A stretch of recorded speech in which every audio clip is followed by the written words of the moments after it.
Sorry, chat. I was grabbing something to eat.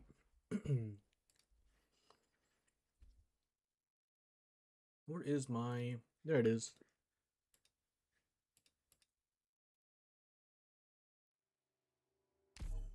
ARKNIGHTS.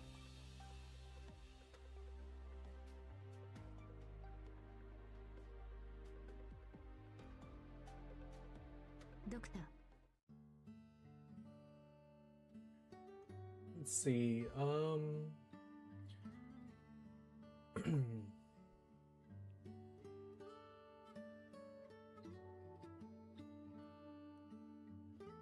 Hey, Hime. Hey, Nano. Can y'all hear me just fine? Sorry, chat. I was having some hot dogs and rice.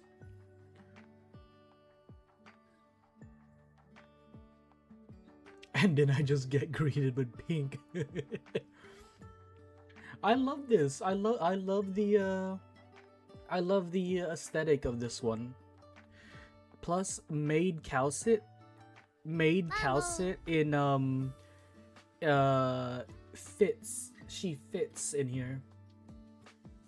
Hey, look, the soundboard is working.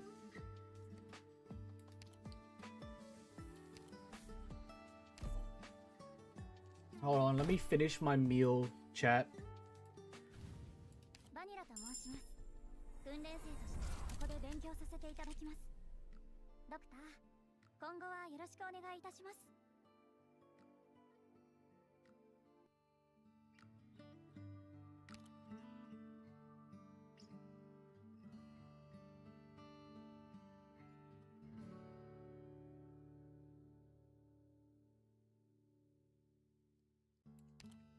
I don't have either of these two. Oh dang, that had a that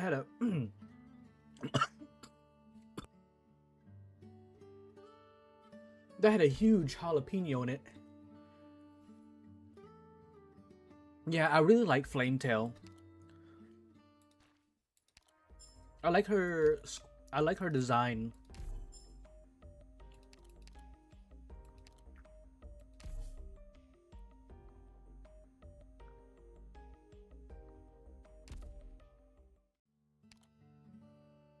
Let me check my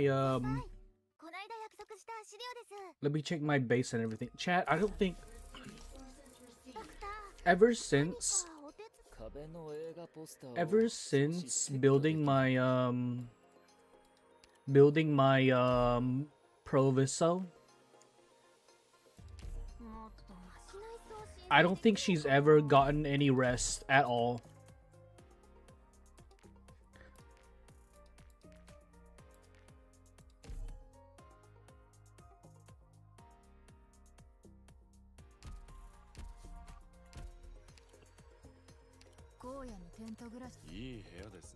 And I think I M3'd.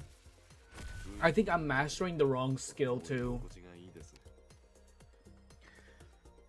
I think this is the skill I need to master. The skill 2. Is it skill 2 or skill 3 that I need to master on her that blocks the base?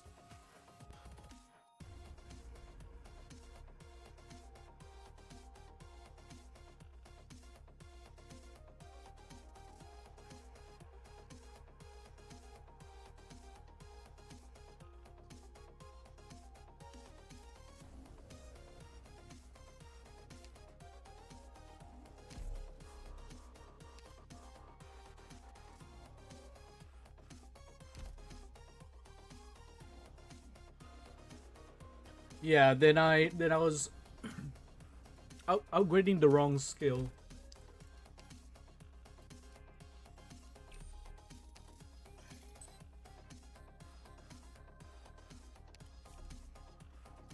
That is true, Hime. That is true. Is skill 3 even any good?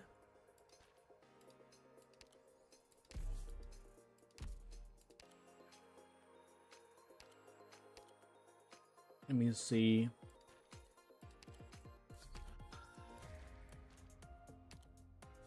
I like how it shows you who has Who has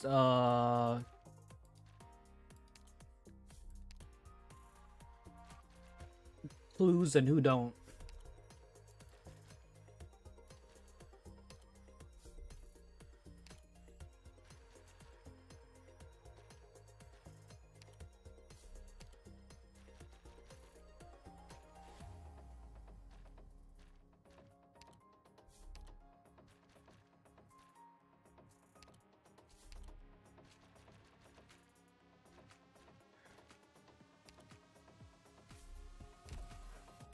It has lures, so it's at least 60% broken. Yeah, I saw that. So is that like taunt? Is that like a form of like taunt?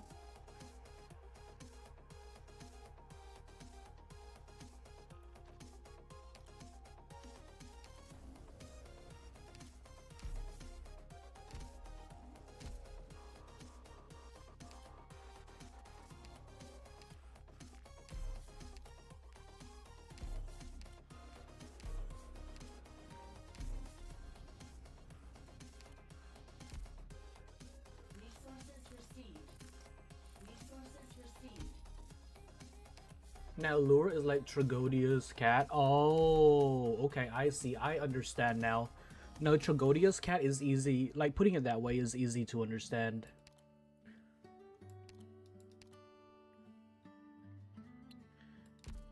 I need to build you.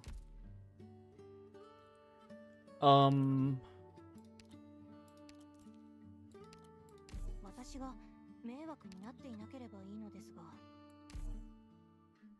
医療チームのオペレーターであって。What are you? Are you a 3-star? You are a 3-star, so you only go up to level 55, right? 私が迷惑になっていなければいいのですが。You're finished, right? Yeah, you're finished. I'm done with you.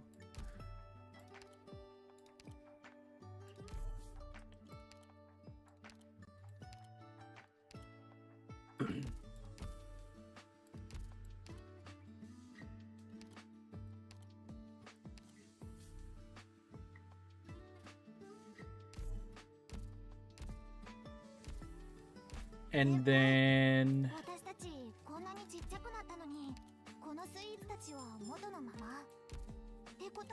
Alright, let's see. Chapter 13. Hold on, let me... One moment, let me do this real quick.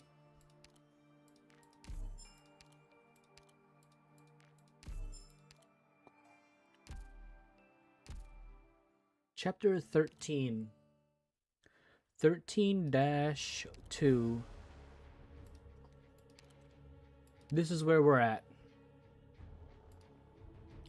So how many stages are there here? 21? 21 stages, I bet.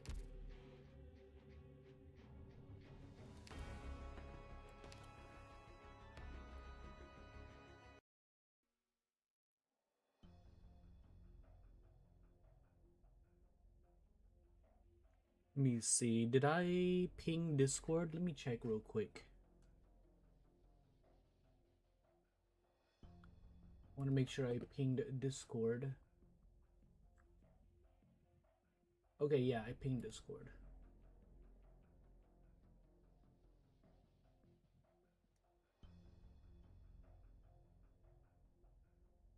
Is this the vampire chapter? I don't know. Are we drive-buying some vampires? Are we gonna be shooting down some vampires? Where am I? I don't remember this. It's hot. The sun is burning. I'm burning.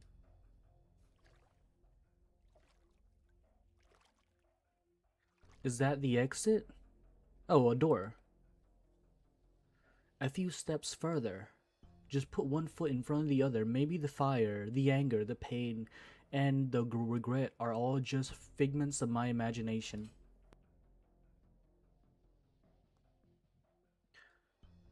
Or maybe the X is, I don't know. But they're watching behind me. Those eyes, are they judging me? Or just waiting to see how I'll carry the burden of their deaths? Amia? Am I Amiya's POV? They were great men with tremendous accomplishments. You just started and I already have no idea what's happening. Good thing you'll be shedding some light. Yeah. Yeah, he may. I'm assuming I'm in like Amiya's POV right now. My commander and the legendary Sarkaz scout. And the captain, the last pure blood Wendigo. No, this isn't Amiya. This doesn't sound like Amiya. It sounds like Amiya, but not. They're all dead before me, behind me. All that's left is sad. Sad little me, worthless me. They died so I could live. No, maybe it is Amiya. What did they expect of me? I can't think about it. I can't. I can't let their deaths be meaningless. I have to face the sun, even if it burns me. Burn me to cinders so that in their mighty company I shall not be ashamed.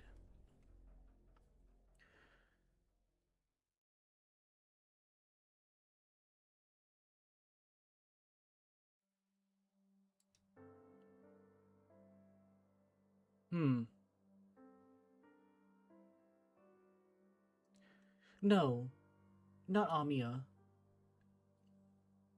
Is it maybe the guard? Maybe it's the guard. Like there was the guard with what's his name? Not Scout, Ace. So maybe this is guard talking about Scout and Patriot? Is what I'm thinking. You really do have a knack for waking up right at shift change, don't you? Is this the result of all that hard training, guard? Oh. I'm big brain. I'm big brain. Oh. Oh. Oh, we have a face. We have a face. We finally have a face reveal of, you know what this means? A doctor face reveal. That's what this means. And it's just a penguin. Percival. I stretch as much as I'm allowed to. I do not sleep particularly well on top of that series of nightmares. The old wound in my leg aches. No, it's the guard. Like, you know, wait, I don't know if you were here before, Hime, but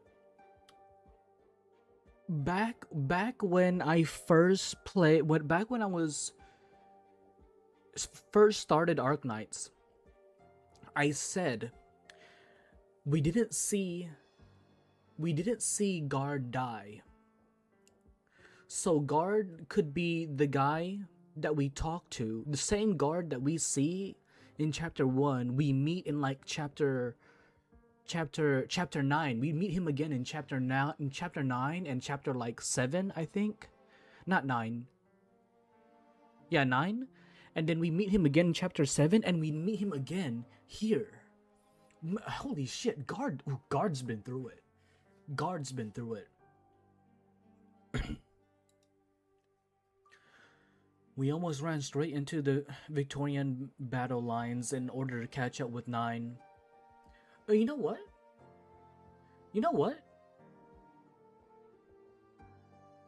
I find it funny, like, Guard joins the people that killed Ace, the person he looks up to. I have no idea who the fuck Guard. I thought there was Scout Ace or something. Yes, so there's Ace, right? Guard is part of Ace squad that got wiped out. But Guard was the sole survivor. He also knows Scout. So that's how he mentions Scout. And in chapter 7 or something, somewhere around chapter 7, we meet maybe 8, but one of the chapters, we meet Guard again, and he's alive. Like I said, he didn't die. Is it Limbus? No, no. It's wait. Is it wait? Hey, timer. Wait, Limbus. Do I have this as Limbus? Is this? No, it's Arknights. Yeah, it's Arknights time. But welcome. You're welcome either way. But yes, but he joined reunion,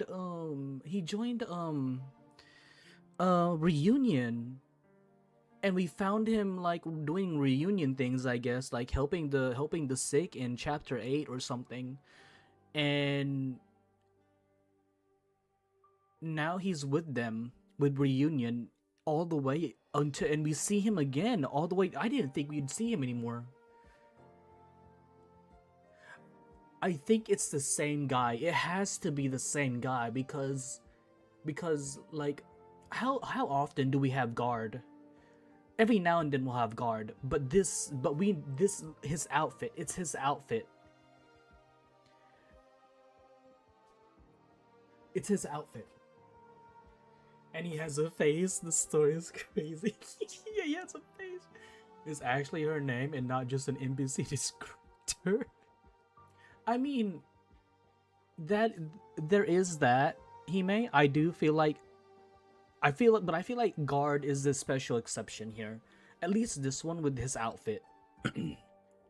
This is the same outfit we have for that we've had guard in, but it was without the helmet or the hoodie.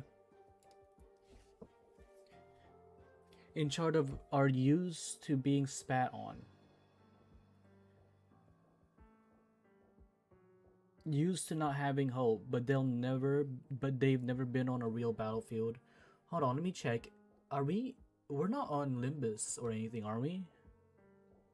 No, okay, good. Yeah. But hey, you're welcome either way. Make him a specialist? That'd be...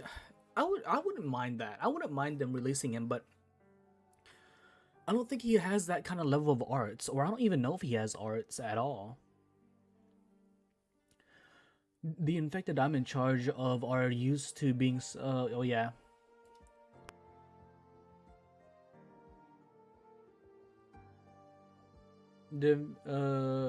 They were scared headless. I was one of the better ones, and I hate that I'm used to it. Hey, Jean, guard is alive still. Jean, I don't know. No, Jean wasn't here whenever I had that theory. Only very few people here when I had that theory. I'm sure Meme remembers. I think Meme has been here that long. Yeah, you didn't see the title, Jean? It took a lifetime's worth of good luck for us to make it in the camp in one piece. Just too hot, even at night. How long until the shift change? 15 minutes, you can sit a while longer. I'll go wash my face. What's with your leg? You're limping. Have the crystals spread? Okay, so he is actually infected. Okay. He has eyes too. You haven't even done the whole... well, don't worry about it, Jean. We'll steamroll. We'll steamroll. It's fine. No, not yet. Give me my towel, Percival. It's to your left. The floral pattern? Yeah. Percival's raised an eyebrow. I want to say it was a gift from the owner of that County Peninsula textile factory. Red has one just like it. Red. The guy with the sword, right? The old man has creases all over his face. He was lucky that his crystals grew on his belly, so all he needed to do is wear a shirt. Hopefully he's still hiding them. Red. No? Big Red. I haven't had a Big Red in a long time. I might pick me some up. Have you ever had a Big Red, Hime? You brought back more hands than expected. Looks like the situation in the provinces is deteriorating, even before they turn into war zones. The impact is bigger than I thought. The nobles are turning a blind eye, pretty much as expected. These towns made a living traveling with the caravans. They're left hanging with the convoys till Landim stopped on account of the war. It's like a soda. Think of it like a Dr. Pepper or something, or a Coke. The infected are always the first to get hit when things go south. They used to be able to plant a few crops on the edge of town, and villagers were willing to trade with them here and there. Money is money after all, wherever it's from. It's easy to do the respectable thing when life is decent. It's funny how they say life is decent and then they live in a place like Terra. Things are different now. It's almost time for the bean harvest. These infected spent the last season weathering the fields, caring for their crops, but they've chosen to run off and join us now, abandoning the harvest that would have been waiting for them in a few months, and those to come in the future. They would rather leave. What happened, Jean? Did you pull? Did you do more pulls? They must be desperate. We infected may be used to this kind of depravity, but we can't come to the same conclusion every time. Are you still resting, sir? I hear voices. You're awake. You again. I said, are you taking the night shift now? Supper? I have canned food from Victoria. Not the best in terms of taste, but convenient. I don't know. Like, this guy here, he's sorry. I hate to say it. I hate to say it. But I can't trust Sarkaz with this, like... Sarkaz with this, model. I can't trust it. Series 1 and pack in a bit of a pick-me-up in the middle of the night. Pretty clean, all things considered. Razors, art units, you name it. What about you, Percival? Would you like some hair cream? Not easy to find this stuff these days. Usually only the officers who carry it, after all. No, yeah, not all Sarkaz. But Sarkaz that have this kind of design is different. I mean, it's not different, but like it says something. Officers don't die so often. No, just harder to dig them out from the heat. They're usually at the bottom, you know. You need medicine again? Well, I haven't been feeling my best. A lot of pain. The occasional hallucination. I'm scared that the rock could start growing in my brain into my brain. Ooh. Ooh, wait, I didn't know they could do that. Wait, that's a thing? What the fuck, Jean? What did you do? Alright. Alright, Jean, you maybe have a drink. Maybe that's what you need. Maybe you need a drink. Have a little bit of wine or something.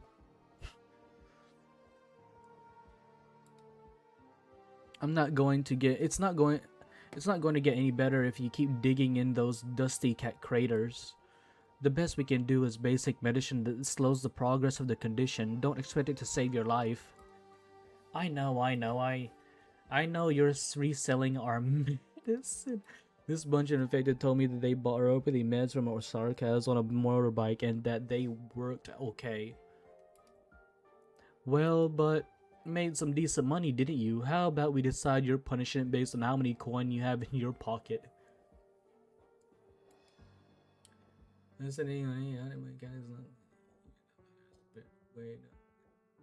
Yeah. Yeah, I get that, Gene. Yeah, I get that. For Gamba purposes, right? I was just making sure that stuff got where it needed. There's a war going on after all. You won't get another warning. But at least the meds made it to them when we didn't have enough messengers to deliver to everyone. It won't happen again, I promise. Just a little bit. A few pills. I've been running a fever for days. Guard? Put in a form for him. Make sure he's registered this time. Thank you. Don't thank us. Thank the doctors. They went from elite to pariah when they contracted oropathy in their labs and their companies didn't want to pay the insurance. It's not an easy change to accept. Fortunately, they heard of the reunion and came looking for us. What about your old stomping grounds? I'm more than just grateful to them, but they'll never forgive me. I chose this path on my own. This probably talking about Rhodes Island. You don't just have the same grade of equipment that Rhodes Island does. Well, we're not really developing medicine either. Right, we don't take medicine to get well, just to live a little longer. There is no medicine that will cure oropathy. I still remember the operators hurrying around medical, and the sight of Dr. Cows in our lab when I was at Rhodes. If there is hope for an oropathy cure, then it's at Rhodes Island. I still feel a sense of pride for having been part of it, even though I have no right to, because I chose betrayal. I wonder why they chose the name Rhodes Island. But when will the day come when a cure for oropathy is found? 50 years, 100, 1,000? And what do the infected do before then? Oropathy is no longer just a condition. It is a symbol of hatred, victimization, blame, and alienation. Everyone here has a story, and they are all alike. What good is medicine in the face of all of that?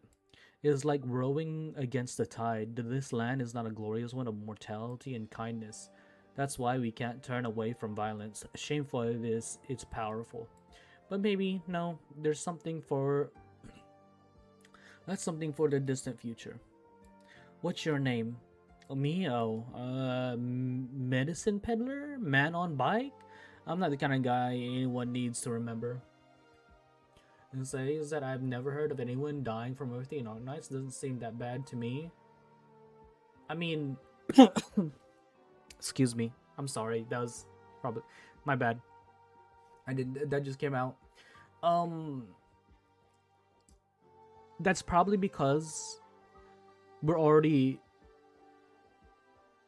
like we're like only they don't tell us.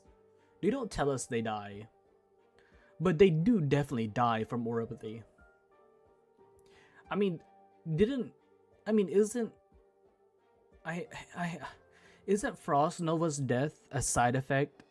Like, isn't Frost Nova's death because of oropathy? We didn't kill her. The oropathy did. And the same for... Actually, I don't know. I can't say the same for Mephisto. He did turn into the bird thing, but I think we did the killing blow. I'm not quite sure though. That's not a name. Okay, let me think of a cool one. Oh? What's going on? Shouting, the sound of weapons clanging. Go hide in the back, Sarkaz. Percival, go and reassure the civilians that just joined us. They're scared enough as is. I put a hand on the sword on my belt. It is always at the ready. Who's here? You really want me to kill you? You men are in no shape to fight. 2 oropathy casualties and they just had to be fighting Rhodes Island, huh? Hey, that's not... Don't be giving Gene ideas, okay? No, I thought Red... I thought Red was just like a one-time event, dude. How many we're just gonna keep going. We're gonna keep going until maybe 1 or 2 o'clock in the morning at least. I don't count how many I do. I just keep going until I'm like tired. And sometimes even if I'm tired, I still keep going. Sometimes I'll find a second wind or something. Our warriors surrounding a group of bruised and dirty Victorian soldiers. Their sergeant is panting, with fresh wounds on his body. Was this really an attack? What's going on, 9? They sneaked into the village from the north. Ramich took a bolt. The doctor is taking care of him now. They're out of their minds, trying to attack our camp with just 21 men, including a handful on stretchers.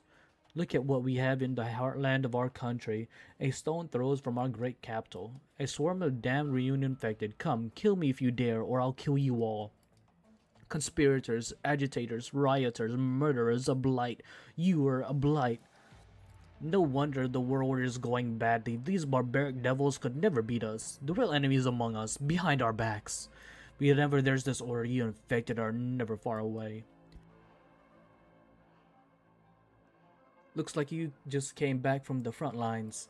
Low morale, poor organization, hastily wrapping wounds, obsolete equipment. You don't look like professional soldiers. Conscripts? We'll just finish the combat stage and we'll go right into the reading one. We're from the Duke of Five's 4th Battalion. What's the name of the company again? Blackstream Squad and Eastham Squad? Do you have a doctor here? Shut up, soldier, and ready your weapon. But Sergeant Victor, this isn't an order. Ready your weapon. Well, keep your voice down, Victorian. There are civilians sleeping in the camp. Victorian civilians. Civilians? Victorian would have given them the life they deserve if they didn't join you to become criminals and malcontents. Why are all the scum in this land infected? Why is every gangster, bandit, devil, and reunion traitor infected? Why is the Honorable Duke of Face not infected? Why was His Majesty Frederick III not infected? Why are honest and upright folk not infected?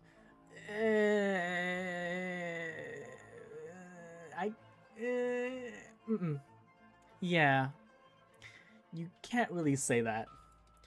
Do people become despicable because they're infected, or do they become infected because they're despicable? What about you? Is despicability infectious too? How dare you? Enough. The Victorian sergeant's eyes widened as he turned to his side, trying to hide his arm from my sight. His lips tremble, but no words come out. We're all despicable scum now, aren't we, sir? I'm different. This is an honorable... Your arm. I can see the crystals protruding from it. Your condition is progressing rapidly. I'm fighting and killing sarcasm for my country. I just got a bit of dirt on it. Maybe devil blood. What did you learn in boot camp? Didn't they teach you anything about active originium zones? Then sir just told us to aim and pull the trigger. That's what we spent our 2 weeks on.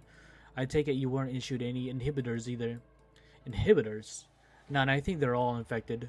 It can't be. I just got a physical 1 week ago, and I was in perfect health. 1 week could be a rapid onset, or they lied to you to keep you on the front lines.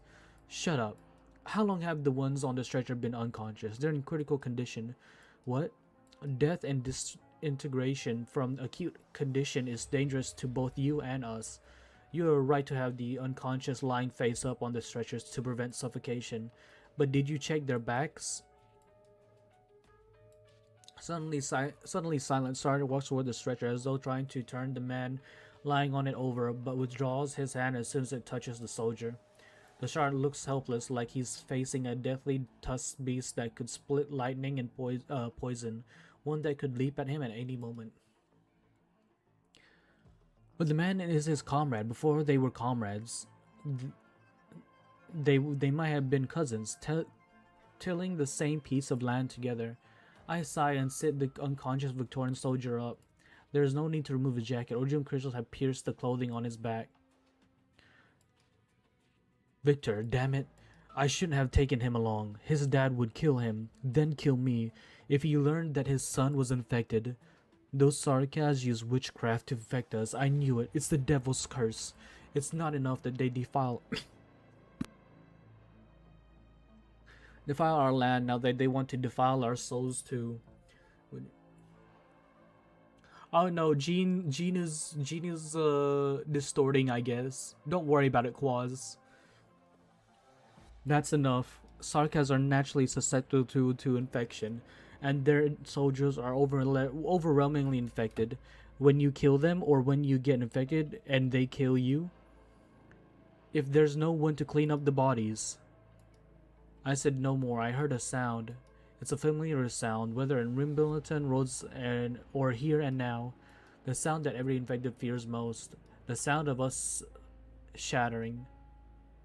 I've heard sounds in the trenches. You told me it was artillery, Sergeant.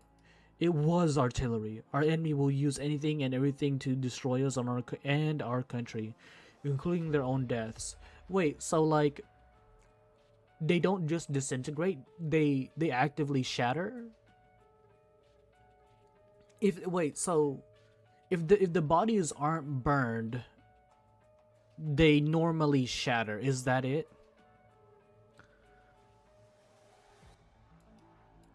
Devils, bandits, and tyrants. There was none of this crap during His Majesty Frederick III's reign. We must expel this scum from Victoria. What can we do? Can we save Victor? We dwell in the blessing of glorious Victoria. What an idiot. I'll say this again, you're an infected, very infected. In case this isn't clear to you. Like us, like everyone else here, you're going to die. Yeah.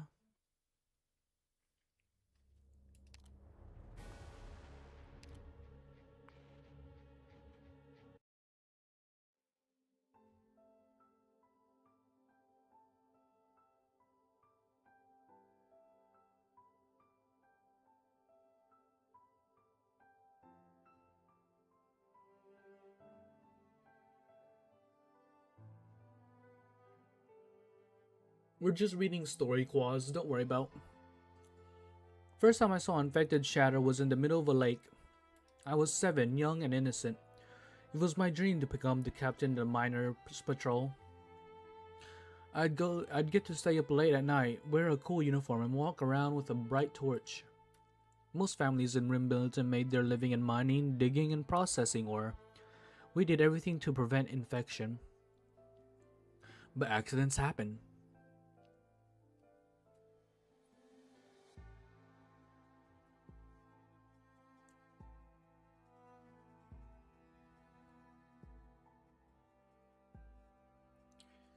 Well, at least I know whenever the mic is muted or not.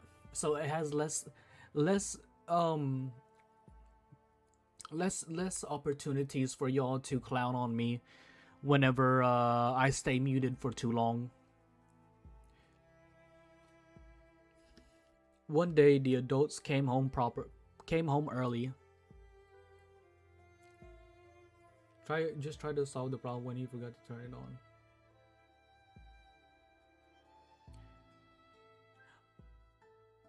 And also the last mic,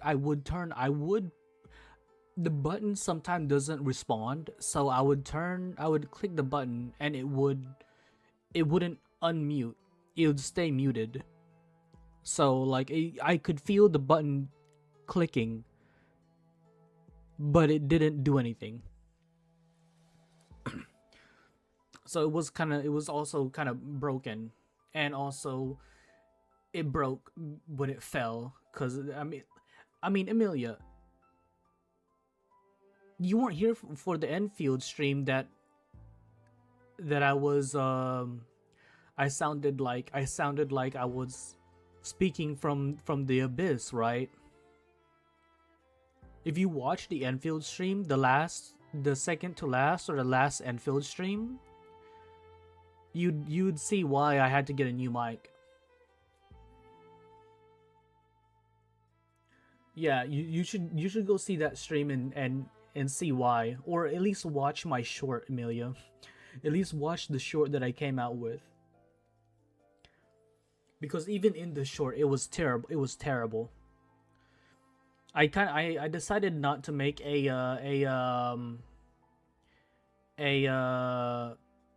boss fight thing because of it. The mic was just too broken. One day the adults came home early. Mother and the other women of the house whispered in the corner. The men smoked in silence until the entire room was filled with that acrid scent. It's not acid for sure.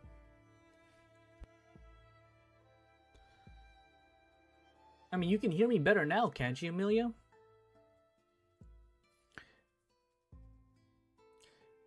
Jean, Quaz, are one of you still here? Looking for a new vein in a fog-filled valley. Oh, in between coughs, I ran around the living room, pretending to be a surveyor, looking for a new okay. Dad grabbed me by the collar and put me to bed. I woke up earlier than usual the next day. I think I was trying to grab a can of soda while nobody was watching. Yes, please. Yes, can you please check Twitch? Grandma was sitting in the living room next to her luggage. She said she was going on a journey. I pestered her to let me go with her. She could never say no to me. She said I could come a short way with her. Then I had to go back home. Oh, did his grandma gain oropathy? We saw a salt lake in the distance. It was a shallow one that only appeared in the rainy season, but it rained a lot that year. We couldn't see the other side of the lake. Thank you, Jean. Grandma told me that was as far as I could go. I said alright. She made me promise, like when we made a promise I would be a good boy when I first went to school. But I wasn't a good boy anymore. I quietly followed her, hiding behind a bush when she got to the lakeside. Grandma got onto a boat with a few people on it. They all had strange stones growing out of their bodies, and one of them was wrapped up in a blanket. The boatman turned on the engine. I watched from the shore as the boat disappeared into the fog. I was confused. Grandma didn't say anything to me on our way. It was like an ordinary picnic trip. I was about to turn around, thinking about where I would have breakfast before going home. Then I heard a sound like crystal shattering. I turned around and saw orgy of dust sprayed into the air, mixing with the fog, reflecting on eerie glow in the sun.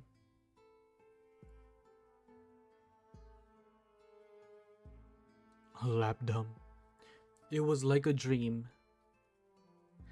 Well, I like how we were talking about how we've never actively seen anyone die from orginium, and now we're being given like multiple instances of people dying from orginium. Was that how you got infected? No, I was lucky that time. Maybe it really was a dream brought about by a summer morning, but I never saw Grandma again, and my family never talked about her anymore. She was always thoughtful and cautious. It wasn't like her to let a child follow her, putting him in danger. For once, though, she made a selfless choice on her journey. She wanted to spend just a little more time with her grandson. Maybe she even wanted to give me a hug. Now I remember, I didn't even get to show her my report card that semester. It was the best I ever did in school. The sounds of the forest stopped. The flickering light shining through the shadows on the trees no longer moved. Then came the sound of lament and painful moaning. On your guard, Red. The Victorians have stopped. Looks like they're planning to make camp. I was having an irritatingly strong and unpleasant taste or smell. Okay, so it's not actually... Okay, I thought they were trying to say acid. Never mind. Here, it's only a few hundred meters from our camp. They no longer have the strength to cover their tracks. Who knows if there's a scout party shadowing them somewhere. It'll be a very short reading stream because we switched to doing the math. It won't be short. Gene, I don't think it's gonna be short. It's gonna be pretty long. We have like... We have to like chapter like 9 or 10, somewhere around there. Red's hands never stop, even as he complains, cutting away the bothersome vines. We approach their precision and see their flickering shadows through the sparse bushes. Soldiers lie on the ground in exhaustion, helplessly burying their heads amongst the fallen leaves. The sergeant sits down on a rock, silently polishing his sword, the only weapon he has left. Like reading segments, but we're still gonna read. We're in 13-2. The final reading section. I guess they just don't have the strength to go any further. Yeah, we're in 13. We're in 13-2. These people don't have the luxury to think. They're still living in a dream. It'll all pass. Were they really just separated from the rest of the army? These Victorians are lucky. They face a gentle exile, not the swords of their comrades. It's not easy to accept that you're infected. I don't know. I don't know, Amelia. Like, that's risky, Amelia. So the reason why I'm saying just continuing to chapter 14 is risky is because I could stumble across like the first like frame of the chapter probably could be someone being kicked in the face or other terrible things. So we're just going to read. We're going to do the chapter and read. We should wait for them to understand who they are and for them to make a choice. Do you really mean to take them in, these soldiers? We're weak, so are they. What's the plan then?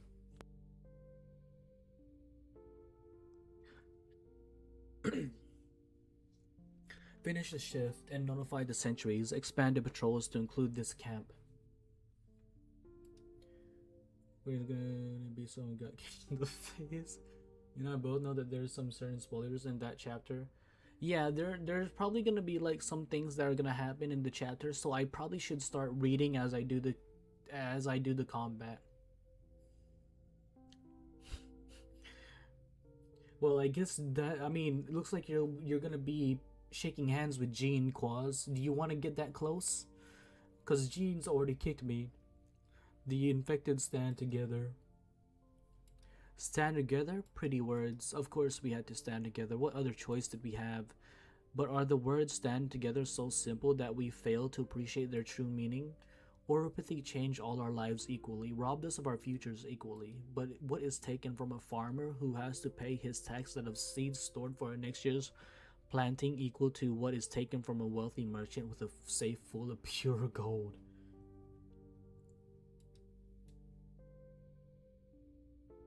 Yeah, so once we get to chapter 14, once we get to chapter 14-10, we're gonna stop reading.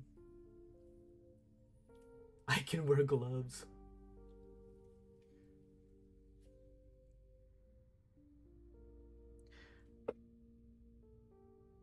When but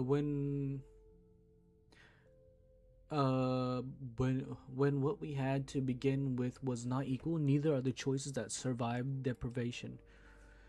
Who are we really standing together with then?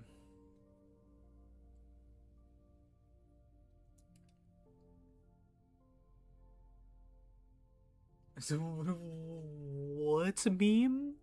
What the fuck is it? Wait. No, no, no, no. Why does this guy have such like weird? This guy has a weird design. This is too furry. If you know what I'm talking about, this is too furry. I've seen design like this before. This is not an ARKNIGHTS design. Did they change animators or artists? Did they change artists? You're Tallulah, right? Founder of the reunion, leader of the infected. They say you did great things in Ursus.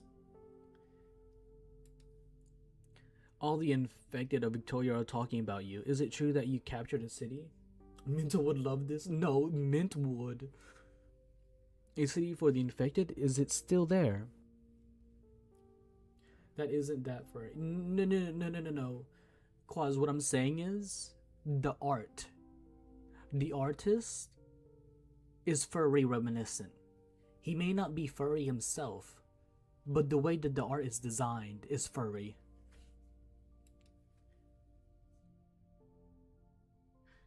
I'm no leader. I'm just a member of the reunion movement. Have some power. Have some porridge. We're setting out soon. Tell us more about your city, Tallulah. It's... Oh, no need to hang your head. I suppose things don't go so smoothly if you're in Victoria now. Of course the uninfected wouldn't let us win that easily after trampling on us for so long. What does it matter if those scum tripped you up once? Your reunion. We all believe in you. Tua looks down at the pot she is stirring, serving bowl after bowl of hot porridge. The steam from the pot obscures our vision. Careful, it's hot. They all believe in you. What did you think about that, eh? Being the hope of so many. You're a veteran from Ursus, aren't you? What are you talking about? Valia. So do we finally get a name? I know, sorry, couldn't resist. So we finally get a name for this person.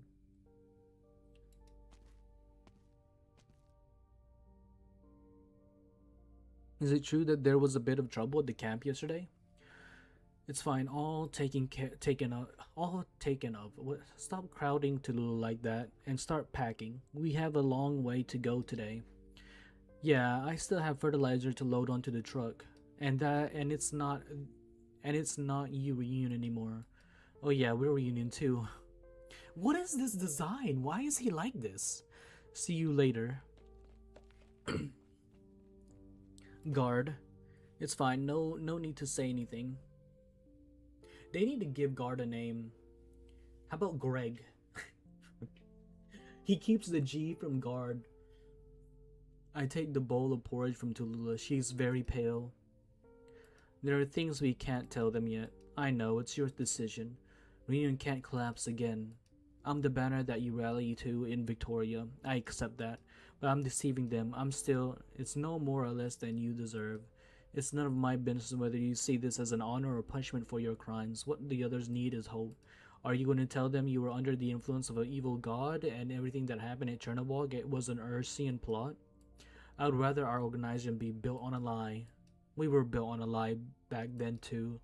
I know, payback will come, someday, but at least this time we lied for the infected. There are no second chances for reunion. I hope we don't go down the same path you did.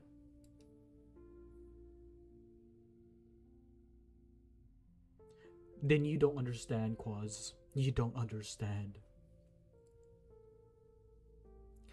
What did that sister of yours say in Chernobyl? Until the day when the infected are judged fairly?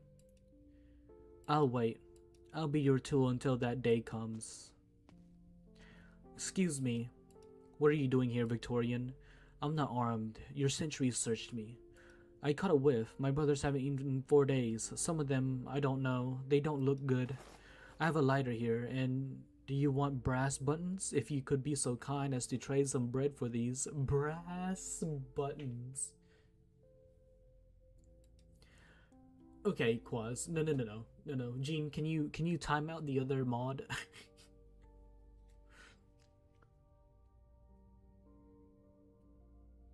Probably can't, right? I don't think you can. That'd be funny if mods could time each other out. I know it's not enough. I have a bunch of good leather back at my home in Blackstream. Once I get back, I'll sell it and pay you back double.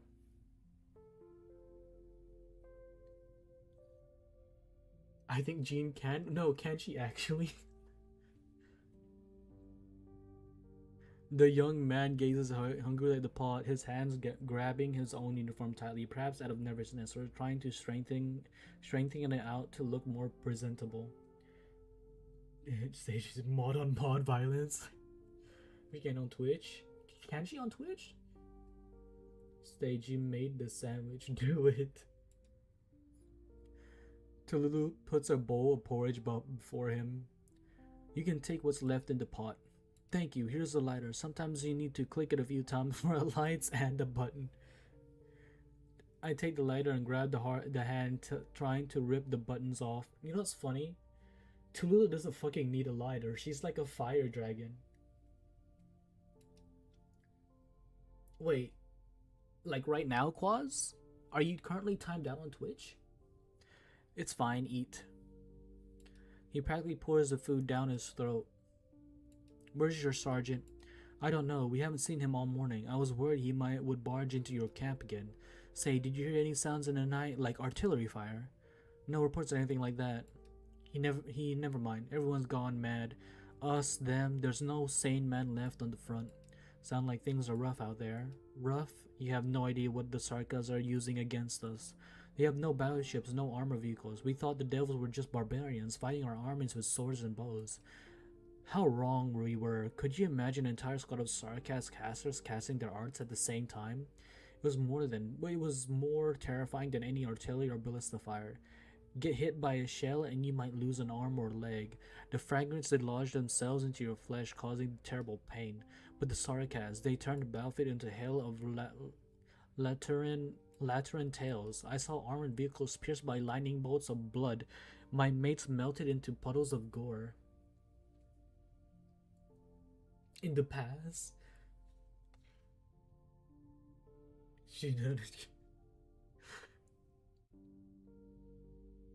Leave the trolling to me. Maybe that'll be better. I never imagined it would turn out like this when the Duke of Thieves men dragged me out of the Christian beast's pens.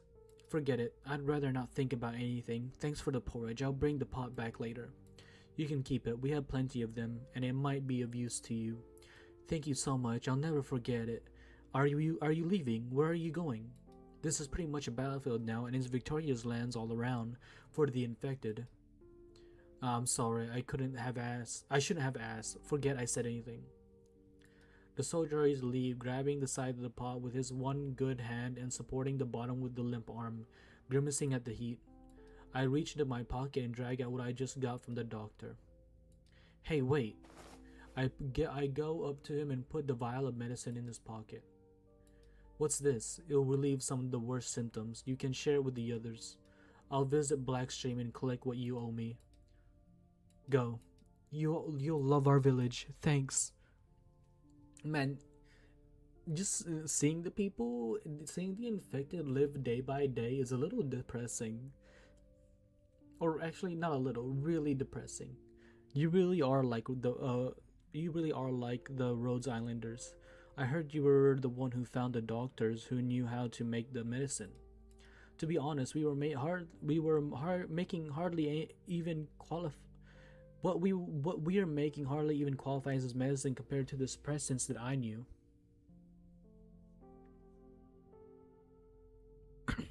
Rhodes Island offers low-cost treatment plans, but at the end of the day, they're a company. They need research funding, and they have corporate due diligence to deal with. Who knows how many eyes are on them in Casimir's in Colombia? That's why you persuade 9 to go north. The warriors say there's a factory there. A tiny pharmaceutical factory, so small barely even a workshop. It's not even on a nomadic plate, but that one little piece of land was once the salvation of many infected. That is, until it grew big enough that it caught people's attention. Some of the ones driven out of there joined us, and that's how we heard the story. It's deep in the forest where nobody's watching. We need medicine, even if it's just a pale imitation of the real thing, but more importantly, it was once the starting point of Victoria's reunion movement. We have to unite those scattered across Victoria. We have to tell them that help has come. Short circuit. No, yes and no. I've seen plenty of infected self-help organizations. Okay, Amelia. Okay. Self-help organizations. Kind souls helped us from time to time, but in the end, none of them lasted. When I was at Rhodes Island, I often wondered if things would get better if everyone worked harder and made more medicine. Maybe, but Chernobyl changed my mind. Why do they crack down on a workshop like these? Why are kindness and hard work warped by hatred and prejudice? When evil itself is fuzzy as the fog, why does everyone, even the infected themselves, decide to wait for their own deaths in the middle of the lake? I stare at Tallulah, who hardly reacts to my words. Her eyes are calm, unusually so. Her soul is too weary, having seen too much. What has become of the woman who was once our leader? Chat. She's gonna be one of us soon enough. You know what? I was gonna take a drink of water after finishing this segment. Yeah, no, I am feeling a little dry. Or had she uttered the same words before and seen what came of them? You know what I mean. Oropathy is an illness, but we'll leave the illnesses to Rose Island for now. Our enemy isn't just oropathy, it's oppression and prejudice, the truth they've tried to cover up with oropathy. Oropathy is just a culmination of all the decay across the lands. Taking back a symbol may help the infected Victoria realize that and stand together with us. Twitch and YouTube, both? Even YouTube? This chapter is currently 2 to 3 years old. Wait, what? Wait, we're in chapter 13 and you're telling me chapter 13 being there's all that's left between these 2 or 3 years is 14, 15, and 16.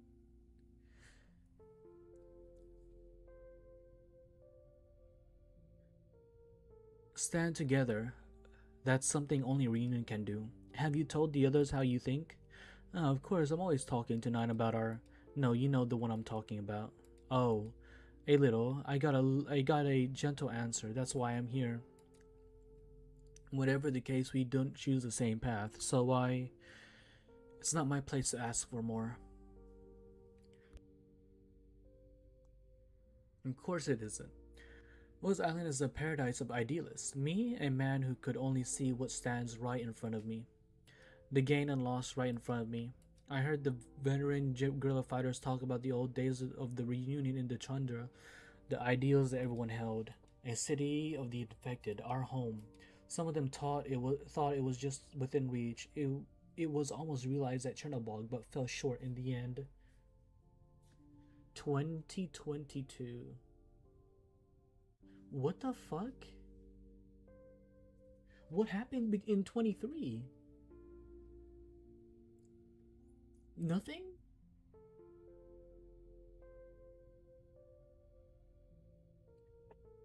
But I know the city of our dreams is still far, far away. And how could a single city be enough? What could a single city do?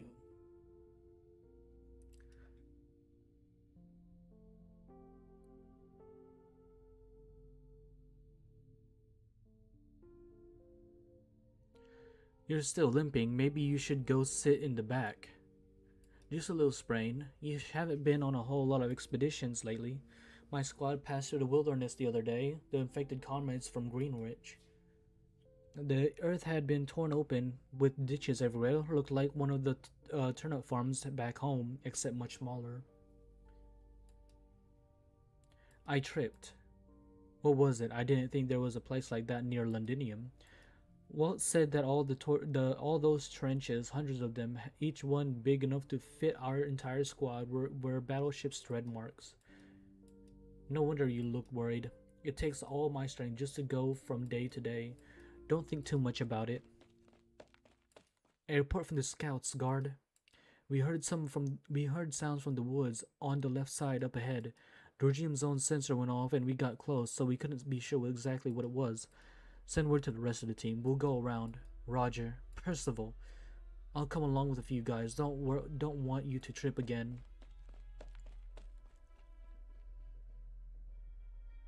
There's an unsettling smell in the air. The instruments show a high level of active originium, not a good sign. Remember your protective measures. Keep your mask on.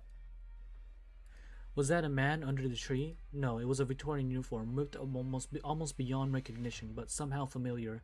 A sergeant's badge lies on the ground next to it. A tiny music box sits a short distance away, covered in ergium dust, but still barely playing. Infected confirmed dead. We should leave. They don't advance story that often. They have a lot of events and reunions each year now. Yeah, I know Quads. I know they have a lot of events because I find it hard to find time to do story reading whenever there's eh, eh. I find it hard to do story reading because there's so much events going on. Do you know the song, Guard? No, but I've heard it before. The sun on the meadow in summer warm, filling our home with euphoria.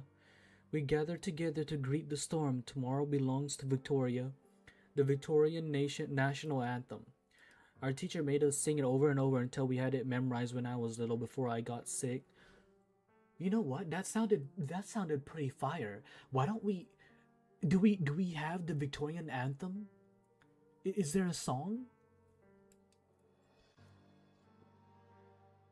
It's been a long time since I last heard it. I was born in Victoria, by all accounts. I should be Victorian, but what about now? That sergeant believed he belonged to Victoria to the very end. He was lucky. He didn't get to go through everything he would have gone, though. The reason I called myself Reunion, I was tired of being punched, being thrown out of factories before I got paid, being kept out of even the cheapest hostel rooms, no matter how much money I had on me. The reunion movement showed me another path. Besides suffering and dying in silence, that was all I needed. Even if the price was abandoning my family, my country, and everything else I had. In fact, I had lost all of the moment the first I had lost all of it the moment the first crystal popped through my skin, but it took me a long time to get it. All of us, Ursian, Colombian, Victorian, Sarkaz, Feline, Libery, we are all reunion. If we have to cross every battlefield, every war zone, every corpse laid in ruin, in order for our deaths to be seen and heard, then we'll cross them. Alright, let's see. So, status update, chat. So, 13. Why Cakefield?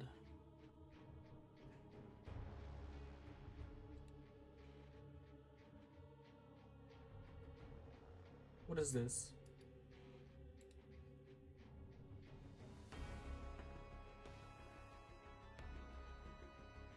Hold on, chat.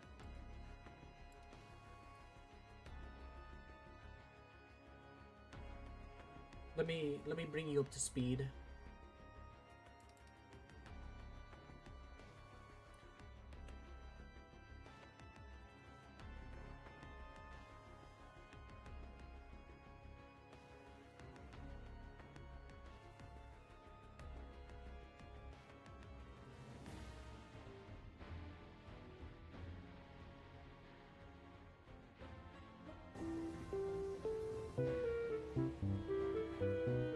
Am I dumb?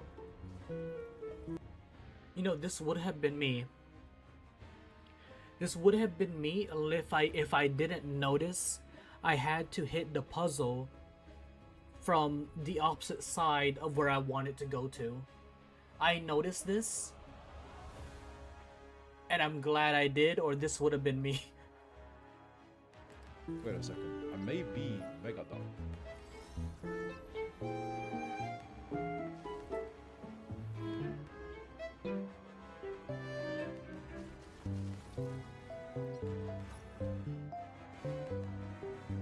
Where am I, man? Help me.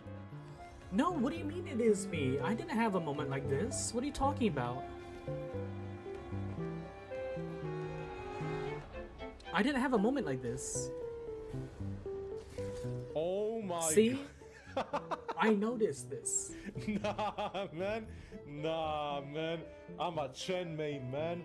Oh my God, I'm actually... guys, I was roleplaying. Guys, I was just... Calling yourself a Chen main is diabolical. Using stage. No, it's not. pretending. I didn't know that, Hime. I had no idea. Wait, it actually tells you? Get some chat engagement. You guys were falling asleep, Yeah, no. so I had to do something. No, As a streamer, obviously, it's my job to get the chat engaged.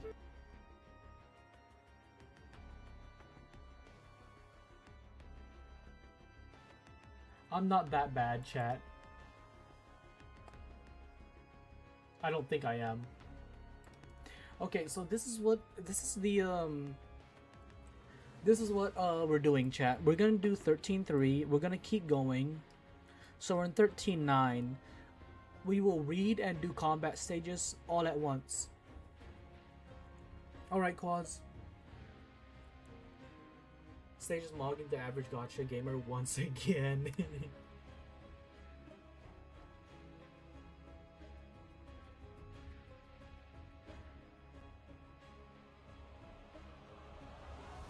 Man, Hime, if I could manually give you a membership, I would.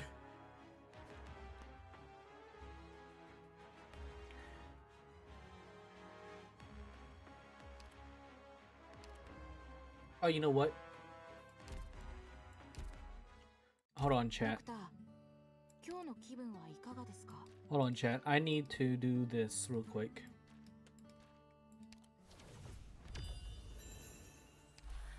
I am full of sanity.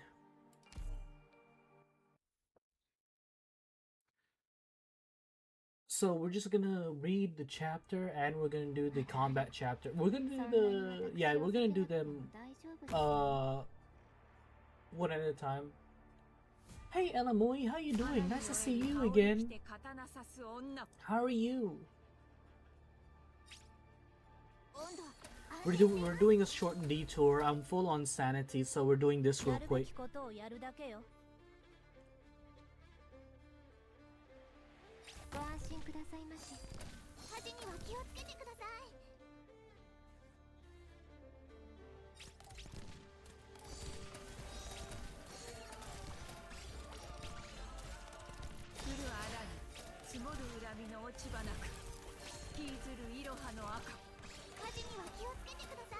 Chat, what do you think about this event's like music? I don't know how I feel about this one's music.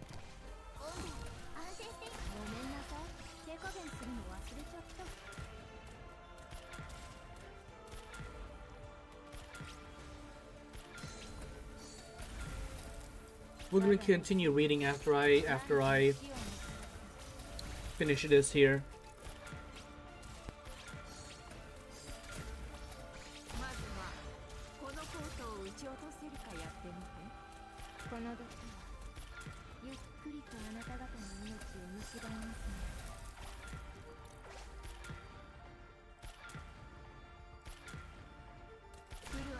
Unstable auto? No, it's not unstable. What are you talking about? It's stable. It works 100% of the time, Jean.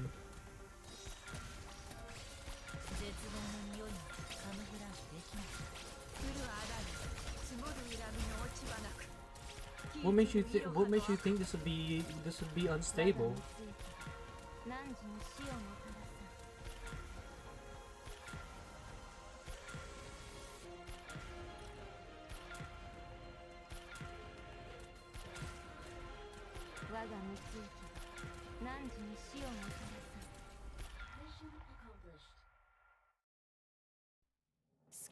What do you mean? I've never had a unstable auto. Never. I've never had such a thing.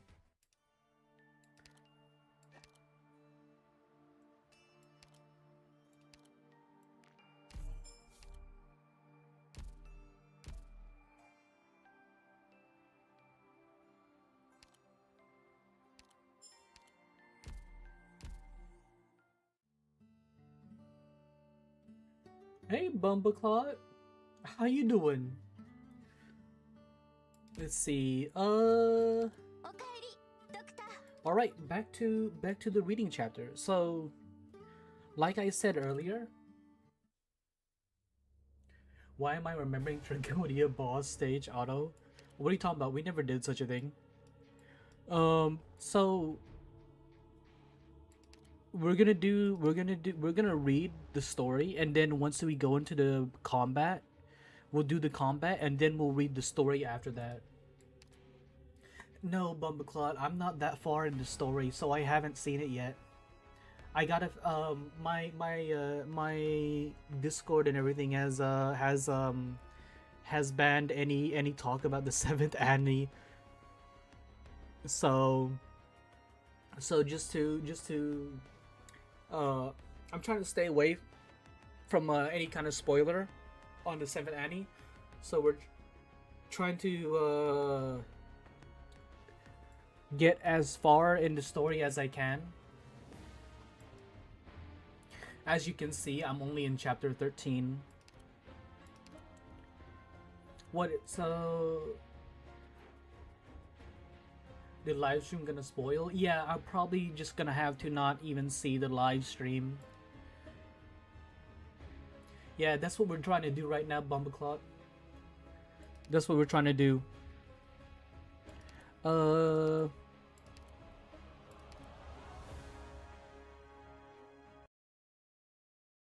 Yeah, we have a spoiler channel, so if anybody wants to talk about the live stream, they can go to the spoiler channel.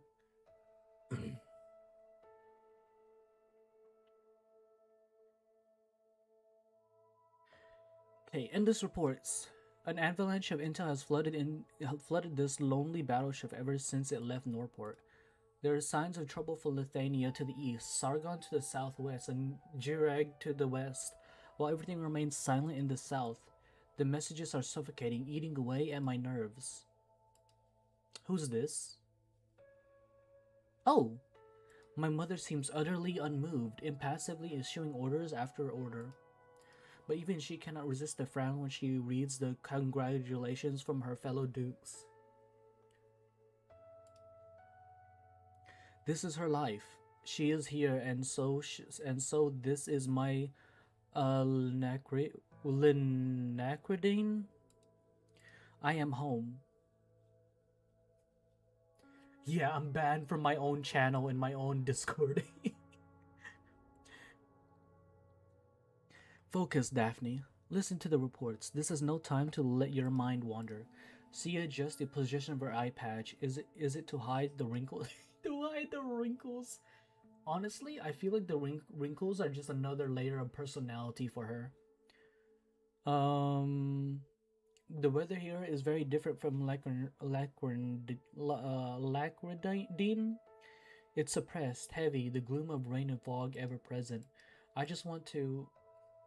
What are you gazing at so absent-mindedly, Daphne? Did we get out? Are we out of the area now?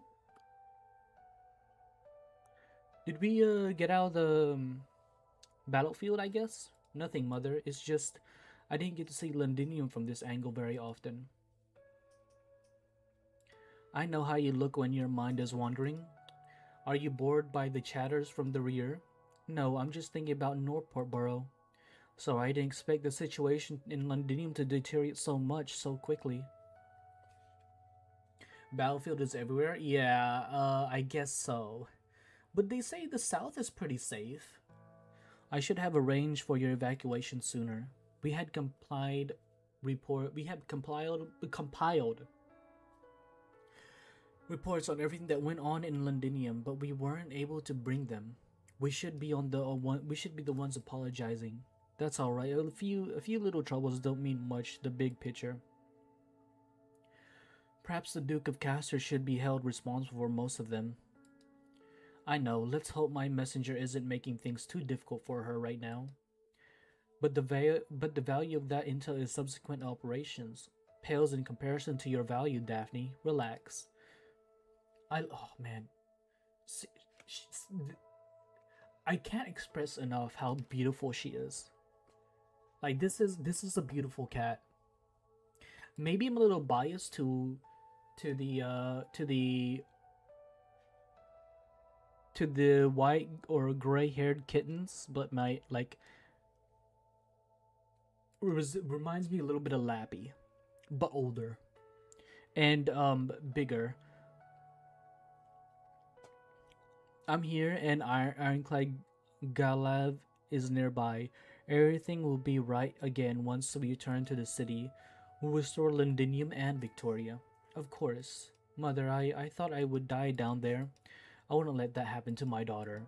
You've done well. You have the patience and attention to detail of your father, but you don't have to be the one to do all that work. You're my heir, and your place is Lincardine?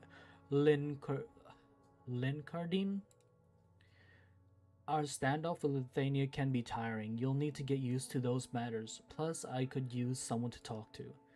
I thought I could do better. Sorry. There are many things that a Duke of Windermere must worry about, for which she needs nerves of steel. But that's not your burden, not yet. You can rely on your mother, at least until she's too old to walk. I understand. Thank you, Mother. We'll be home in another 4 or 5 hours. I arranged for all the stuff you have left behind at the old house to be set up. Your pajamas, your pillow, your bed, your bathtub. That's all stuff from before I came to Londinium. It's not like you're any taller. I have some nice things for you as well, but I'll keep those a secret for now. Get a good night's sleep once we're back. But don't get complacent. We have a lot to do. What is it? I was in Londinium for a long time, wasn't I?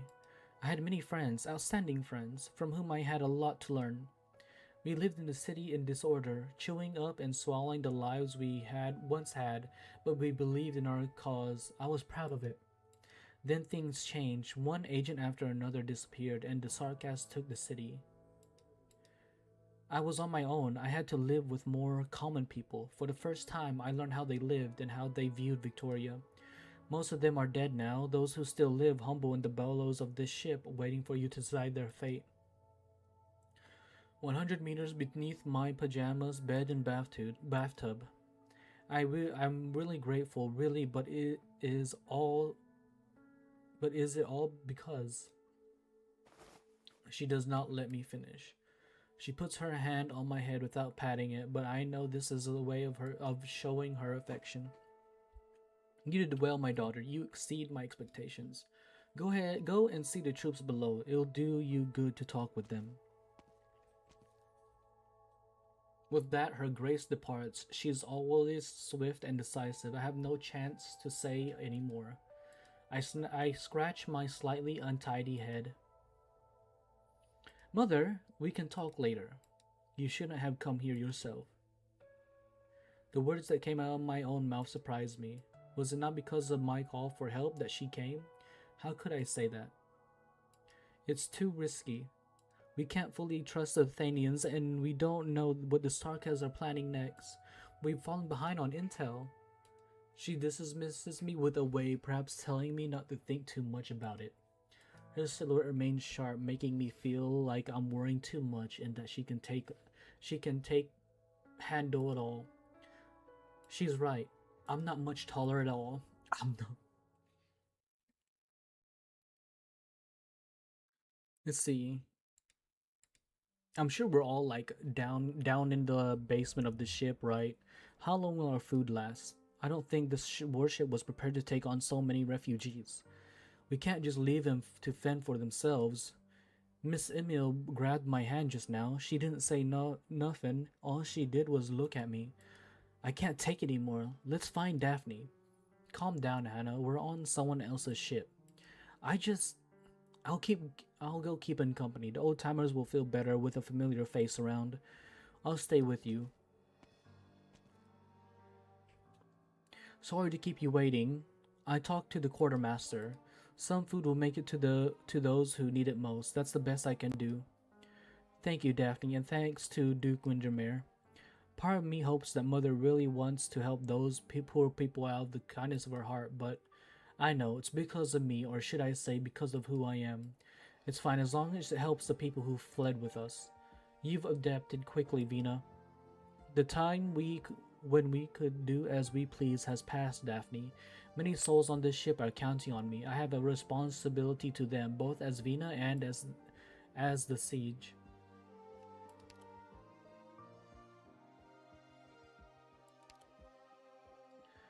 Lots of people are looking at us. I can tell Vina is busy. Mother's ship is one of the biggest of the Victorian ships of the line, but it was never designed to evacuate civilians, certainly not this many. The people of Norport are squeezed into holds meant to store ammunition and weapons, trying their best to find a clean place to sit down. This is not the best accommodation, even if the most dangerous weapons have been removed. Vina's gang are doing their best to maintain order. The refugees whisper about her amongst themselves. Officers on the ship pay no heed, nor does Vina respond to their calls of Your Majesty or Your Royal Highness. Regardless, she has become the heart and soul of this place. Perhaps the civilians don't even realize themselves, but the reason they trust Vina is not so much because of her status, but because she is the only one they can rely on in this unfamiliar environment. How goes the war? The number of reports coming in is unreal. Too many variables to keep track of. No, Quaz. If you were here earlier, you should have heard me say that I'll be reading and doing combat stages. We'll be doing like we did before.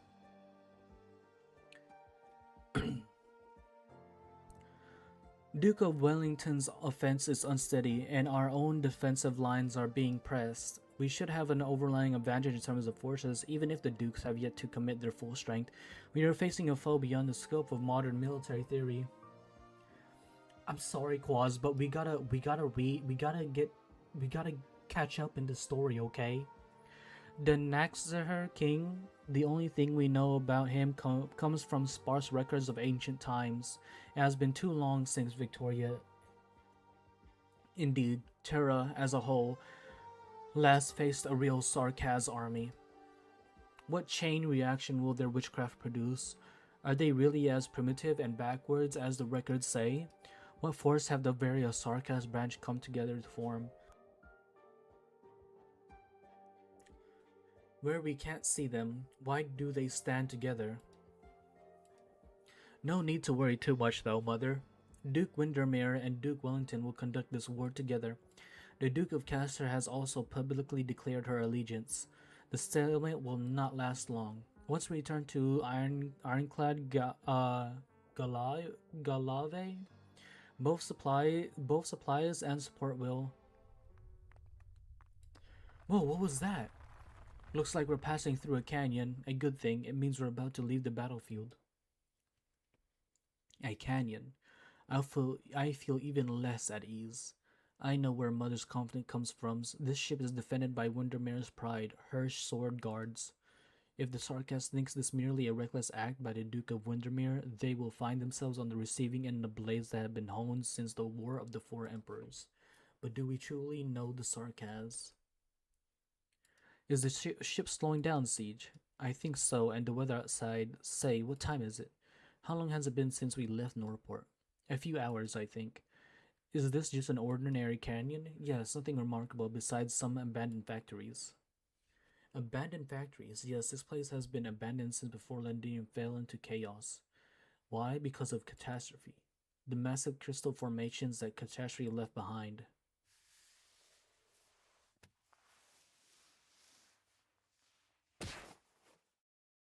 Be careful. Hey, I'm talking to you. This is a little sus. Something's not right. There's a different smell in the air. I look around instinctively. All the elite soldiers in the hold are gone. This is not right. Get away from him, Hannah. Siege pulls her back before I can. I see the soldiers smiling at me. Look out!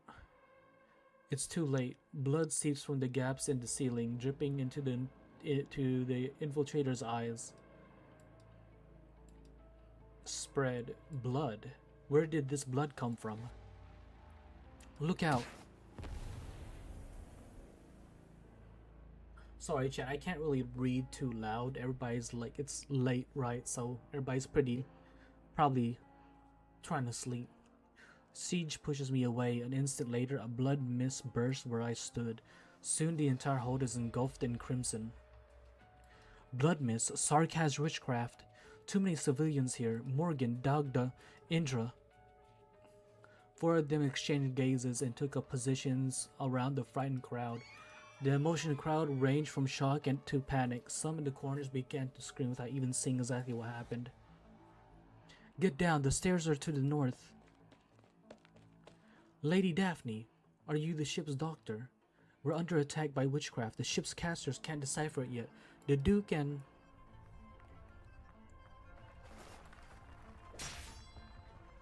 Damn, how did they? Look out! A claw slaps away the sword that was inches from his throat. The blood mist disperses, then reconverges, taking a gooey, wet form. A Sarkaz emerges from the bloody shadow. The vampire's witchcraft has taken hold. Make some coffee. What kind of coffee, Amelia? I know that outfit. The skull mask. The sign of kings. One variable to eliminate. Cause chaos and eliminate the outblood. Hesitate not to spill your own blood. Oh. You were part of the siege of the Knights of the Tower.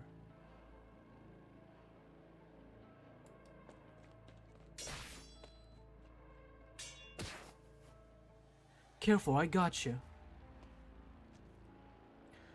You will die here with your king, Victorian. Do it. Hey Fire, how you doing? Nice to see you again. I'm able to dual stream since the getting the new PC, so I'm streaming on Twitch again. And also streaming on Kick and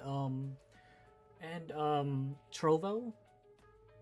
Mother is on the deck, but we still have civilians and our people below. Daphne, you're left.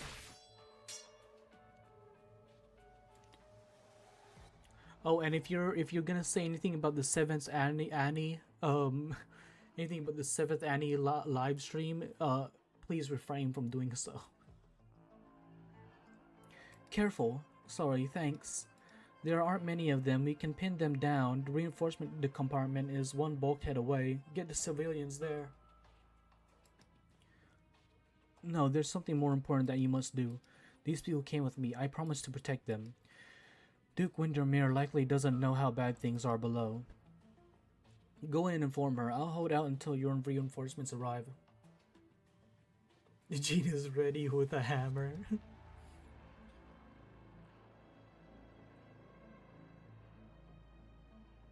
Yeah, no, I would really love to watch it, but I can't. But this suits us better. You have a formal command structure. There's no way to integrate us quickly. Vina, go. Damn, you got a hard head. Almost made my hand go numb. Sarcasm, profanity. So be it. The sign of kings will be spoils enough.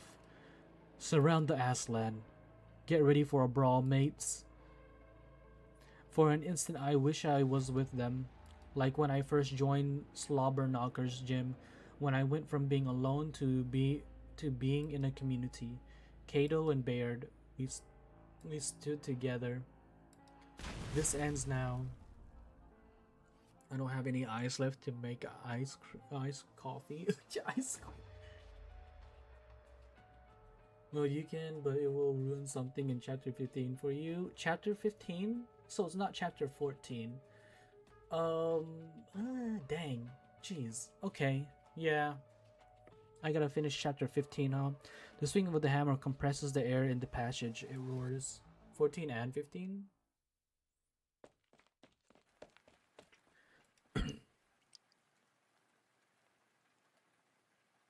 Tiny drops of liquid fall on my face. My vision blurs. Daphne. A shadow draws near. Daphne, mother. I try to wipe my eyes. I see another pair of eyes right in front of me. Red flows from their sockets. Daphne, go no further. You're hurt. You'll only be in the way. Same for me. Kill me before whatever this is consumes me. The sword guard and her grace will kill the sarcasm. Do not put yourself in danger, Daphne. No, I don't even feel the pain anymore. Free me, then stop. I drew my sword. She is still conscious. I should not do this to her, but I see the relief in her eyes. She grabs my sword, sending it into her own body. I tremble. I can't see clearly. Lady Daphne, you must live. Thank you for freeing me. I look down and see the red eyes. She gives up breathing, smiling to the end. This is sarcasm. Mother. My feet cannot move. Worry, unease, and fear grip them. The lights go out. The only light comes from above deck.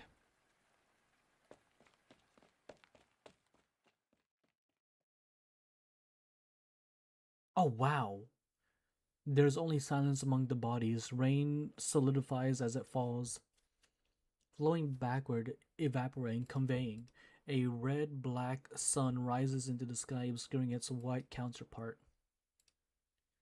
Oh, he's actually here? A bloodless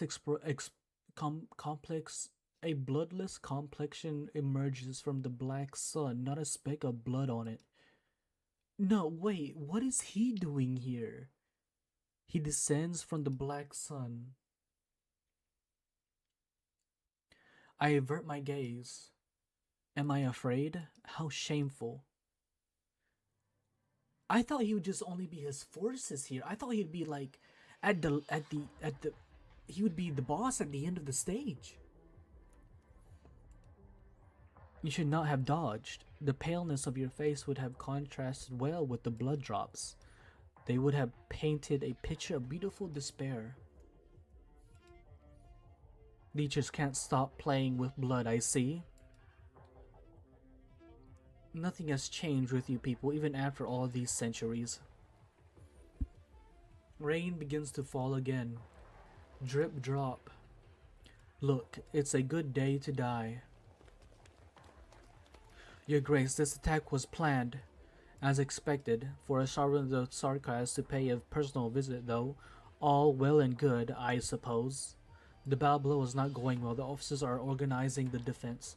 No matter, this one is our only threat.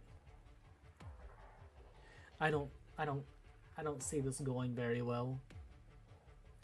Mother, the Duke of Windermere points her sword towards the invading Sarkaz leader. I cannot see the expression on her face, but I know that is not the mother I know so well. The soldiers were right. I would only be in the way. I've long had enough of Lithuanian spire arts. Is the Duke? No. No. She's not gonna die. She's too important, right? She's too important. She'll be fine. I wonder what the spine of a Victorian, the spine of a vampire looks like. Hopefully it was right, Hime.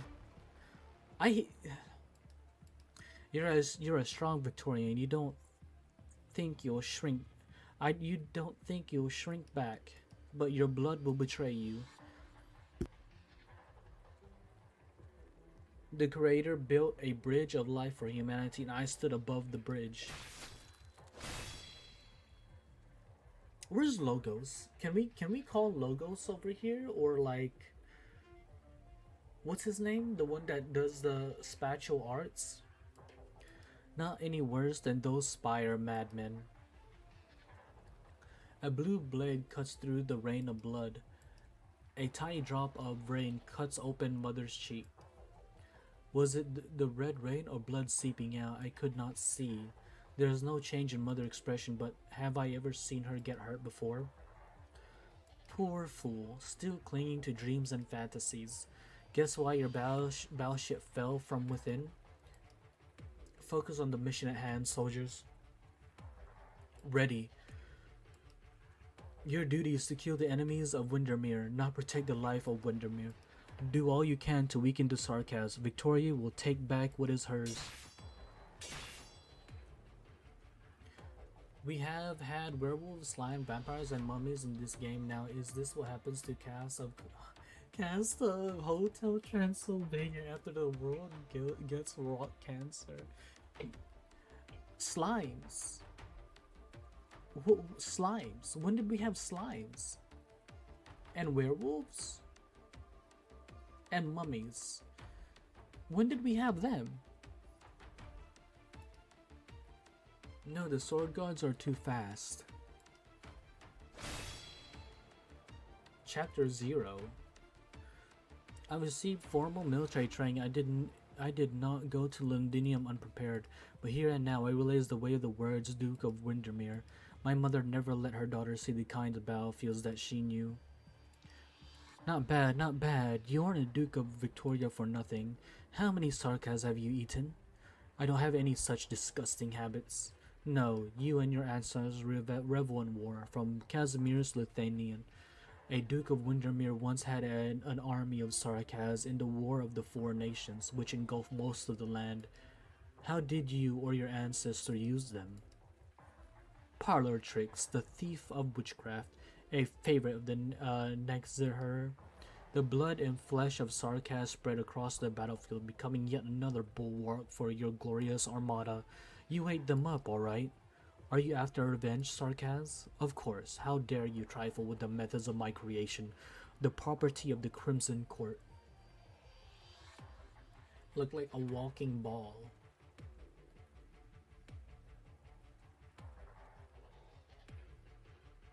Are you talking about the snails and stuff? The crabs or something? He's being strengthened by the blood of the fallen. No, it is no longer bodily fluids but a part of the curse. Prepare counter arts. Stay calm. Take a deep breath. My throat is coarse. I cannot speak. I try to gasp for air, but the smell of blood is all there is. Vampire and Kafasari. This is Mother's flagship. Lycordine. Most experienced commanders. Bravest sailors and most steadfast warriors are gathered here. Mother once told me that war is not about heroes, about charging into danger. A commander must see the whole battlefield in order to see the way to victory. But I realize why this ship sailed deep behind enemy lines without support. Because of me. This is no time for self-flagellation. I have to do something. If there is no place on Mother's battleship for me, someone must bring order. One of the kings of the Sarkas court is here, but would they really attack us so recklessly? My espionage background tells me that something is missing from this puzzle. I have to do something. Think. It's Vina. Could it be? No, arts that can teleport an entire army are unheard of. Our ship fell from within. I know this feeling.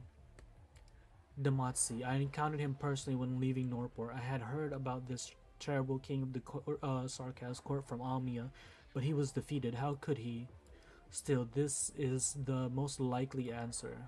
No, Demazi is gone. There are two kingdoms of the Sarkas court on this ship. A truly terrifying conclusion. But what about the vampire? Why didn't he go straight to his target if he could use his witchcraft on the officers? Attacking Sarangutarj with witchcraft, then creating disorder with assassins, that's too inefficient. But the Sarkas fighting with Mother, the Demazi, did he simply infiltrate us by taking the face of a Victorian? If the Demazi won everything, Logos had the right of it. No, yeah, so the Demazi should be gone. Daphne, stay back. That one's fake.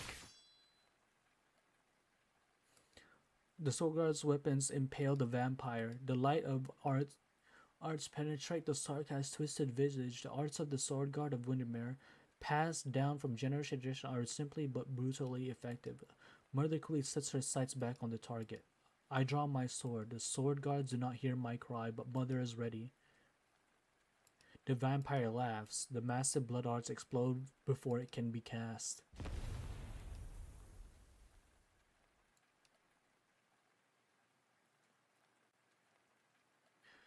A gust of wind seeps through the sticky air, blowing away the sanguine rain and wind. Death falls silent. The true terror begins to spread slowly but surely. Blood converges upon the hand of the silhouette, forming a crystal, then the other, the true. Enough. I don't enjoy seeing another wear my face. The sword guards pull back instantly. Even so, two of them are late by an eyelash, and their flesh takes incomprehensible form in a split second. I can feel my hand trembling, my throat seizing up. This is a battle beyond my comprehension.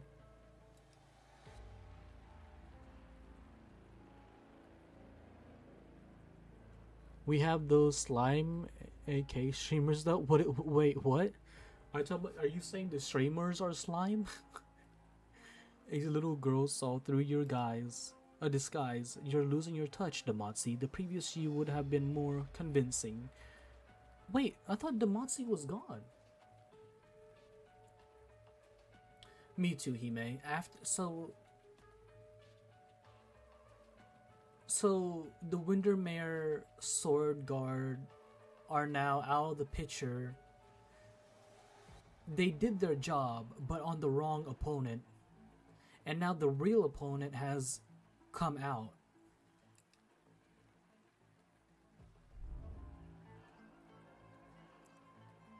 Is that so? These arts are merely a poor imitation by the Conversari.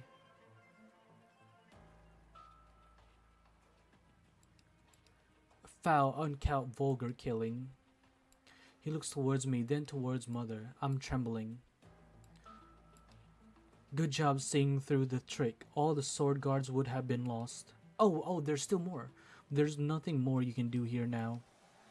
The escort fleet is approaching. You must ensure that communication with the fleet is maintained. The communication tower, it's behind the deck.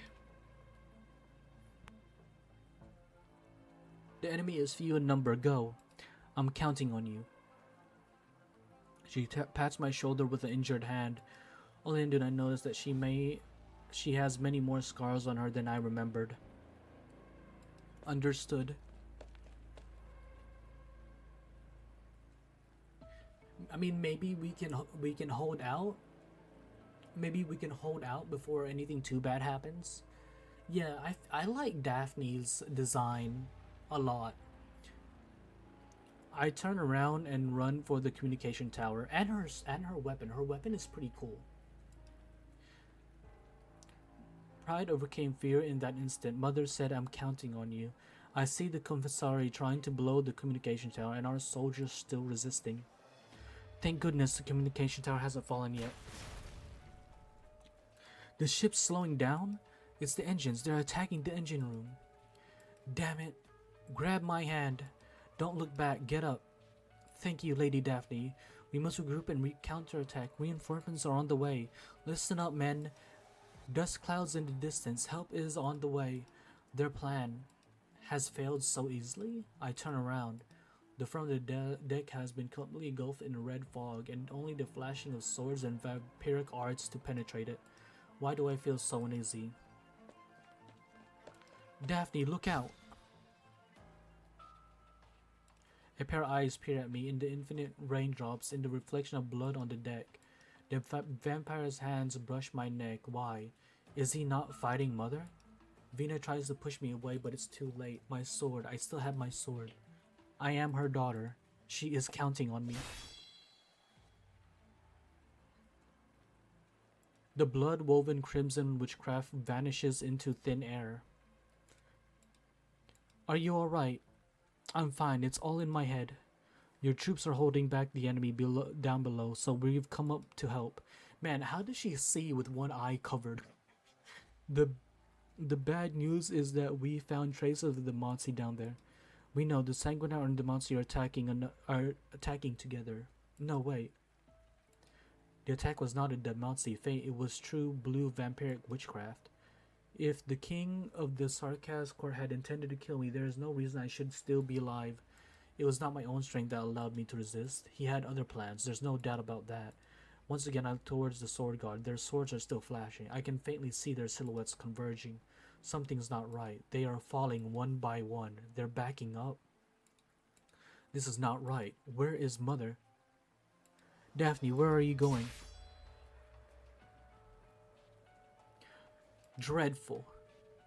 The scent of blood has changed. The commissary has succeeded, as has the Sanguinar. Pull back. Those unable to do so, drive your daggers into your hearts on my command.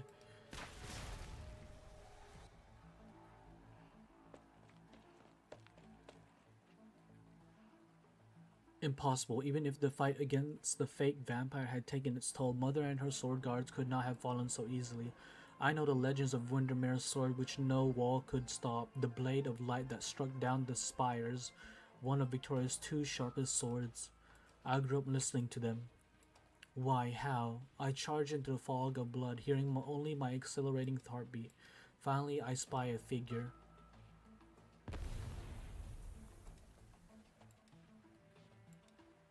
You have lost all sensation in your arms. Your guards are routed. How do you feel now? Yeah. I mean, at least she's... I mean, she can't die. Sarkaz. He caught you. An instant of weakness, of disorder. Why? We do not understand. We find it regrettable. She's finished. Let this great warrior savor the fading of life. Are you leaving? I have no interest in the inconsequential deaths that remain. AV.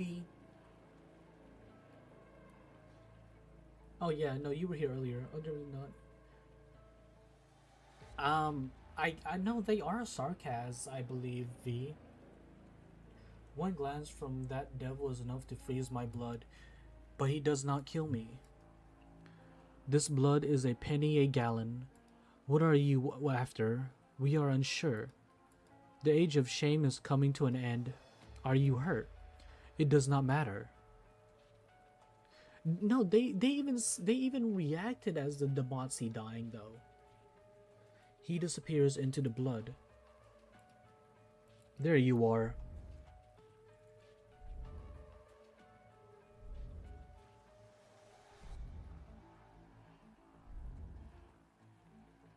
The one who saw through us. He said we were losing our touch. How convincing was the last one? Is this good enough? Wait a minute. Wait, have we been talking to Damatsi this whole time? He smiles at me with mother's face. We must try. Then with an identical sword, mother's sword, he impales his own chest. In my fear, I tried to charge, but my body refuses to move. It was Damatsi the whole time? We'll do better next time. He whispers in my ears, wringing my own face. Mother's sword is still in his chest. In my chest. He falls, and familiar blood witchcraft covers him, consuming him. After the blood boils and evaporates, it's as though nothing had ever happened. All I can do is pick up Mother's sword. Did they kidnap her? Oh no. The fighting has stopped. The wind has calmed. The ship has stopped. I see blue hair on the ground. Mother is bleeding. Oh no. No.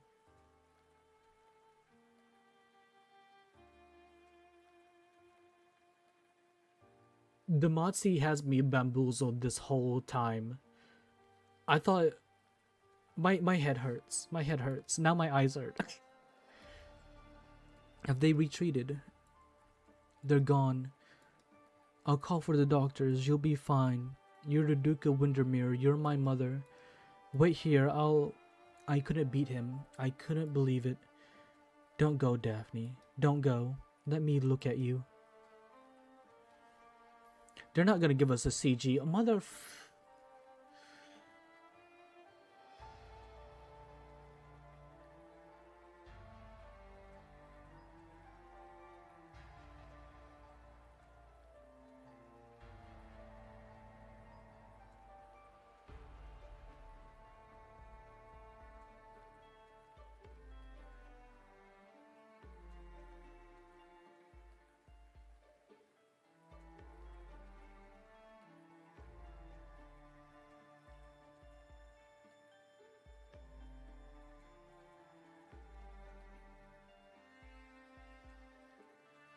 You know, every day, every time I go back to reading story chapters in ARKNIGHTS, shit like this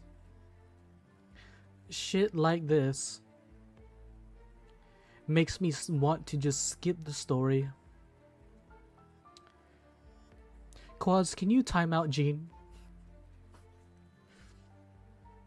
What do you mean fall into my arms? I did nothing, Jean. I'm not even here. How is this my fault?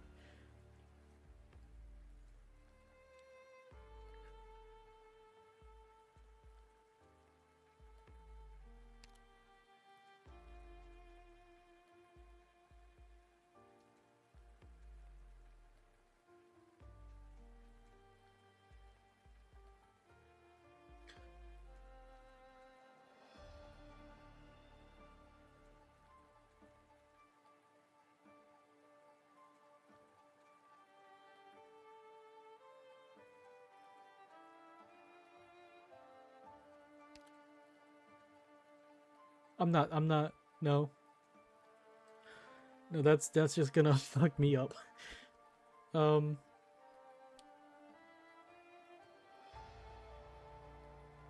Where's my list? I need my list. I need my list.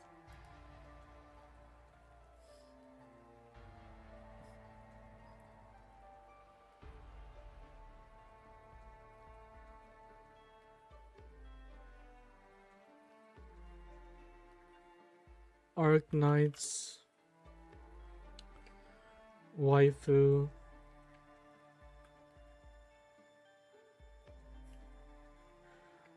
No Laifu.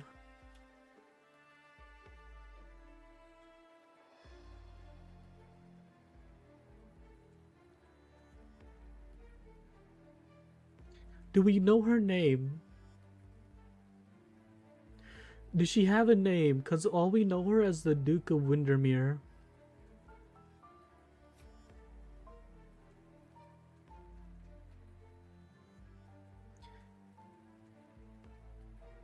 When did they say her name?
No, no, Hime.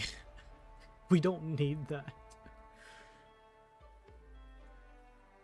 You know, I hate how ARKNIGHTS does such a good job in their art,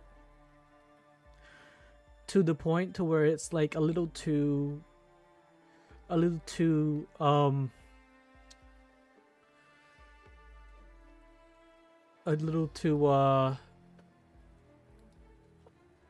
too good.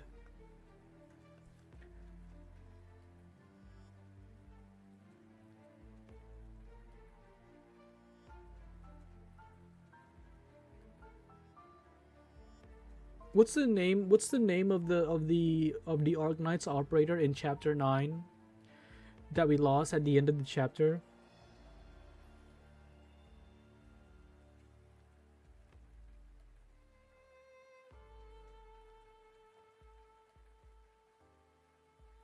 Outcast, yeah, Outcast. I really liked Outcast.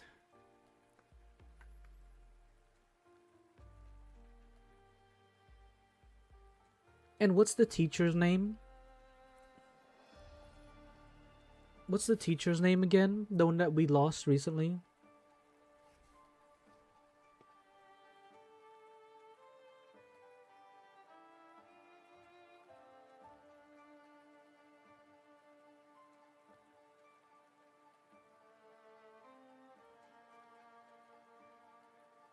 Fucking Gene, why the fuck do you have that? No, not well. Toluda's girlfriend too. Yes, but no, we lost her. We lost her last. She was literally the last one to die because she couldn't like go on.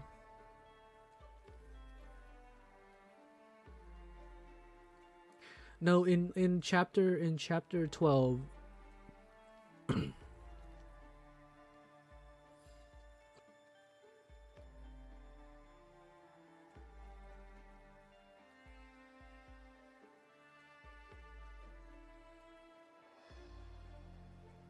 But what was Toludo's girlfriend's name again? Right. Golding. Oh yeah, right, Golding. Oh, Golding? Oh, Golding and Alina. Yeah. You want to see the list, chat?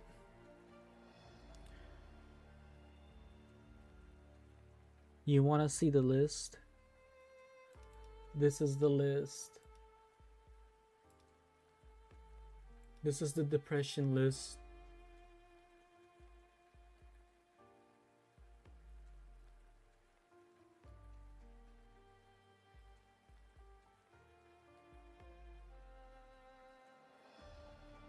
Hypergriff cutting onions via Bluetooth. Yeah, no, I just made the list. I forgot the list.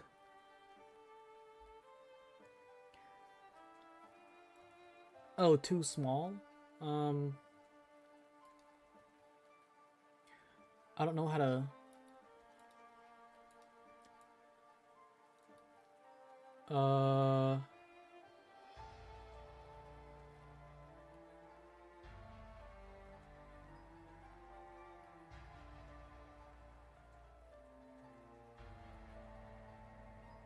Yeah, I don't know how to.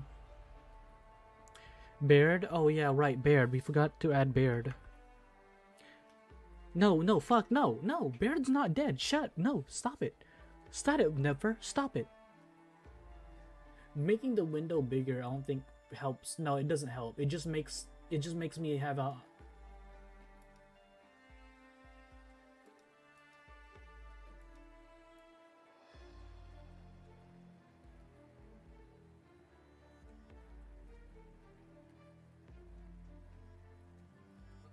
Yeah. Well, there's, yeah. No, Baird is not dead. Oh, Misha.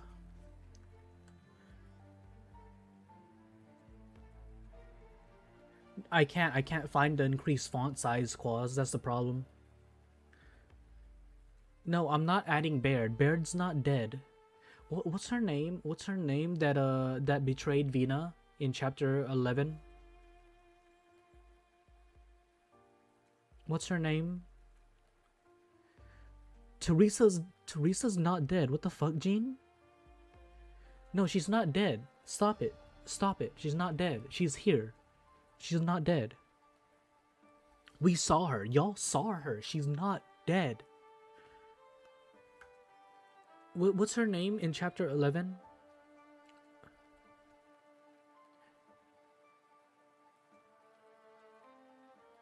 I don't know why I even have Frost Nova on here. Frost Nova's not dead.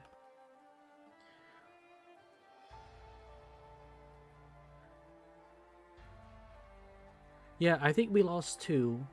Mandragora and the Duke that was helping Vina, but she betrayed Vina in the Sign of Kings. Like, why the hell did she? We burnt her body? No, we didn't. Shut up. She's not dead.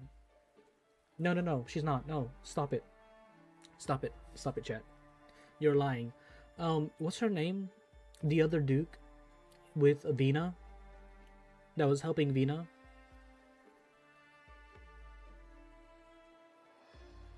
She had the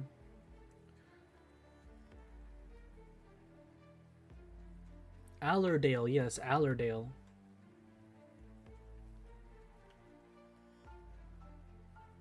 We lost Elba. No, what the? No, what are you talking about? You guys are like, you guys are delusional. I don't know why you want so many beautiful waifus dead, but Eblana is not dead. Teresa is not dead. I'm not crying, mother. I saw you swing your sword, Daphne. Very good. Misha is on there. Frost is as dead as any male that walks into Jean's basement. What do you mean, Quaz? They don't die by walking into the basement. They might be lost and found, but I mean, they might be MIA, but they're not dead. Yeah, no, Misha's on there. You had injured your hand. Your grip, it was never right. I was too hasty. I'm lost with all my waifus leaving me, chat. Mother, don't say any more. Towards the horizon, is that the direction of Londinium?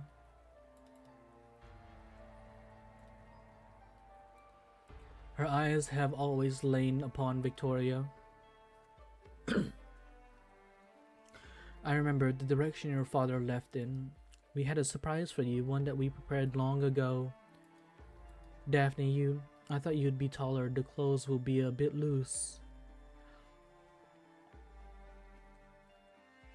No, her outfit in her operator.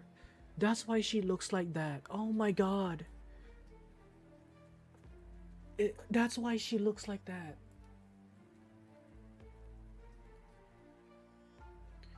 That's inconsequential, Jean. She's alive, and that's all that matters.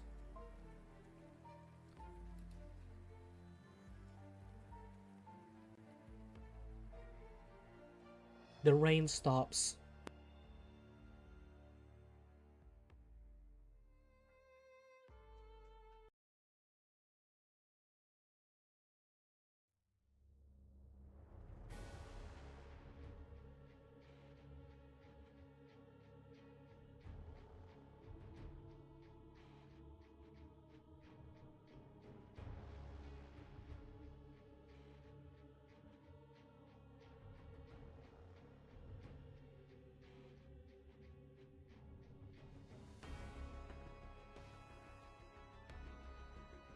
What do you mean she's awful?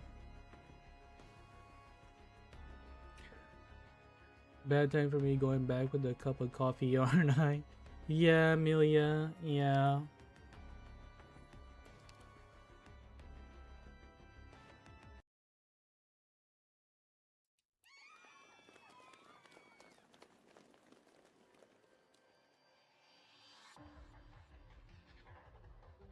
Wait, hold on.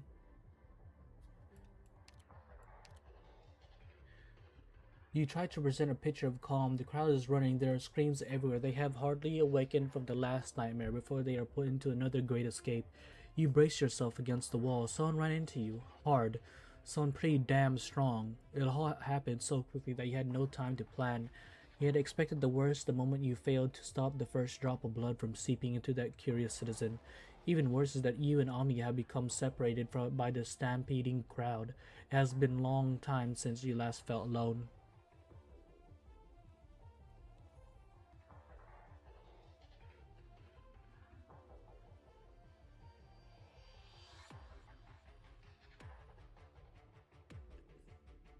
Her only kid is damaged, but she does no damage.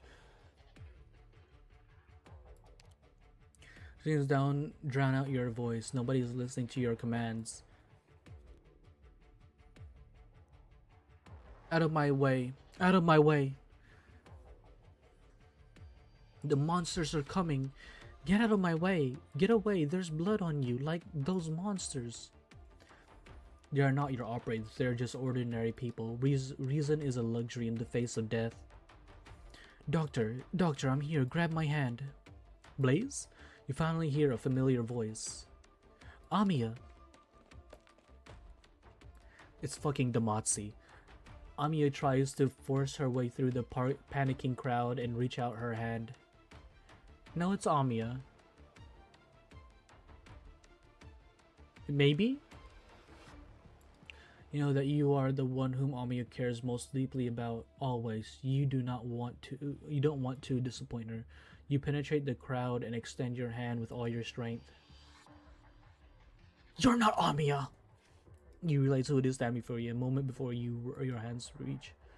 Damatsi. I was right. Why? Wait.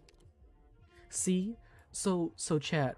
I was looking before Damatsi had like parentheses around their name, but there was no parentheses, so I was like, oh, okay, I guess it is Amiya.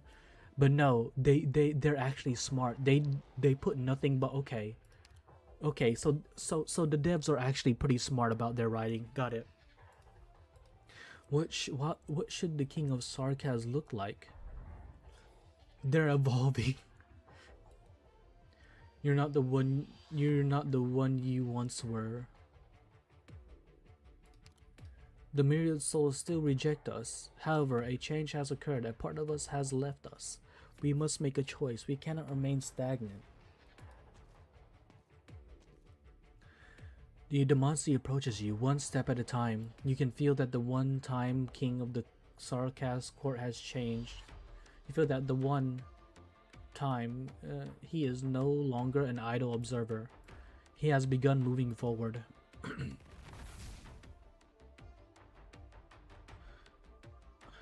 What? You're talking about me, right?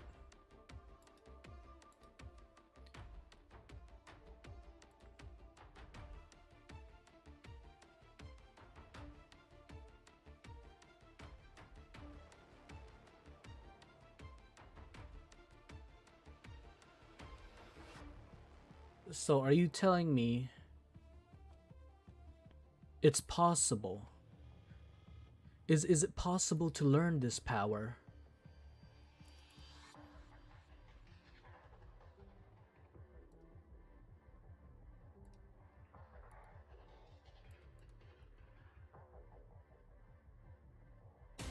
Mortal Kombat begins now.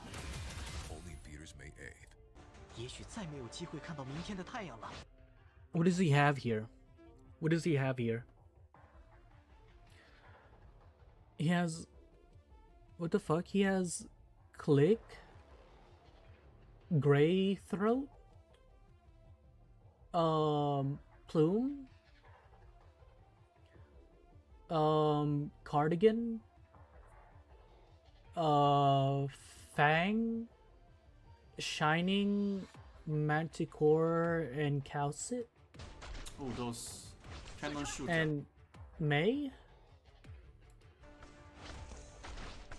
Teresis, can we kill you? 准备行动。 You're going to die. No, And Sven? cannot be hit. 我曾经忘记， What Or was something? 痛苦， that? Cannot be hit. 我曾经忘记。 What was that? Cannot Is he be using mechanics? Not mechanics, is he using like a bug?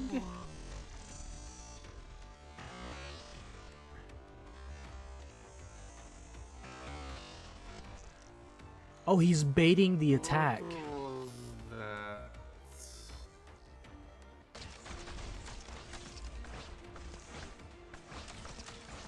Come on, show your HP bar if you dare. Wait, was that supposed to go to Calcit? 要上点太自信哦。 I dare you.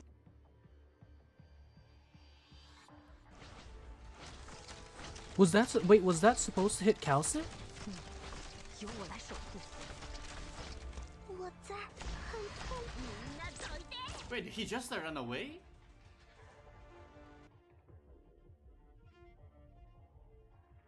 That's a lock squad. Oh, I forgot. That's Hayes. I think it got patched out. It was supposed to go to Calcit. Oh. Ooh. Oh, is Are you lore, sure? Ah, is lore addicted because Wait. Are you sure that patched out? You know, honestly, if they patched that out, I feel like they did a terrible, like, I feel like that's a terrible choice, because I feel like they should give the illusion to the doctor that we can save. No. Yeah, they should give us the illusion of like being able to save Calcit right there. And then make us feel better about ourselves. Even if it's an illusion, it's good enough. I'll take it. I'll take it. Better than nothing. Go play it for yourself again. No, I don't want to. I don't wanna go through that again. King of Sarkaz, I tried to imitate you, but I failed. A new Damacy. Is this your choice, to formally stand against us? We simply decide to try. Well, wait a minute. Wait a minute. Are you telling me because of Logos's choice to have Damacy off itself, it has technically evolved. It has evolved and is now taking a formal active stance in the fight. So inadvertently, this is our fault that Daphne's mom... I'm gonna end that train of thought there. Will we learn our meaning in battle against you, King of Sarkaz? Where does our path lead? Once I asked the previous Damacy what I should do, he said I must overcome all doubt and hesitation. If you still call me the king of sarcasm being reborn, then go find the answer yourself. You won't get it from me. He's always at your side, smiling. It almost makes you forget that she is the true king of sarcasm. Dark arts rumble. You find Amiya's presence downright imposing, but still you feel uneasy. Instincts tell you that this was no ordinary attack. It's just a short period of time you have learned that the Duke of Windermere, defender of the fortress, is no pushover. She had her flagship break off of the fleet in order to save her daughter. This was an opportunity, but the rest of the fleet was not so far away. The tactical advantage in attacking a ducal vessel is limited, unless this was a decapitation operation. No, killing a duke only makes her men angrier. There is more to Teresa's plan. Plus, this ship is home to more than just the duke's elite guards. You and your friends are here. The king of Sarkaz is here. I'm never building logos after that. Suddenly, a pang of intense pain dazes you. Oh, hey, Miss Thickums. Oh, Salas. Yeah, that's right. Sorry, I didn't... Salas is your name. Did I hurt you? That Ascalon woman is so annoying. Is she so persistent with everyone? Doctor. Amiya disengages from her battle with the Demacia and rushes towards you. Arts cover on her fingertips and her crown appears above her head. Look out, Amiya. You're the one they're after.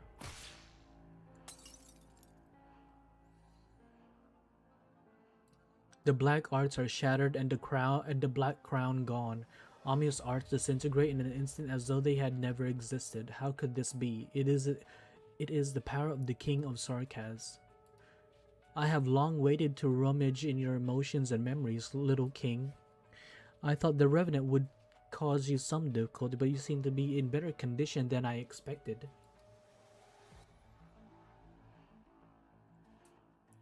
Wait for 14. What do you mean? What do you mean, Emilia? Cautus, no, Chimera. You are no Teresa.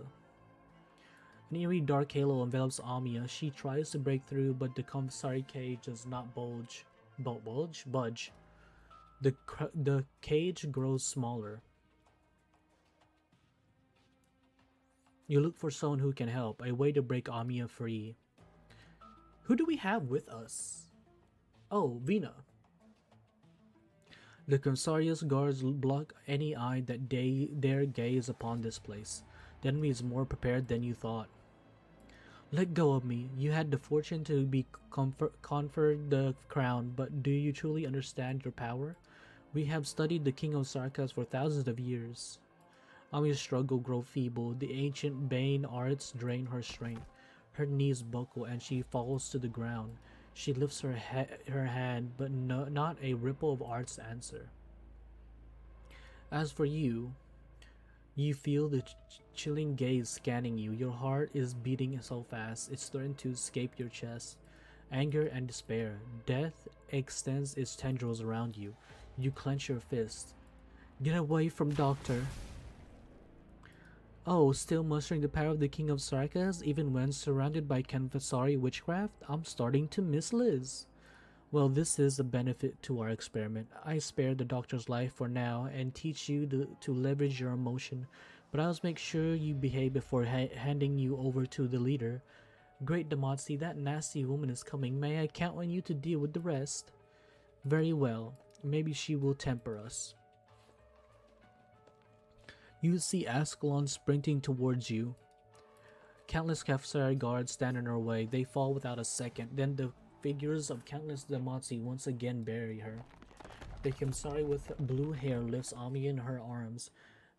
The whole structure around you shatters. A staircase of earth and stair rises, and the wall of the canyon outside opens its gaping maw. You have seen arts like this before, but she is no gargoyle. Doctor. Where they walk, the stone bridge trembles and shatters, and the cracks on the rock wall heal. I have a month for chapter 14. I mean, if we'll just keep whenever we have whenever we have time, in any free days that I've already finished the event, we'll do reading. Ashkan tries to free herself from the Damacy tide, but the expressionless fragments seem endless. Doctor, stay where you are. The most important thing is the Kamsari and Amiya grow distant. You have heard it many times from the many people. You are not built for fighting, so weak you could not even complete the beginner course for trainee operators. Calcet wanted you to stay in the rear, giving orders in safety. But Calcet, equally thin and frail, stood before Teresa's. You can still see the gaping wound when you close your eyes. But should you wait where you are, Ascalon needs time. You can work on a rescue plan once the battle has concluded. A commander should learn to recognize when the situation is untenable. But your ears ring. Ami is your partner, your family, your sense and sensibility, your past and memories all cry out. Man, look at how feeble we are.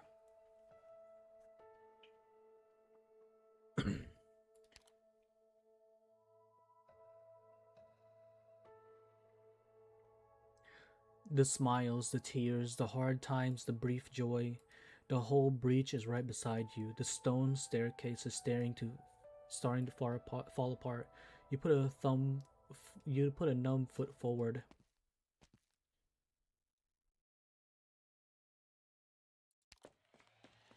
You leap before the bridge shatters completely. Oh hell yeah. I am him. You run like you never have before. Don't I have like a gaping wound in my side or something? As the ground falls out from beneath where you just read, your view is obscured by the white vapors that you exhale. Your whole body trembles. You have never so lamented the frailness of your physique. It is not far. You can catch them. You can. There is no time to think. The hole is within reach, but the ever-shifting rock wall could close upon it any time. A few steps further, you muster all the speed you have. The next instant, you find yourself falling in infinite darkness. Well, time to meet Teresa. How much time has passed?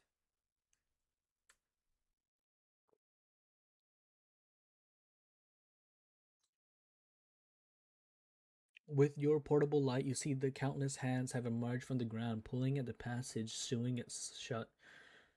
The space continues to contract, pressing on you.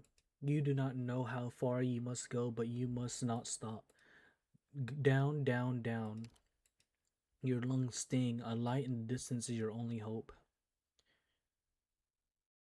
Where the hell? Am I in hell? Escaping the contracting hole, you find yourself hanging from an upside-down statue. From its eyes seep water falling from above, gleaming an eerie red in the light of magma. What is this place? Where are these statues? You recognize the statues as Jal. The gargoyle shoulders the roof of the cave, feet burning in the magma. The banshee curls up in the willow thorns, bones whistle in hand. The Wingo tries to tear the rock wall apart with twisted hands, frightful visage roaring beneath a mask. Jean, why? What have I done to you, Jean? The withered vampire extends a hand from the lava. A creature of known race holds its head in its hands, stone columns running through its eyes. You're tough, Doctor. I respect that. You feel a heavy blow and a pair of baleful eyes. Did they knock me out?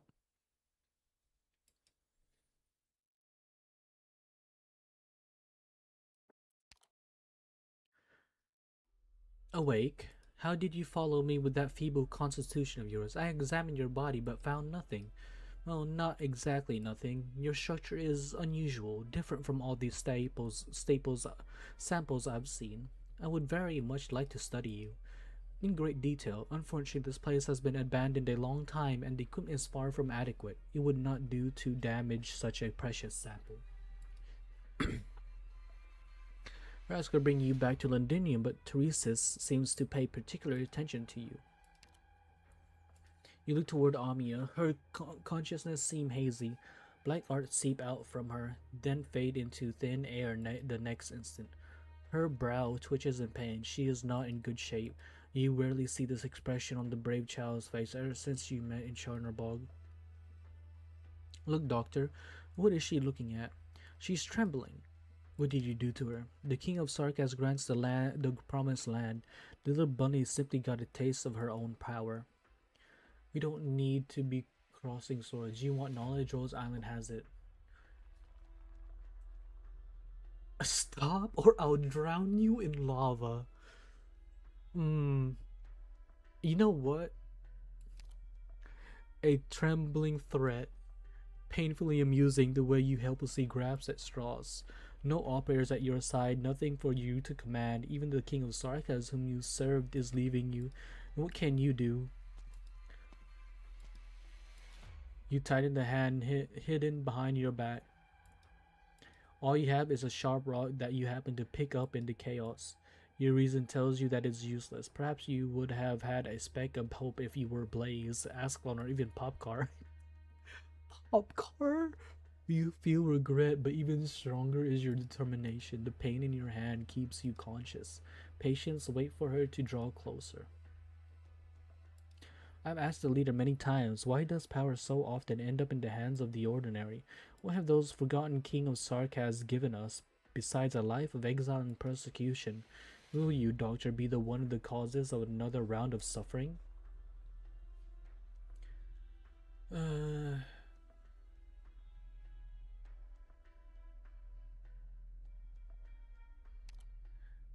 I appreciate your intelligence, but there has never been a shortage of smart people.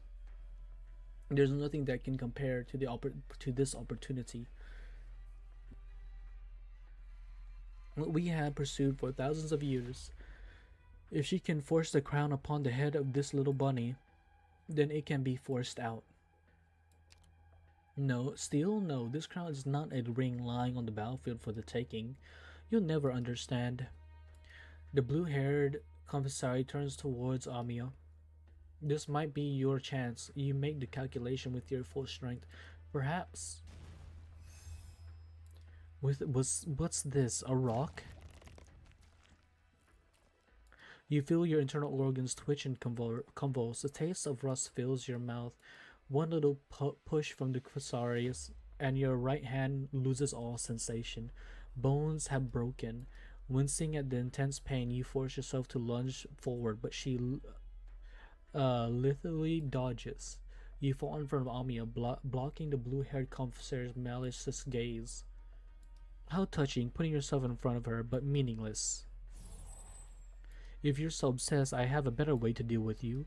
Perhaps that brain beneath the hood holds secrets beneficial to our experiment. There, don't try to resist. Share your memories with me. You can feel the confessorius breathing. A numbing sensation filled with ancient woodcraft moves towards the top of your head.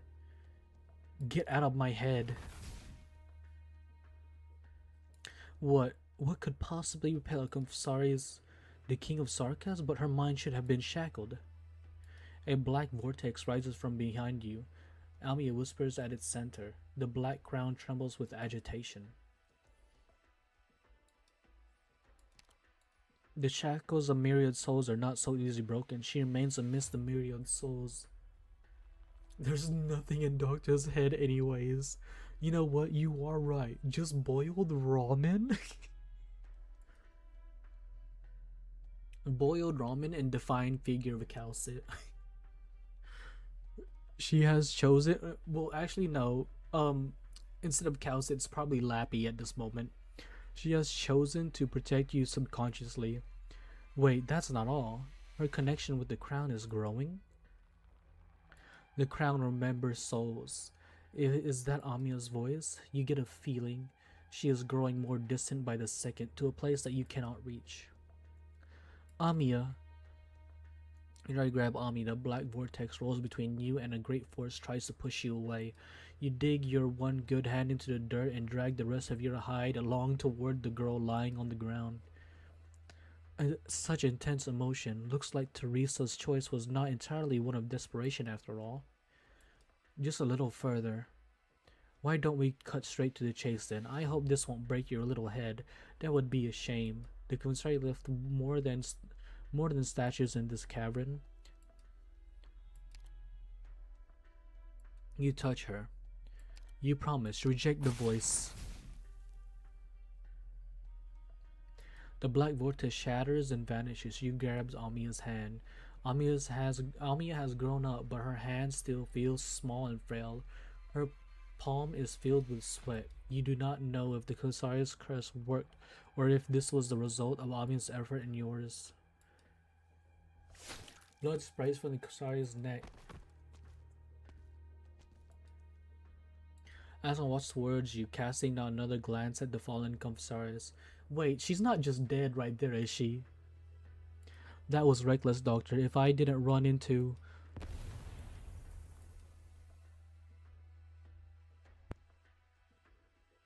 Blood explodes and a sanguine shockwave seeps towards you. Noodle maid. Arriving in the nick of time. Oh, Logos. Logos is here too. When did Logos get here? Vampire arts. What have you done to your bloodline? Hard to imagine that you're related to Shining. The amount of grief that your degeneration has caused that fine girl. Lord of the Banshees. I'm impressed. It couldn't have been easy to get here. Sarah puts her hand on her neck wound. The blood that sprays from it is slowly flowing back. I should have been more careful, knowing that the sitting Lord of the Banshees is rather rebellious.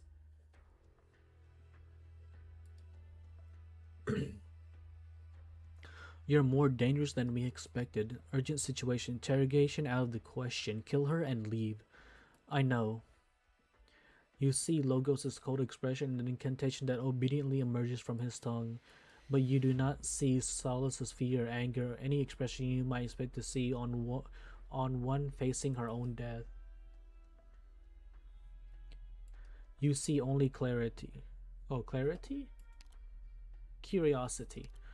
This is the Lord of Banshees, the Elegiac Court? Indeed, these incantations are no less refined than that of your famous mother.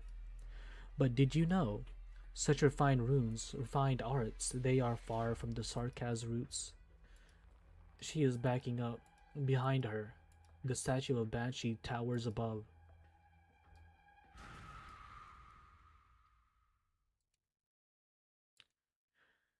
Ascalon. An instant before everything went black, you saw Ascalon grab Amiya whilst Logos shielded you.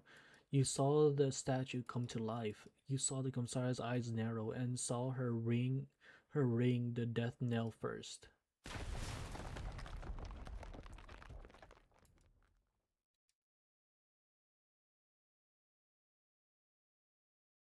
Nanji? What Nanji? Doctor, we've left the cave. Ascalon is scouting the area. Your right forearm is broken. I made a makeshift splint, but I'm no medic. Still unconscious, the commissarius said something to the effect of trapped in the myriad souls, but she's alive at least. You turn around to see the goddess girl lying peacefully under a tree as if she is merely sleeping. I can understand Ascalon's objective to your methods. She's concerned for more than just your safety, but it's also true that you brought us time. The commissarius and Amiya would be behind Lindim's walls by now, if not for your efforts. She got away. Rock and earth, blood, and the wail of the banshee. Is this the Sarkaz that the commissari want, or one so obsessed with bloodline and witchcraft? Their target is the king of Sarkaz. We must inform Calcit and Shining. The vapor around us. This can't be. Careful, Doctor. We may still be inside the enemy's trap. This is not Victoria. This is the Convalis of the Banshees.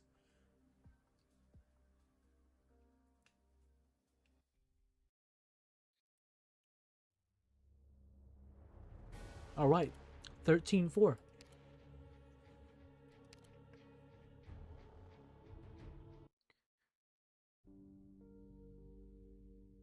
How long is 14? 13. How long is 13? Did y'all say 14 was the longest? Honestly, since coming to Victoria, my drifting work has been at a standstill. Back in my mercenary day, I spent most of my free time writing them. One book filled, a new book empty. Really, I had more to write than I physically could. 34. What's non-G, Amelia? And yet, since joining the military commission, I haven't given those notebooks a flip through in forever by now. Yeah, no, I don't like this holder design. I really don't. It makes him look like a bum. I obtained what seemed like a higher position and power. I wasn't directing a squad or two mercenaries any longer. Now they put the sand table of the whole battlefield before me. He changed so much, and I grew more and more sick of what I'd written about. Solid Snake? No, literally, it's Solid Snake. Solid Holder. Solider. Yes. And I grew more and more sick of what I'd written about. I used to believe that the most important test of an archivist character was loyalty to their accounts. Yet bit by bit I come to discover these books had turned into echoes of wave after indistinguishable wave, reproductions of scene after scene of the same tragedy. I've been through this all with my own flesh, felt it all with my own soul. Why even make all this vacant language and empty summary out of all of it? To do chapter 14 on the hard mode, especially the last. I mean, we're gonna be doing everything. We're not gonna change the difficulty. We're gonna be getting all the resources from it. When did it happen again? I remember last year in September, where the summer was exceptionally long. General, the mayor is dead. Your saber still drips with the blood. If only the blades of the military commission and the mercenaries could be as swift. As long as it's a weapon, there's no real difference. It gave me in that moment. Wait. So remember stage you do and read only on chapter 14. Okay. Well, we're doing it right now too because I haven't finished chapter 13 combat stages. So we're gonna do both on 13 and 14. I remember the look he gave me in the moment, but I'm still not sure what he really meant by it. Roger. News just came from the Mercs. The 14 MPs in the plot to assassinate the regent have been apprehended. And what stance are the other MPs taking? They don't have one. I thought you'd be more direct about your methods. If the military commission requires, I can execute every MP right now. And with our current situation, this will suffice. The airship is still under construction. We just need a little extra patience. Chat, I thought Holderer... So chat, I thought NS and Holderer had a plan. And Holderer was supposed to be the inside man that would be following Manfred and Teresis as like a spy. And so Ines would be like would be like doing all like other work around the area, just not in the same place. I thought that's what the plan was. Or did Holder actually switch sides? Did Holder actually switch sides for like within that frame of time?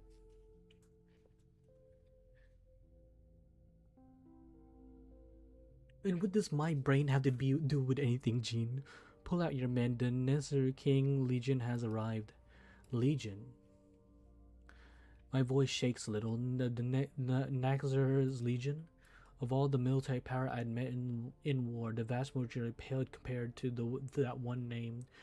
The difference was heaven and earth. When, how, whatever directed a Khazda army whatever direction a Khazda army enters Victoria from, they'd have to pass through major duchies. It wouldn't matter how they conceal themselves. That large a force could never. His Majesty has right at Londinium suburbs. 2 reorganized royal court units directly subordinate to him have been stationed outside the city. I understand. I'll order the mercs to withdraw.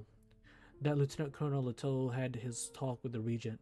He and his defense force will soon be assuming control over all of the Londinium administrative affairs. On the surface, Londinium will enter a state of semi-martial control led by the defense force, owing to the garrison rebellion. Oh man, what?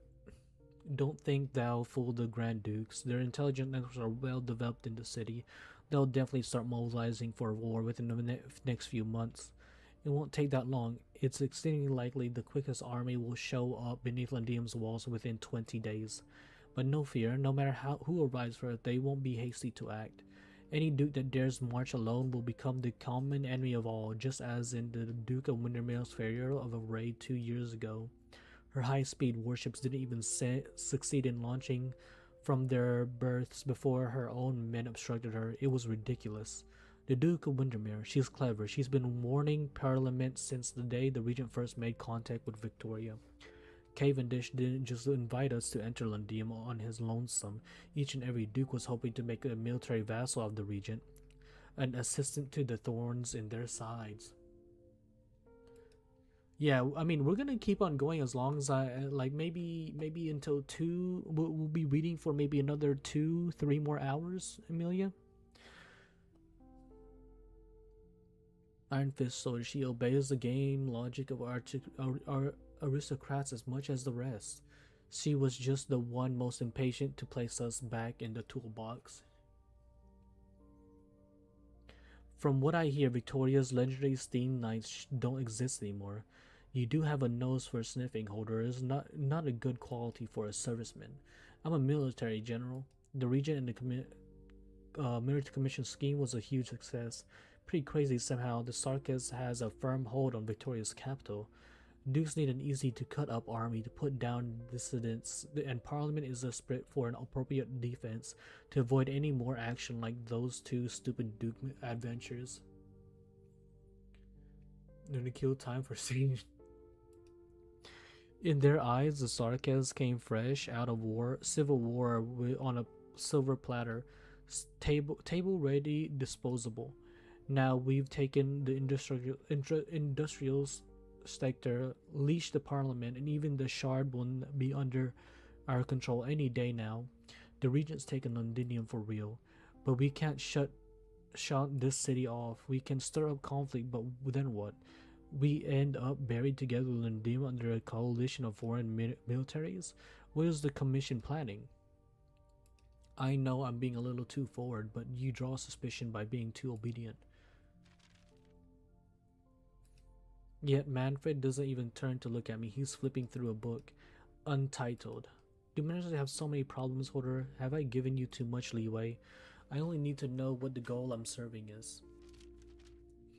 The mercenaries I know have other tastes, inquiring as to the more loose-pocketed employer or mulling over how to waylay a Sancta caravan. I just have different personal habits. The Marine Commission's general before me pries his gaze away from the book. I hear his position here isn't just for his service rank. I hear his relationship with Teresa's is very special, which means I have to be extra cautious. I dip my head slightly, working to ensure I express enough respect and humility. Hey, at least Amelia, you get to suffer reading ARKNIGHTS and Ready or Not. Is your eye alright? It affects my depth perception in sword combat. I'll get used to it ASAP. I received your interrogation records. The assassin was an Ines woman, a mercenary alike. We sure didn't expect the sarcasm like Ines to get bought out by Parliament, especially for a hit on the regent. And Ines is dead, and you lost an eye for it. You'll receive commendations from the military commission. No commendations necessary. Ines is dead. Man, these people don't know. Then you'll receive payment in mercenary fashion. After all, you and Ines and that lunatic with the W call sign did an active mercenary unit for quite some time. The old sarcasm of the Scar market, their commendations for you are blinding. Very decisive of you to kill her. It's the only way a mercenary lives, will do anything to survive. Even gutting your own colleagues. Even gutting our own colleagues. Then I'm sure one day you'll come to despise me, won't you? You asked me just now, what could the military commission be planning? Our plan is only drawn up to the point war breaks out. As for what follows, that would be their plan to make. This place is the heart of hatred, and it will be buried by vengeance. Man, this is unnecessarily long in my opinion. Just as she wrote in those booklets, just as every war we've been through, so you were. Never mind that. Carry on writing. You've a heavy mission. Bear that responsibility. As I was saying, now the military commission duty in London is fulfilled. With a single activation of the shard, the tempest of war will be unstoppable. In which case, what more could Teresa's want to do? What more can we do?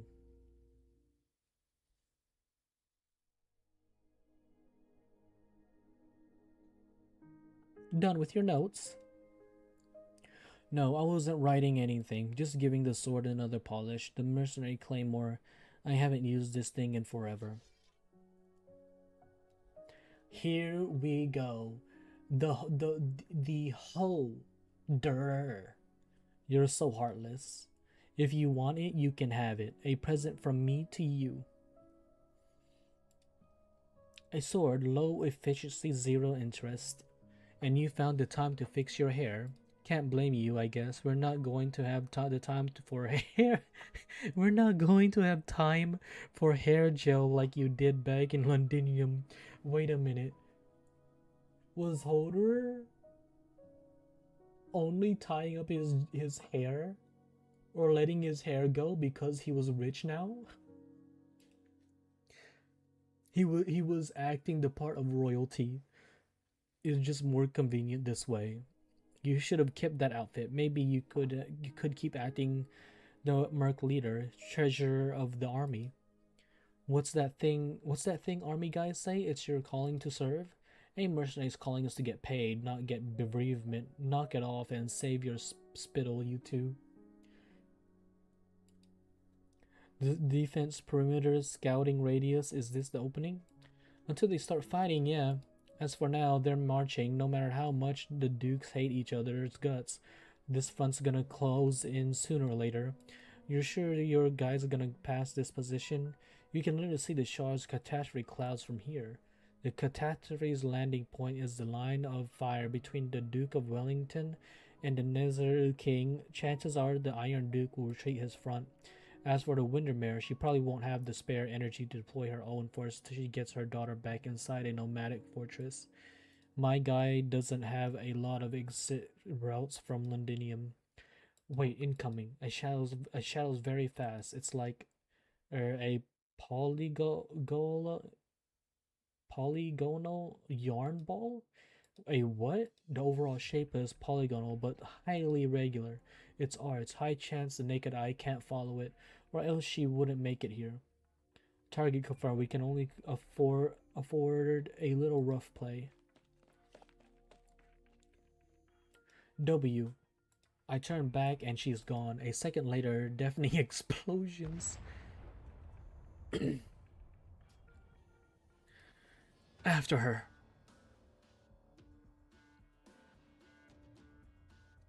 The scale, the dust cloaks the entire surrounding, but we're not blind to what's either a sizable witchcraft vehicle or a bizarre aircraft. As ever, W kicks off without restraint. If we did graze a lich, I brush away the smoke, but surprisingly I feel myself hitting something. What is that? A wire? What is it Ness's wire? Silk threads hanging, crisscrossing from the void, then pressing into it again. Oh no. No, whoever this woman is. What a coincidence. Come at me then. This is where the strange sensations truly start. I thought Ines had those silk threads. Her figure snaps into formlessness in an instant. Threads swirl and fading. I thrust an arm out with all my strength, but grab at nothing but dust. Did she run? I told you, you can't blow a lich up with bombs. No, she's still around. We have to catch her.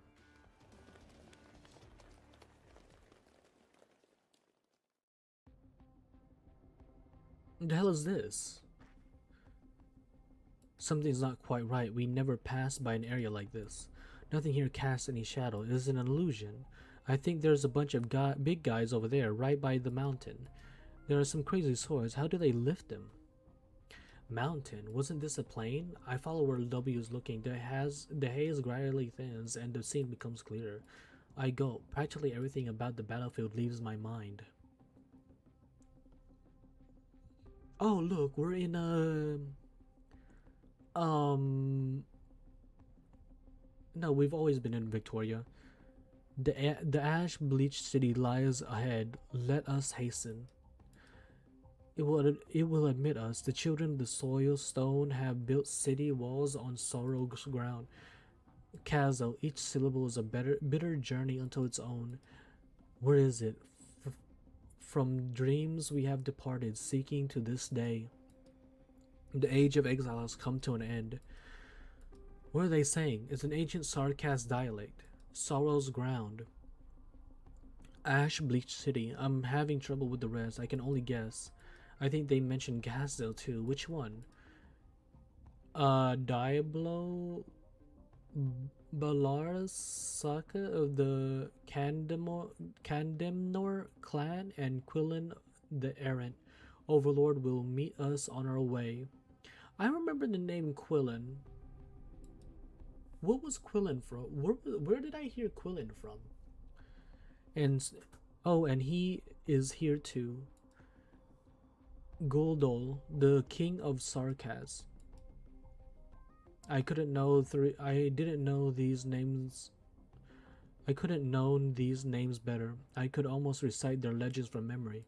The first line in Sarkaz I have ever read was from the tale of these people, the epic transcribed time and time again, still handed down in Sarkaz slums in this day. Were these shadows tell of is the second Kaza that could be called a city? After the very first Kaza was laid to waste by the elders and ancients, there passed over 1,000 years where Kaza was no more than a tiny hamlet, a mass of thatch and wooden fencing. Frail, easily destroyed, it was ravaged by the wills of colonizers again and again and again and again, and the Sarkaz were sent into exile. Until this moment, where the Sarkaz had once again accumulated strength, once again rebuilt a true city. They left the waste that we now call Columbia, and came to the heartlands of Terra, and there they lived, and there they died. And then a betrayal, another migration east, and before they'd gone far, the blue flames of fury were again betrayed. It seems as if Sarkaz's history was cursed from that moment on. History waves have rolled on to this present day, where citadels are incessantly scrapped and rebuilt and still amble about in arm's reach. But the names they speak, those are that city's first kings of Sarkaz. The king of Sarkaz, 7,000 years ago. When did this lich appear before us? How does she have this power? I draw my sword across my chest. The lich lifts a hand. How did you produce these things? Consider this Kazel's historical significance and its impact on the generations to come. The legend of the king of Sarkaz have found such widespread in song, but these vagabonds, even we lack for such trifling accounts. This is scarcely even witchcraft. It is absolutely not. No original art could attain this degree of effect. Oh, or perhaps it could, but at the very least, a historian would be needed. Is it a trick of physics? A projector that forms images from the mist? When did our brother and sister gain such technology? How rude not to share. No, it's off. These pictures are too close to the recorded truth, be it a technological feat. Whence came the material? Is this... So this is some kind of arts then? Is this not her doing? Her hands sway gently in the air, like she's feeling something, sliding the colors before her and leaving us to our devices. But it's of no known category of arts. It's highly likely even that if it isn't arts. How very strange. A firmament. If Victoria wanted to tame a firmament for battle, it should have started long ago. Wait, don't we have a what's it called? A firmament messenger in Enfield? What's this bitch even doing? It seems you are not artists. You are simply and purely the ones who blew up my beloved cube. It was very comfortable sitting in it. Messenger to the Lich's court. Lady Emergard, we deeply apologize for using such a method to contact you. I don't know what misconception you have of liches, but honestly, I'm not that old. Stop I fear this is not your arts either. I certainly don't have the knack to conjure a band of 7 million old vagabonds. Okay, so this is not her doing. What if I use arts to stimulate it? Just the most basic, tiny amount of energetic irritation.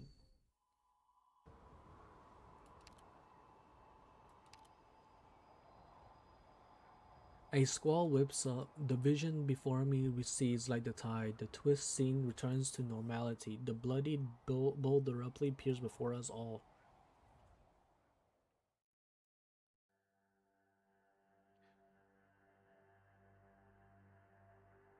What is this? I checked this area 3 days ago, there was nothing like this here. Guys, hey, Hodor, W, snap out of it. Ines is fine thanks to the stars, my blood is boiling.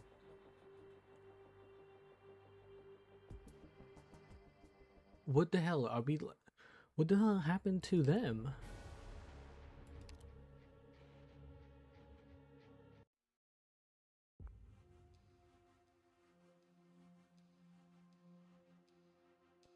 Oh wow, a close-up on W? I've never felt my blood flowing so clearly through my own veins. It surges about like crazy, shooting out through my limbs, then finally converging on my heart again. Rhodes Ion, when the medic operators were examining me, they wanted to inject me with, what was it called? I forgot. I sure gave them hell about that. I've got the Originium. I didn't want more random junk around in my body. Well, fine, I get the message. We need all this blood to live. It carries oxygen and yada yada, whatever. Hodor told me once, but right now I'm sick of it. You're my blood, you little shit, so listen to me. No, there's so much reading. And if not, you can get the hell out of my body. I feel the dagger on my waist. Did she just cut herself? W, what the hell is wrong with you? That is, oh man, I feel like that's what everybody tells W. Nothing, just some bloodletting. Hodor scrunches his brow. The lich is giving her hat a deep grip. The racket finally dies down. No, actually, I guess we hardly bunch, just got used to it. Ines, are you alright? Absolutely nothing wrong with me. You guys explain. I get it, these rocks don't work on chilly old hags. I bet Kausik could dance a whole jig here. I'd believe it. I'd also suggest you bandage that wound. I cut surgically, avoided the arteries. So this is an anti-sarcasm installation?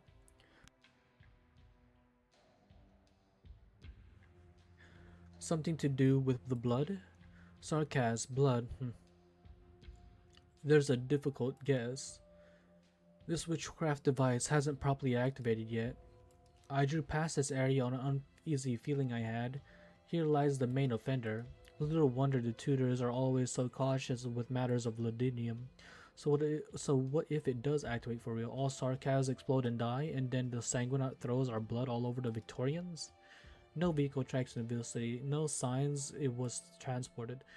They took these giant crystals, crossed all these miles, and then set them down here directly. Some of this wouldn't be the first time I've heard of something like that. Lady Ermengarde, I'm guessing you have nothing to do with this either? Naturally, liches can't accomplish this sort of thing. The space we reach isn't this one. Also, if I'm not mistaken, you recognized me just now. Hodor, was it? I've had an eye on your books before. Some of your manuscripts are even in circulation among Lithuanian sarcasms. Do you have any leads for us? Why should I be helping you? You just blew up my little cube. The bitch just shot me a glare. Hey, you don't know how much I'm holding back from stuffing a bomb in that chest cavity of yours. Are all sarcasm mercenaries so eager to die these days? If she says one more word, I'm seriously gonna do it. Forget it. Let's talk about that illusion just now. That was a vestige, a spatial one, a temporal one. Were you looking for vehicle tracks just now? That illusion was it. Some kind of special arts is affecting this place. But that wasn't Ojirian arts. It wasn't sarcasm witchcraft. These art circles are related to the vampires, and an illusion was definitely related to the art circles. But there's no direct line connecting them. Perhaps these are leads you can use? What position are the liches taking? The same as ever, we've made no promises. But we have an infant telling us Castle has had liches showing up too. Usually never make appearances in Castle. Oh? You left Babel, joined an infected organization, then ended up in Londinium, and you've still kept an intelligence net in Castle? Are you really just a mercenary? I feel like with your competence you could get hooked up as a whatever in Lithuania, relatively speaking. Oh, except your arts is a little mediocre. Personal habits. In a battlefield this extensive, how do you think you'd stop me if I did want to leave without a whisper? You were looking for us too. Technically, I'm a little interested in you, specifically you. Do you sarcasms here always have to talk in riddles? I keep forgetting Ines is like not even sarcasm because of the way her horns look. Score one interruption from Ines. She's getting impatient. Nice. Let her draw everyone's attention while I kill this bitch. Son of a lich dead.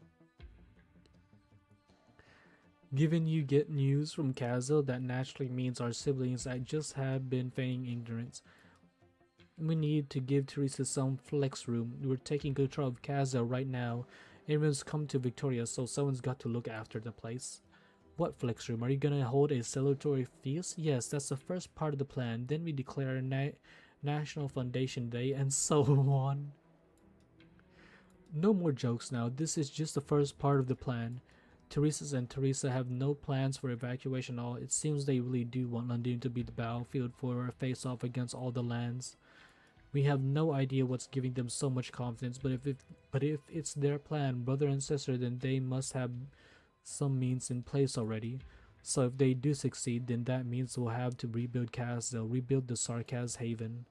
And if they fail, if the Sarkaz fail here, then we'll lose an entire generations of youth, and maybe every youth that was to come.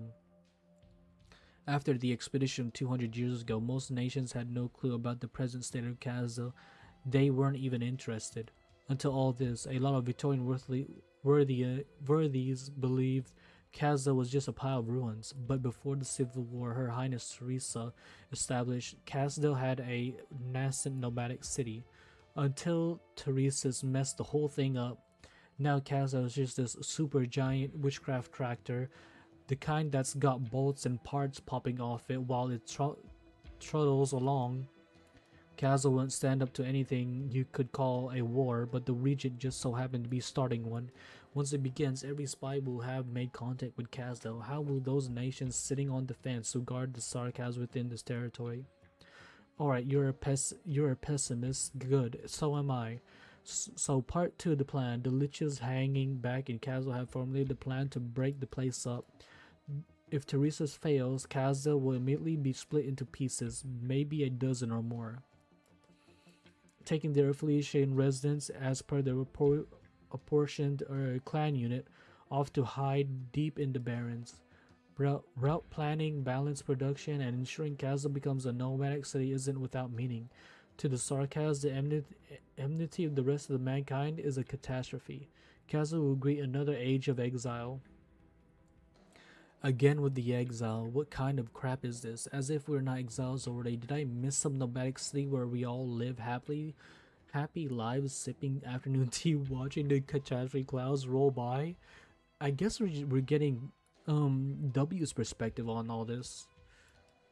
The Sarkaz are strongly united at this point, not at all the way I hope, but purely in terms of endpoint. Teresa's has done it, but unity could mean more than just another vengeful massacre.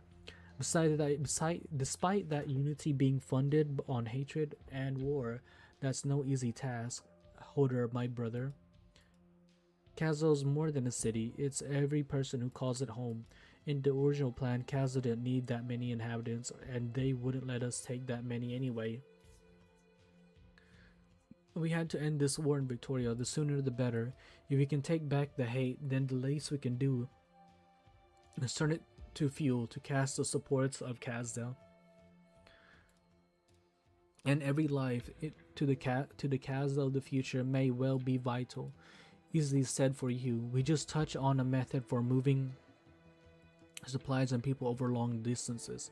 That might be what we've been after this whole time. What serves as a military commission's lifeline in Londinium. I'll find it and seize it. It was able to bring us to Londinium so it can take us home too, before everyone's buried 6 feet under. You are certain to succeed. You're just a mercenary. A place to call home, somewhere you can always return to. Teresa, all this time I've been trying to keep that name separate from this war. Her Highness, how can a war just like before let anyone rest in peace? I bet it's just some diversion by that Teresa's bastard. He killed Her Highness and he's still blaspheming her. I'll make him beg for forgiveness on his hands and knees, and once he's done, then I'll turn his skull into fireworks. Finding you was the right choice. I'll take your plans as the stance of Babel survivors and inform the liches. Thank you. But you blew up my cube. How do you want me to get back on foot? 8 kilometers northward, there's a Sarkaz transport camp. Go and steal their car. Need us to help? Forget it. I don't want her catching me again and finding out I've been taking deals with you on the sly. So good luck to you, and may you still be alive to make good on your promise after meeting her. Her. Hold on. Yeah. Yes. Are you guys getting this familiar feeling? What are you talking about? Does W not know? What am I talking about? I have no idea. Damn it, Hodor should be the one saying moody crap like this. But still, what's bugging me?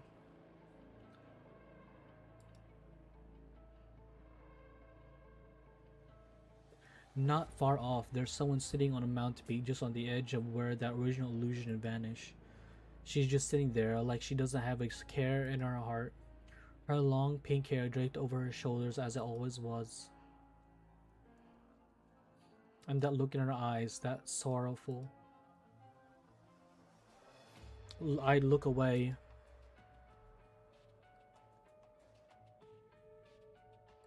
How is this happening? No, that's no illusion. The moment I saw her, I knew it wasn't. That's her. See, she's alive. Your Highness? She's gone. I want to reach out to... No, forget it. Maybe I should save it for next time. Besides, she couldn't have been real anyway. She just really looked like her, an indistinguishable forgery, able to fool almost my pair of screwy, messed up eyeballs.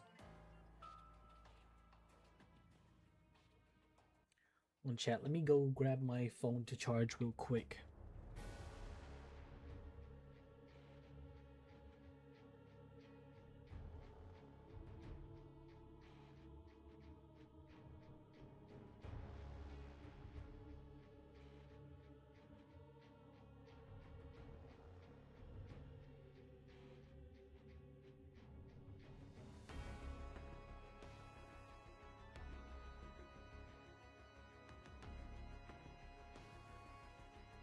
I was reading some manga before the stream start, and I forgot to turn off my phone, so now it's on low battery.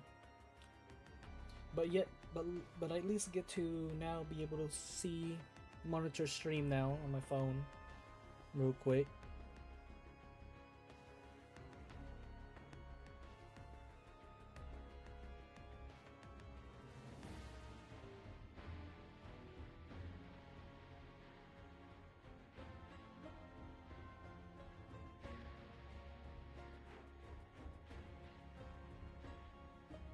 Okay, there we go. 13-4 finished. I think. Did we finish 13-4? Is it the weather, Gene? Sometimes when the weather gets too hot, your nose like starts to like crack up, you know?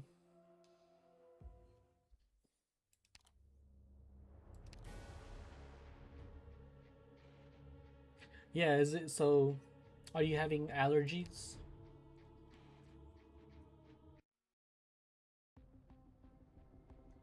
I'm gonna be getting a haircut tomorrow too.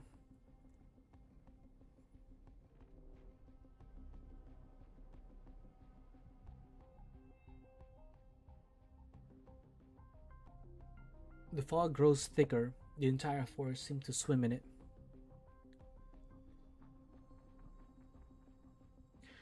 I'll confess, I'm not so familiar with Kazaa at all. By the end of the Banshee's Court's part in the war, 200 years ago, I was gone from that city. It was in the convalescence of the Banshees I came of age. Well, don't blow too hard. I had asked my mother why, being one of the 6 heroes, she would choose to leave Kazil, the city she once fought to the bitter end for. My mother issued no response at the time. She plucked a few reeds from the riverbank and wove a necklace for me. The stems twisted about each other, head to tail, tail to head. It was beautiful, and I treasured it in the most genuine sense.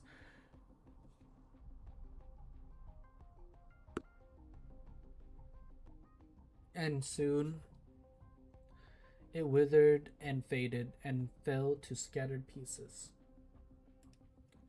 My mother told me this was the Banshee's most traditional art form.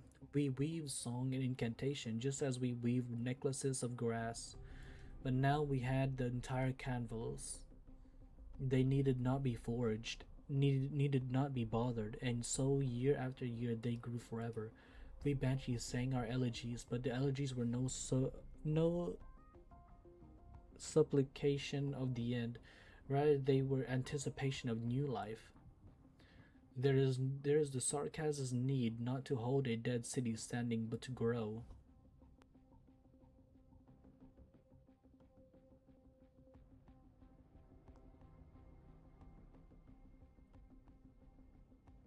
This is highly concerning environment. Doctor, we were in the thick of a forest only moments ago. What lay before us became nothing alike as the fog settled in. A convalescence. Is this all an illusion, Logos? The doctor is considerably wounded, but their tone of voice is steadied once more. Ascalon silently carries the still unconscious Amia, taking the very front. She remains ever, lips sealed, but I can sense that her current silence is a more bleak one than before. I remember at the time of her hurried rendezvous with me, that flicker of an expression I found hard to discern. Mirages are a spin from nothingness. Their scenes are mere fictions in the mind, bound to return to nihil no matter how lifelike.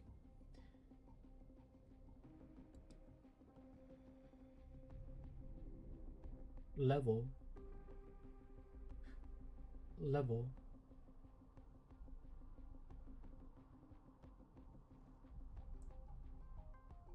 Have I seen level? Do I know level?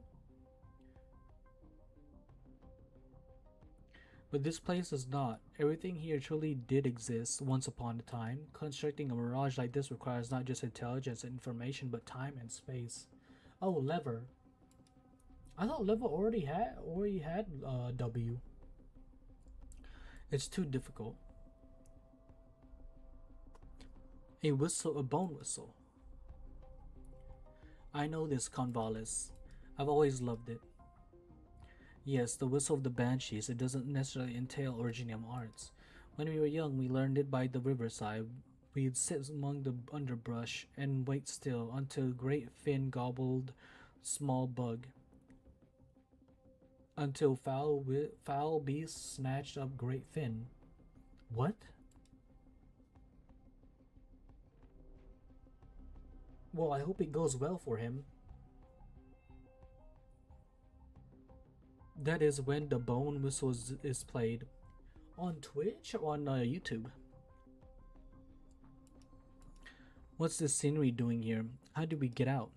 I'm trying. The Origin Arts hasn't this power. The power this is of can only be something more ancient, but it shouldn't come about in this battlefield. At this moment, not on the demon's periphery. Everything we're seeing and hearing could pass for real. Our squad is not in good condition. We need to up our vigilance. At the convalescent's other end, there seems to stand someone dead still, silent. Oh, Logos' mother? Nothing. I say, try to tear this landscape apart directly. It carries some risk, but it's the best solution. I don't know whether it'd be safe to leave this place, Ascalon. Ascalon nods, handing Amia over to the doctor, who strains to hold her up by the arm that isn't hurt. Don't I also have like a stab wound? Ascalon, master assassin, vanishes in a blink into the mist. I shut my eyes and prepare, conceiving of destruction, imagining reconstruction. But the figure appears again, this time atop one of the convulse's crests. She seems to be looking at me, but she is as if a thin slice of the past, stuck frozen in some older time. I know that crest full well. When I was young, I would participate in canting there until twilight fell and she would show up behind me. I would never know when exactly she had come, but she would just stand there as she does now in this mirage. Is this not his mother? And once I exhausted myself, we would go home together. Oh no, it is their mother. It is his mother.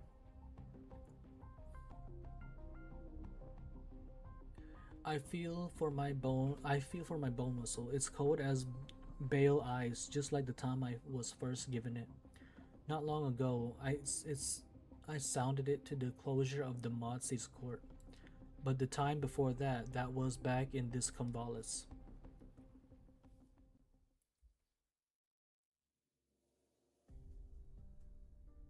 I'll be leaving tomorrow for Babel. Yes, you're master of the Elegy's court now. Remember to send Her Highness Teresa my greetings. It still doesn't feel real to me, Mother. I'm too young to be a master of a royal court. Now, what makes you say that? Anyone could see how remarkable you are. Keep this safe. Your bone whistle, I've tuned it for you and given it a royal court crest. And of course, a kiss full of magic too. Simply sound it and all the sarcasm will know it as the will of the nail. Mother, what should a lord of the banshees do? Do what you believe you must. I once talked to you about these ravings of mine, The fettered sarcasms have no escape, just as the necklace you used to weave together for me become naught but pieces in the end. Yet what fetters us is our identity, to what we belong, the royal court and perhaps the king of sarcasm. But still you bestow this aspect on me. Our rotting bones will never again be given new life, should annihilation reach its destination. And yet that is the rule. We sound the knell for all, for others, for ourselves. But it is a necessary burden. If you feel our time-worn inheritance has been reduced to naught but a stepping stone to new life, then it is for you to ascertain that yourself. Suppose that does not change your mind. Then from death comes new life. Hey Oshisune, thanks for coming. We're gonna be reading for a while. I don't even know if we'll get to the combat stages at the rate the stories are going. I don't know if we'll even reach the combat stage. I rest the whistle to my lips.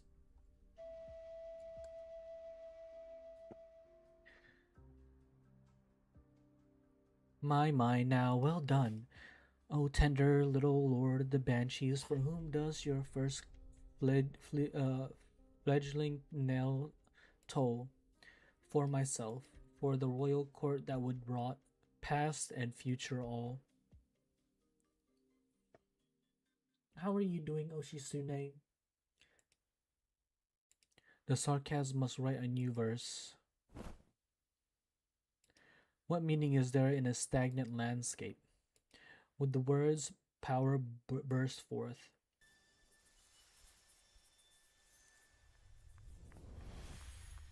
You know what? I just thought of something. What if Logos was the... What if this is Logos? I know this is gonna take some time, but like I just wanna...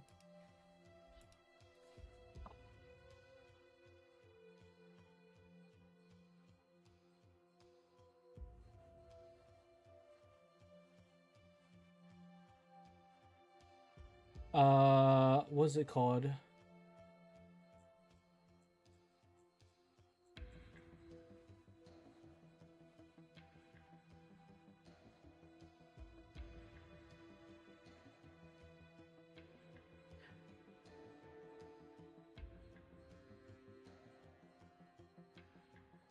Gosh dang it, I don't know what the anime is called. Oh well, I'll just look at it later. The vampire's witchcraft, but the vampire could never construct the landscape we were just in. I fear there's some other presence helping him. What is the vampire planning to do with these art circles? Laboring to keep Amiya supported, the doctor lifts their head with some worry, taking in the giant sanguine colored crystals. The loop here isn't even complete, but some of its symbols are legible. Purify is trying to affect our blood somehow, affect Sarkaz's blood. This artistry is tied to the Sarkaz's power. The doctor gives no response, seemingly lost in thought. Oh, paprika. They finally ran out of patience. I detected them long ago, a handful of boorish wanderers. The derangement of our space-time was masking their figures, and now with the mist abated, they finally show themselves. Already the silver glint in Ascalon's hand had cut across their necks, while bone-writ incantations blocked their attack. A clump of dirt, it's crude as a child would be. Oh wait, no, it's just an illusion. Wait. I told you they were real. Oh no, never mind. It's not an illusion. Those ghosts were the real deal. It is a child. We almost offed Paprika right there. Paprika almost just ascended. Is that you? Does the doctor know this sarcasm girl? You're that doctor, right? I saw you once in the munitions factory in Highbury. What are you doing here? In the knocked out Codice and Sarkaz, you were supplying goods to refugees in Norport. How did you know that? Don't let it slip. I was just I don't think that Codice girl's looking too good, is she? And your arm is all I'm gonna guess you guys are fine hanging out with these Sarkaz? I think we ended up back where we came, but did we do it for real this time? I've met enough haloed monster things for one day. This is out of whack. Paprika, what are you talking to ghosts for? One in a hood, one unconscious bunny, and a sarcasm. No, driver, they're real. As in real. This sarcasm steps up to me, skeptically looking me up and down. Maybe I grab her horns to show her that I'm real. I can tell with a glance that she never taken the battlefield. Her hands are calloused in the wrong places. Take an ice bath? Alright, Jean. I'll see you later then, I guess. Why an ice bath, though? Just now did the young Paprika girl call her driver. Hello? Miner, come check this out. It's real. Your clothes must have cost some money, didn't they? Looking out of this heat. You have a tub, Jean. Why don't you just turn on the cold water and just lay in why don't you just lay down in a cold tub of water? Weak, Emilia. It's not being weak. It's just preferring to feel comfortable.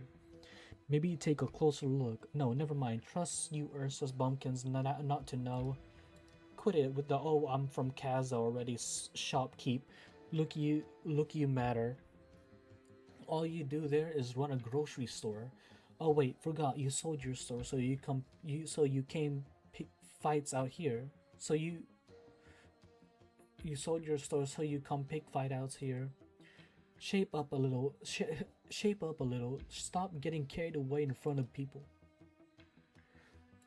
You may have met me in the castle before. My grocery store was a fairly popular one.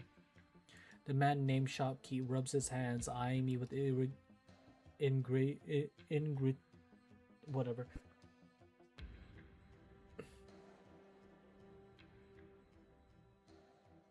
Is non-existent. His dagger is kit with an auxiliary GM arts control apparatus, never an affordable piece of kit. A shame it's all on you, dagger itself included. You must be part of the royal court, yes? I can tell by your regalia. I take it you're the child of soil and stone? So he hasn't the first clue about any court at all. I am the Banshee. A boy Banshee. I thought Banshees were meant to be all girls. You know, I thought the same thing. Correct. Never heard about any boy Banshee. Well, wait, is he... Wait a minute. Does that mean I can finally use Logos? Wait, is Logos just a cross-dressing tomboy? Wait a minute. Never heard of any... While I was in Casimir's, not that I meant to be impolite, or you know... Wait, Logos altar? Is female Logos? Paprika, you're friends with celebrities like him and you never told us? No, I didn't know. I don't know if we knew each other. Are you moving things? Inside their truck, I noticed an uncovered spot where a few straight crystals are poking out. Where are you transferring these goods to? Aren't they ritual materials? I don't really know how to explain. We're just patrolling along our route map. Cause some art circles might be a little damaged and we need to repair them. Durr makes brief eye contact with me. I have some inkling a Sarkaz truck, a vehicle that can take us through the battlefield. With Amiya's current condition, we won't be rendezvousing with the main unit on foot. I can sense Askelon's all set to go in the shadows, ready to strike at the amateur squad before us. But eventually the dojo already has a better idea. No, Banshee, sire, we won't cross the battlefield alive at this rate. I beg you, just let us go. I can copy the doctor's guys, but I'm really not well versed when it comes to this. I commandeer your transport squadron. We are on a special mission of the utmost nature, but we have sailed on en route for your assistance. I will memorize you forevermore. Be our honor to serve a member of the royal court, your highness. Is just being memorized by a death-tolling banshee doesn't seem like a much of a fortune, could you? Here is your payment. Thank you. Coins that mechanist stuffed in my bag. Thank you, sire. But our transport duty, I'll explain to your superiors afterwards. A special mission? What brings those two outbloods along? They are my captives, but you, okay, but once this is over, you guys are gonna come see General Mantor with me. For now, we're gonna sort out some positions. Leather comes to my side, voice grave. Logos figure out a car for Ascalon 2. The Commissary attack was no simple one. They and the vampire were working together, but in the process, they estranged Amia from the ship. Doctor, are you worried? Closure and the Self-Salvation Corps troops don't have any suitable combat personnel with them. Cowset's wounded, Shining's powerful, but the Commissary are sure to have methods prepared just for her. I understand. The state Amia in may not be curable with medication. What she needs most right now, before she comes to, is not to fall into the Commissari's line of sight. Operating under the squad support will be safer. I'll get Ascalon to back up Cowset. We've got you here. Besides, the daughter looks like the sign of art circles. A pit forms in their stomach. Say no more. I know far too well. These crystals aren't just simple Virginium.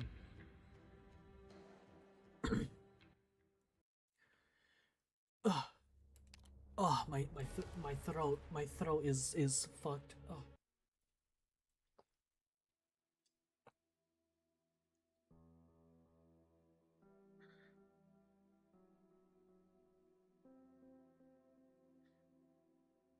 Yeah, but the water's not helping as much as I'm reading. Do you know what the cruelest thing in the world is? Neither total darkness nor endless torment, nor a dark alley filled with murderers. It is what a gentle hand pulls you out of the nightmare just as you thought it was over and all the pain would come to an end. Only for you to realize that salvation was just a cruel joke, a brief respite before falling further into the darkness. Even greater suffering is gazing upon you into a stone's throw, and you are powerless before such mockery.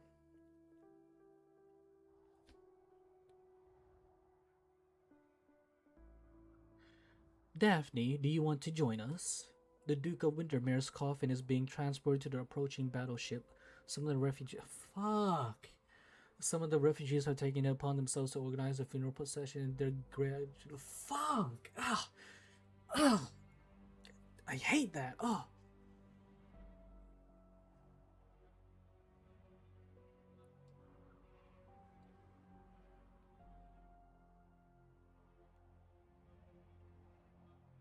She was looking at the place where her mother had fallen, even though any trace of blood is long gone, and may not be a good idea to invite her now. I already started to regret it. Can you take them for me, Vina? I want to stay here a while longer. What did they say to you? Nothing. I'll just stay for a little while longer and cool my head. The sword guard boarded the late arriving escort fleet. Most of them kept silent while the nobles panicked. A moment's weakness when I tried to help that soldier. The vampire reached out his hand. Whether it was an obvious trap or not, Mother was wounded because of it. Broken formation and fallen soldiers. The sword guards did not defend their duke. Their only goal is to fulfill their mission. But they faced a foe powerful beyond their imagination. Daphne. The staff officers think there was too much personal sentiment in this reckless operation. They never supported it. They must believe that I'm the reason Mother died. A hero should not die for the weak. And they're right. I gaze at the late arriving battleship, their standards flying high. For some reason, I am reminded of Allerdale. I've cleaned your wound as best I can, Lady Daphne. This is all I can do with the limited amount of medicine available. Thank you, Doctor. I must go. The General Staff have ordered all troops to report back. I left behind some things that belong to you. There were the Duke's gift to you, and you have her sword. This may sound imprudent, but I hope that you will come back to Ironclad Gale with us. Whatever the senior officers say, nothing can change the fact that you are the heir to the title of Duke Windermere. I'll think about it. Right now, I just want some quiet.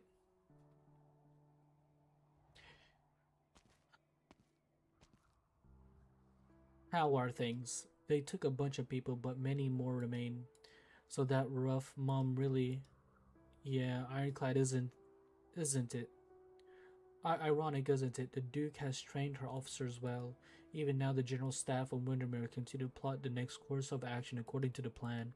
But what about Daphne? It seems like the snobbish officers are planning to abandon her. I don't know. I even worried what they might do to Daphne as the heir.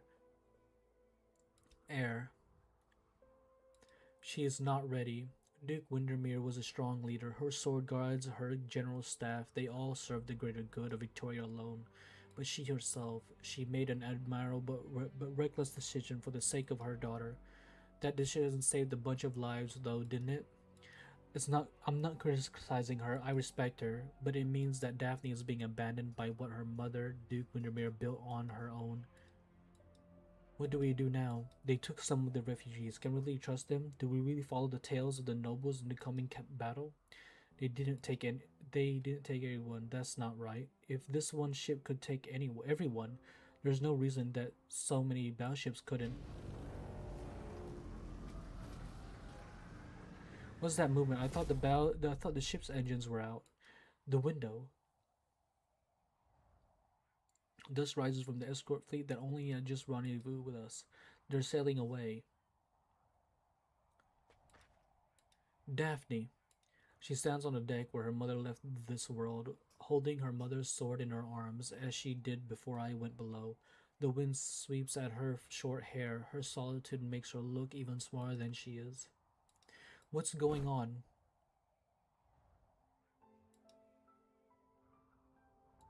I grabbed her shoulder. Only then does she come out of her stupor. I see none of the anger, fear, or sorrow that I expected to see. She's wearing barely any emotion at all.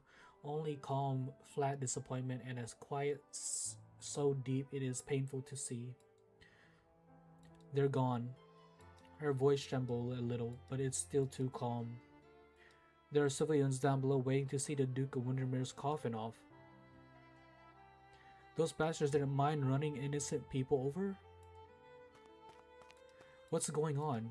This wasn't part of the orders. Maybe there was a miscommunication. We still have a few good IFVs. We need to head back to Iron and get confirmation.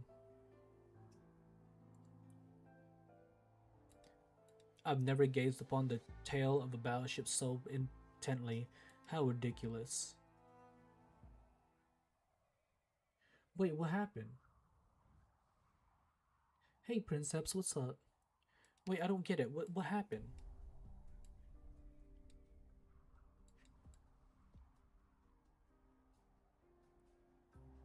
Can we trust them? Do we follow the tales of the nobles in the coming battle? They didn't take everyone?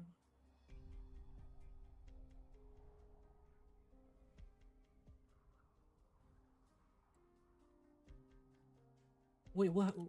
I don't get it. What happened? Are they abandoning the refugees? The marks that the rain of blood left on our clothes is a lingering reminder of that cruel attack. Several hours have passed since we left the Duke of Windermere's flagship. Bad news keeps coming. We did a head count as we left the ship. The doctor, Ami, and Ascalon were not there.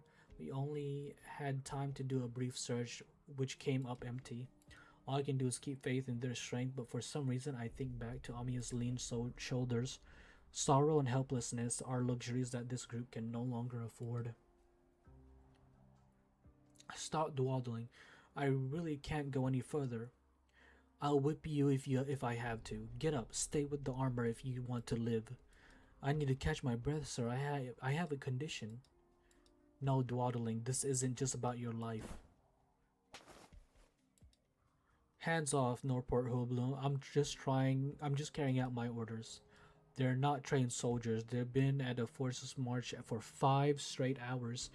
They don't have any strength left. Then they can lie down and die. We're trying to save their lives. Everything can still be salvaged if we make it back to Ironclad Galav.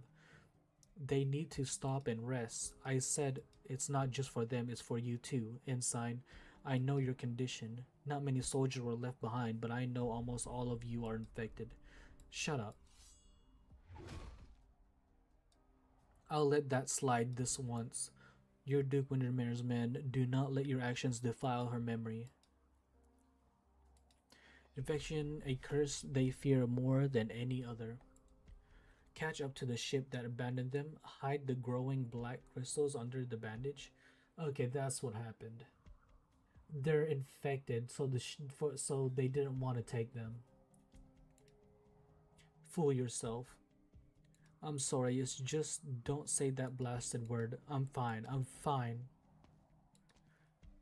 I said to keep a low profile on the Barons and avoid drawing Sarkaz's attention. Sir, it's getting dark. The civilians trying to keep up with you need to rest, Lieutenant. No, we continue to march as planned. We can reach Hill 31 by midnight at our current pace. We'll re-establish communication with Ironclad Galav there. Only once we're in touch with the nomadic fortress are we truly safe. If we wait until morning, I doubt this group is ready to face the Sarkazan. You're the ranking officer and de facto commander here, and the ship's doctor. You know as well as I do that we're trying to catch a fast battleship with our own feet and a few tanks. I respect your decision, Lieutenant, but we don't even know why those battleships left.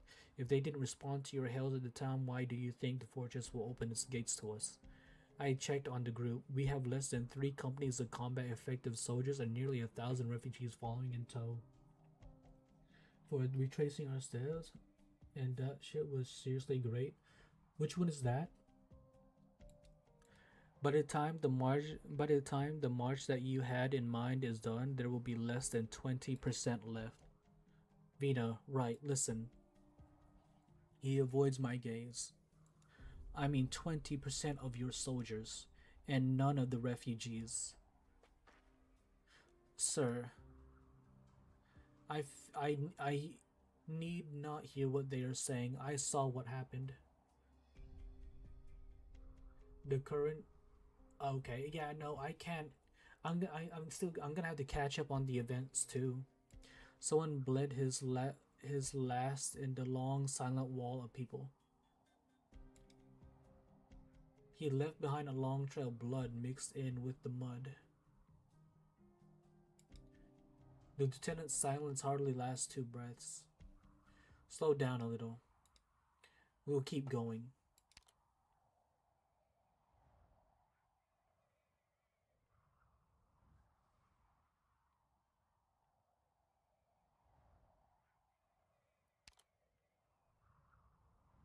Idiot. My fist leaves its mark on his face. I heard a crisp sound. I think I dislocated his jaw. Puts his jaw back in place. Must have dealt with this sort of thing a lot. You assaulted a soldier, hooligan. I could have you executed according to Victorian service law. Stand up. You could try to execute me or we could keep going. The fist is a solution that can only be used once in a while. Yeah. We need to just finish the story first. Dagda, Morgan, and Indra stand in front of the soldiers on edge. The civilians surround us silently. It reminds me of how we used to fight turf wars on the streets. Stand down. Do not open fire. They called you siege, didn't they? They were telling stories that you're actually highborn or something. With that accent, I'm a hooligan, leader of the Glasgow gang. Fine, I don't care. Listen, I'm a soldier who has pleaded his loyalty to the Duke of Windermere. My duty is to fulfill the mission handed down by my commander. I'm waiting for you to wipe the blood from your mouth. Give up. Your elbow is about to dislocate. Some sacrifices are accepted in order to protect the many. And just who are the many? Have you taken a good look at who you're leading? Frightened soldiers, silent civilians, the infected, the wounded, the people standing around us. I've had enough. I want to tell them, those who escaped hell in Norport, I'm still looking out for them. There's still someone who cares about them. Might makes right. Law of the streets, Lieutenant. I'm telling you now that they're going to make camp here and they're going to rest. We must reconsider our course of action. If we're cut off from the main force at Galev, everyone is going to die when we run into the Sarkas. Every last one. Don't insult the memory of the Duke of Windermere anymore, Lieutenant Shearer, if you still think you're part of her army. Daphne clutches the hilt of her sword. It surprises me even more than it surprised Lieutenant Shearer. He's surprised and angry. I am suddenly reminded that he had provided medical aid to everyone on the ship before Ironclad Galev abandoned us. Daphne, your clothes and the sword. Oh man. Character development. She looks amazing. And I'm guessing that's her, I guess she dual wields now. A little big for me, is it? No, Daphne is dripped out of her mind. But I need you all to hear me. Look at her, look at her. You see the look of her face? There is nothing in that head but drip and aura.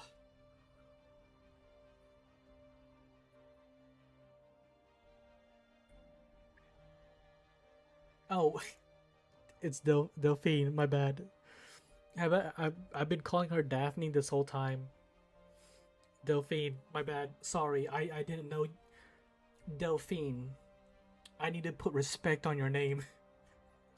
I need you all to hear me out.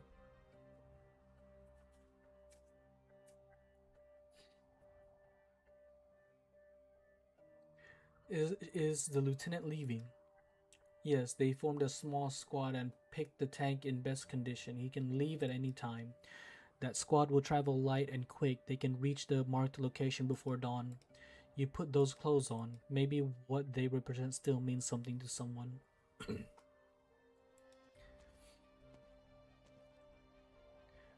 I've spoken to my troops, Lady Daphne. Delphine, they will follow your orders until I return. For the last time, my lady, you're the heir to Windermere. No matter what happens, you should come with us. Sorry, but I must stay. This was my promise to the people. They need to know that Victoria has not abandoned them. They need this hope to keep going. We can only trust each other now. We must trust each other. If the departure of the escorts were just a misunderstanding or a mutiny by a few, then Ironclad Galev will welcome us, whether I'm there or not. And if not, the lieutenant's eyes twitch. Daphne's words are certainly subversive. My presence will only make things worse. At least you'll live. My lady, it's not my own hide that I'm concerned. They let me go the first time, perhaps out of respect for my mother, perhaps out of a sense of pity, but they won't give me a second chance. I trust my comrades and officers' loyalty to the Duke. Please take this locating beacon, Lady Daphne. Shit. Delphine, I promise to bring back good news. As for you, the man gazes calmly at me. I clench my fist, praying for a sucker. You've got some hard knuckles. Take care of the Lady Delphine. Cheers, Lieutenant. I'm sure he didn't want another face full of fists. Siege, we checked up on the refugees from Norport. Perhaps the Duke of Windermere had given orders behind our backs. Things were chaotic when we boarded the ship. We couldn't find the one who executed the order. Regardless, their screening was impeccable. There is no sign of infection amongst the refugees in the group.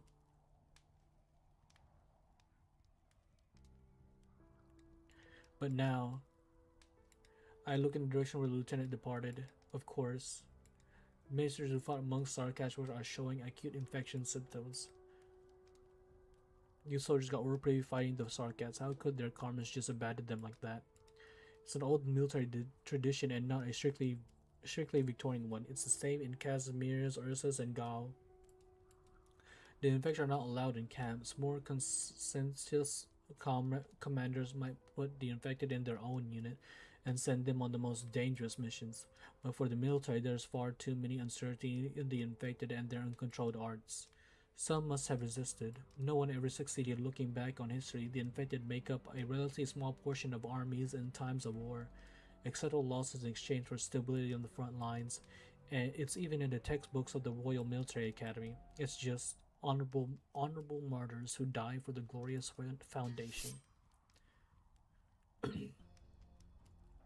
Now, no need to get violent, ladies. What the? Why? How does this person just keep popping up out of nowhere? What the hell? I'm here to talk. First, let me make clear that the deaths of Her Grace Duke Windermere has nothing to do with the part of Victoria that I serve. In fact, I bring my sincerest condolences, Lady Delphine. My own position aside, I believe she glowed brighter than any hero in the Battle of the Four Emperors. What, do they just have like teleportation or something? But now who will fill the gap that her death leaves behind? Who can step up to take her place in the grand strategic theater? Duke Wellington is an accomplished soldier, but we all know he has no intention of giving his all. Duke Castor has her hands full coordinating everything. Frankly, the death of Duke Windermere is a big problem. You sure got the news quickly, didn't you? Well, it's my business to know. You'd be familiar with our line of work. What are you here for? I suggest you think carefully about the next words coming out of your mouth. Flowers for the hero, Lady Windermere, and a gift of rations and ammunition. In exchange for, you know full well, your Royal Highness, the scrap of metal known as the Siege of Kings. To be honest, I have no use for this sword personally. You want to trade? Sure. My conditions are simple. Take that damn stone of the sword of yours and bring it to the front lines where the storm blows the fiercest, where the fire falls the hardest. You can get lost if your plan is to keep this sword safely in the rear, to prop up a tent for kings and nobles to drink tea beneath. If you really will bring this thing to the front lines, to the lines and provide shelter for Victoria's warriors, citizens, and the poor souls who have lost their homes, it is a shelter for all, whether the son of the blacksmith or the daughter of a teacher, whether they pay in the name of Victoria or carry weapons of their own making. Then by all means, you can have this piece of metal. If you'll recall gameplay-wise, they're basically Crown Slayer with how they teleport past your units. I forgot, they do that, huh? That's why they're so annoying. Come to me with the stone of the sword, Tribly Azure. I'll promise that I will never fall behind you on the front lines, not by a single step.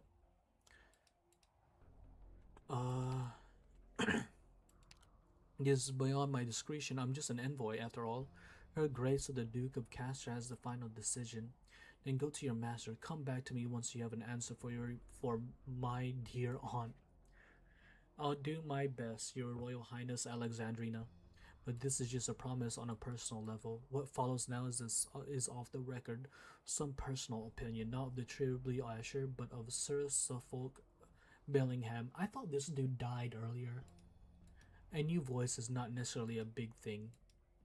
You've taken in infected soldiers, well, and many more civilians, but the point stands that all good and fine, but it's not enough. You need an army, your own army, an army with a place for them. I'm surprised, perhaps it's a Castor trick, but he is encouraging me to form my own reunion. Looks like you really did turn off your sound recorder.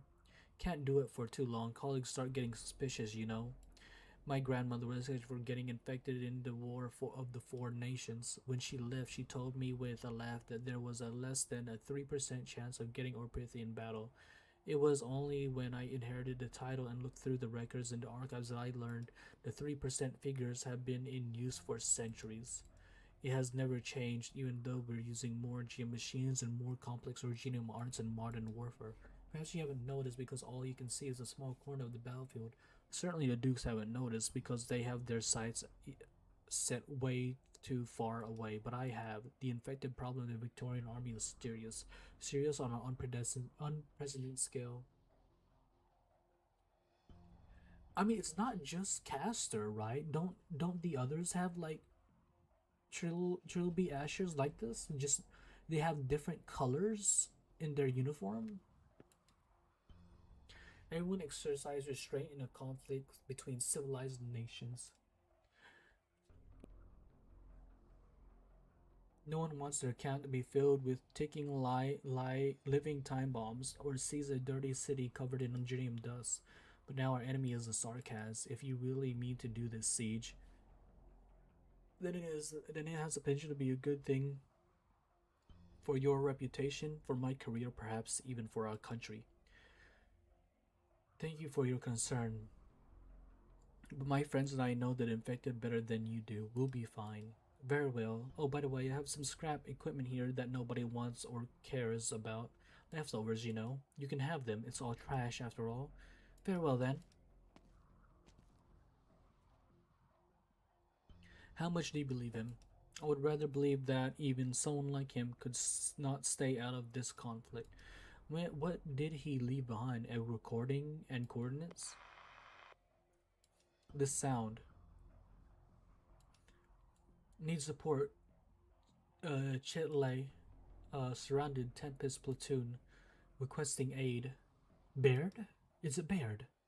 Is it Baird? It's gotta be Baird.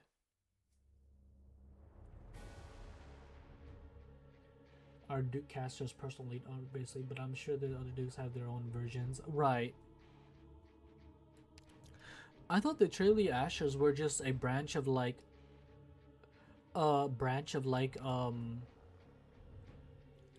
espionage unit that every Duke can have. They just have different colors to signify their allegiance.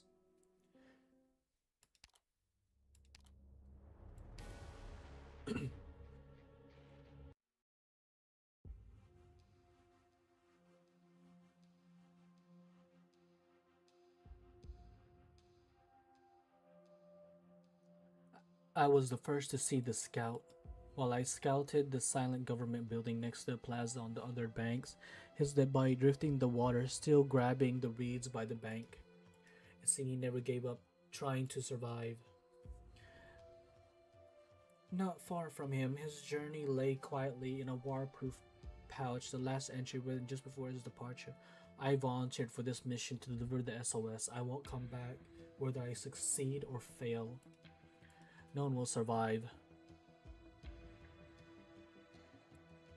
They're right. Yeah, exclusive to Castor. Yeah. His journal indicates that the defenders of Chetley are in dire straits. See the crossing on the other side. The ferries have been sunk. Horn's squad has been completely cut off from the outside. 2 days ago, this soldier tried to cross the river under cover of darkness, but was shot by the Sarkaz patrolling on the opposite bank. There is no word from the troops that were garrisoned in the city hall. The soldier's journal made me uneasy. 23 soldiers, 2 squads. Other than the city hall, silent in the darkness, the rest of the building around the plaza have been reduced to smoldering ruins by artillery fire. At least the tragedy hammers one thing. No one can truly escape death on the battlefield. The Camus River runs in the east and north side of the plaza. The crossing to the east is under Sarkaz control. The lights coming from the south should be the Sarkaz camp. They've holed up in the city hall for more than 2 weeks. If the journal is accurate, the last bridge that connects the city hall to the residential district on the other side of the north bank was attacked no less than 2 days ago. It's possible that they're cut off from all supplies, out of ammo, out of food.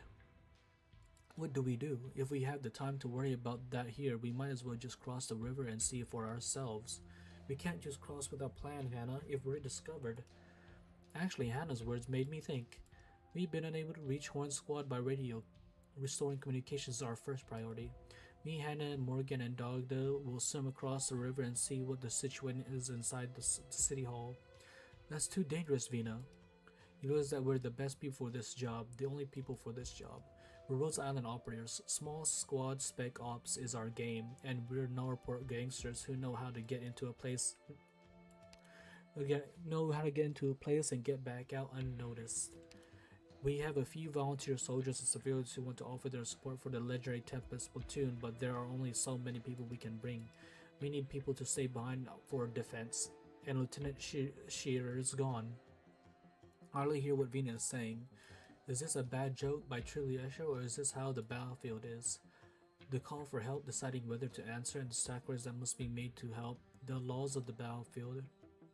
I know what you're thinking, Delphine. There are personal sentiments involved, but I can't ignore the SOS. They're good soldiers. They'll be of help if they're still alive. Alright, I'll trust your judgment. Stay behind with these men, Delphine. We need to keep watch. If you lose our signal, take them and get out of here. Come back alive.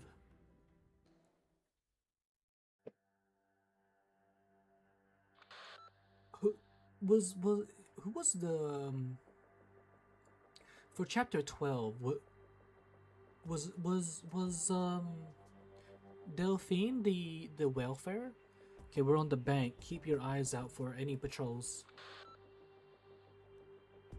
Two Sarkas standing guard at the crossing. One to Hannah's 3 o'clock, another in the building. Roger. Draw the attention of the first, and Hannah and I will do this together. 3, 2, 1, go. The light in the window goes out. All is well. Wait, a foul beast. A black foul beast flies out of the hut and the crossing, flies a circle above, then heads towards the Sarkaz camp. An agile shadow leaps across the moonlight from the roof of the hut and grabs the foul beast. Got it. The moonshine foul beast. You spooked it, Hannah. Sorry, I didn't notice. No sign of Sarkaz to the city hall. Lots of bodies in the plaza, but it's too dark to identify them. Ready to go in. I see the bridge that connects the residential district, but the barricades on the other side of the bridge are blocking the view. Go to the top of the city hall to try to get a better vantage. The entrance has been boarded up. Over here, a gap has been blown in the west wall, wide enough for us to go in. It was well for this chapter, I believe, since she was wearing the late Duke of Windermere's drip in her opera portrait. For this chapter or chapter 12? Good. Do you see Horn's squad? Not yet. Stop. Something's moving. Radio signs. There's a cross movement in the building watching this residential district. Allegiance unknown. Watch for my sign. What's that sound on this frequency? Who? The signal goes silent. I did not hear anything from them for the next 10 minutes. How many men in the building? What's the situation with the surrounded troops? Has Vino's group been discovered? This chapter? Definitely this chapter 13. But I have her, don't I? Don't I have Daphne? Oh, you know, it's probably because I did already. It's probably because I already did the combat, some of the combat stages here.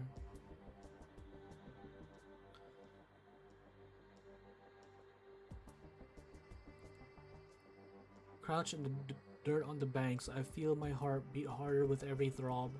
The heartbeats merging to the river, resonating with the flow, growing faster and stronger. I see you. They've been discovered. Someone's waving from the top of the building, the moon at her back. It's Vina. Siege here. Horn, Tempest Platoon, do you hear me? We got your SOS. We confirm your location. The bridgehead at the residential district on the other side. We're coming to help. I hear cheers coming from the radio. Yeah, I cleared 3-9 at least. Sorry about that. The men are exhausted for our first bit of excited for our first bit of support. We should be able to talk normally now. What's Horn even doing here? What was she doing again? I forgot. We left her in... Like... Yeah, what the hell was Horn doing? I forgot what happened to her. Horn, we can help your squad evacuate. Thanks, but we're not evacuating. There's something in this town that the Sarkas want, and they won't abandon their assault. The newest Victorian battalion that received our SOS will arrive within 1 week. We must guard the entrance until then and ensure the safety of the survivors of Chetley. We voted on this. The decision was unanimous, including Misery. Much obliged. Dead silence. She sounds like she was talking about the weather. A vote on a battlefield? There are only 2 choices you get to vote for: life or death. Mina seems lost in thought. What decision would I make? What decision would Mother make? Then, if you choose to gamble, I have an even bolder plan. Care to hear it?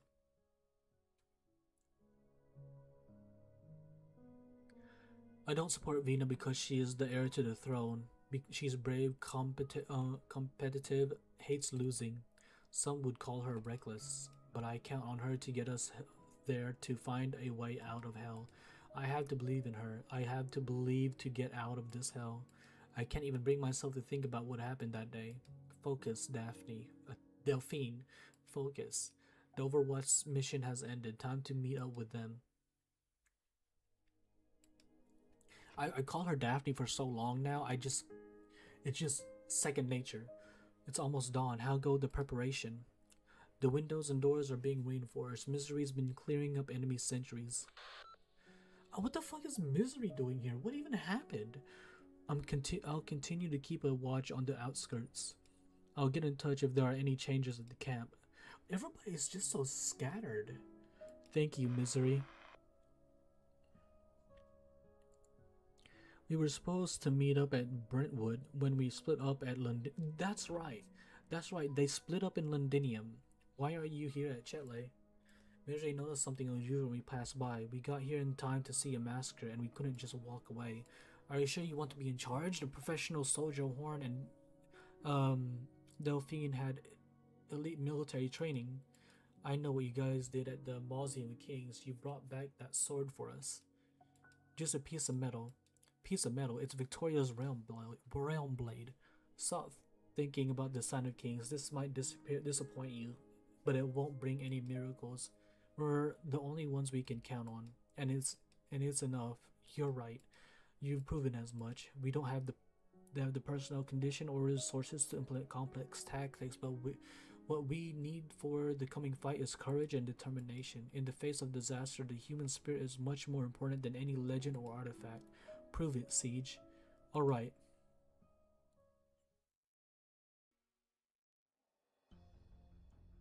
Most of us are not professional soldiers. We'll just tell them to take the high ground and shoot any enemy that approaches. A few of us here will form a response team to take out any Sarkas that gets past. Horn Squad will continue to defend the bridgehead position. Create a fire zone. They will continue to fend off the Sarkas trying to get across the bridge as per the original plan. This building is the first line of defense. We'll be in the thick of things. All we need to do is defend one building. How hard can it be? The defense of Camus River. Hey, that was what I was going to say. It would make a great movie. Quiet, Hana. Patrol approaching from 1 o'clock, 100 meters out. At the ready. Shall we fire, Siege? Vina's hands were trembling. Excitement, fear, or both? I did not know. My hands are cold, almost frozen. 7 days. Will the Duke's troops really come? What if we fail? What if more Sarkas notice? I keep going over the possibilities in my head. Now, open fire.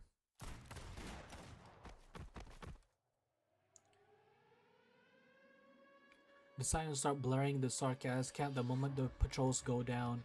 There's no time to think. The defense has begun.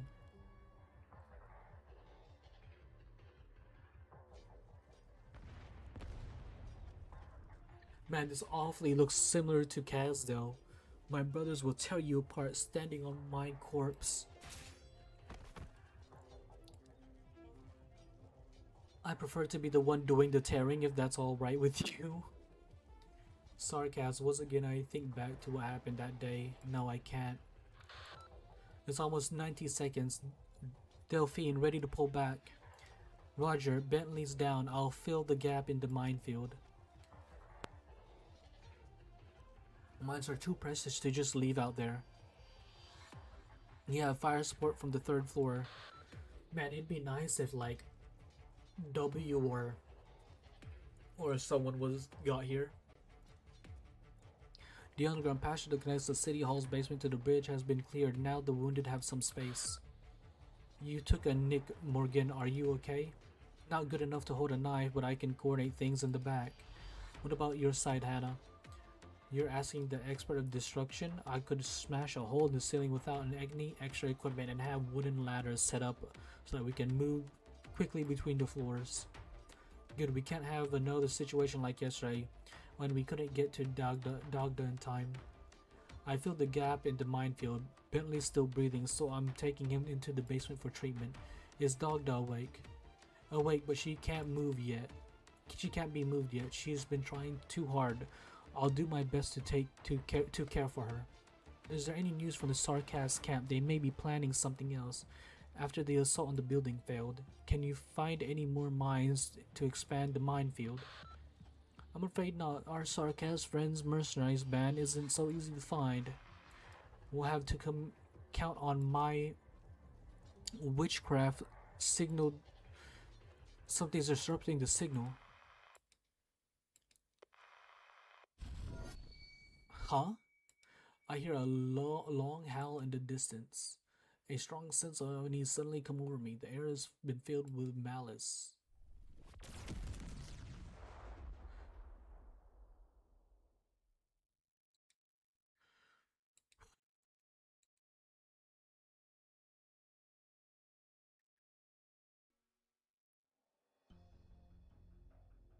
I'm sure she's fine.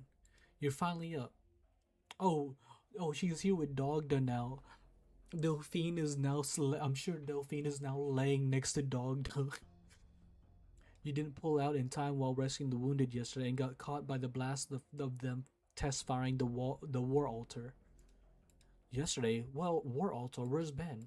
Looks like we're both missed a lot, and my back still hurts. Morgan sucks at stitching. Oh, Ben's alive. Who brought me back? Hannah. She saw that you were still outside and jumped out from the 3rd floor to drag you back in. She just woke up herself. She's gone off to support Vina. These are the wounded? I walk through the underground passage, now filled with wounded personnel. Dozens of eyes turn toward me. Many of them still have dried blood upon them. It's pretty bad. We need to hurry. I wonder how many days they've been here.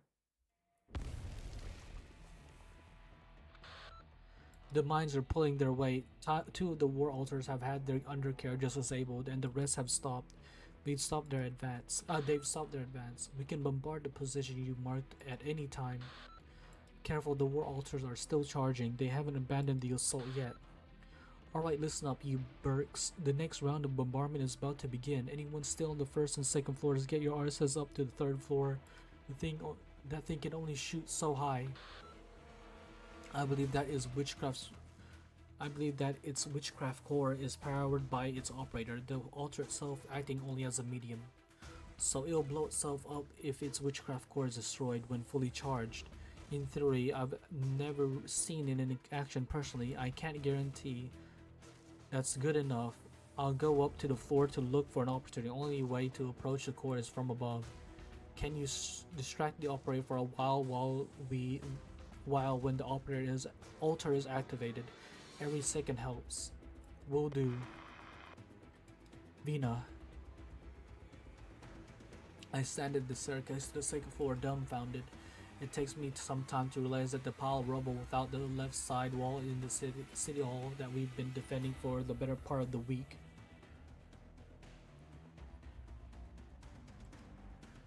The carnage on the plaza is in plain view, without the need for windows or portholes. Amidst the ruins, the red crystals on the war altar shine an eerie red in the rays of dawn.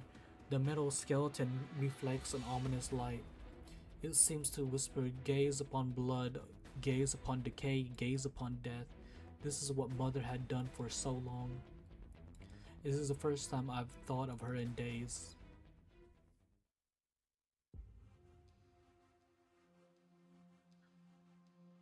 What have we been doing this whole time? Welcome back, Daphne, Dogda.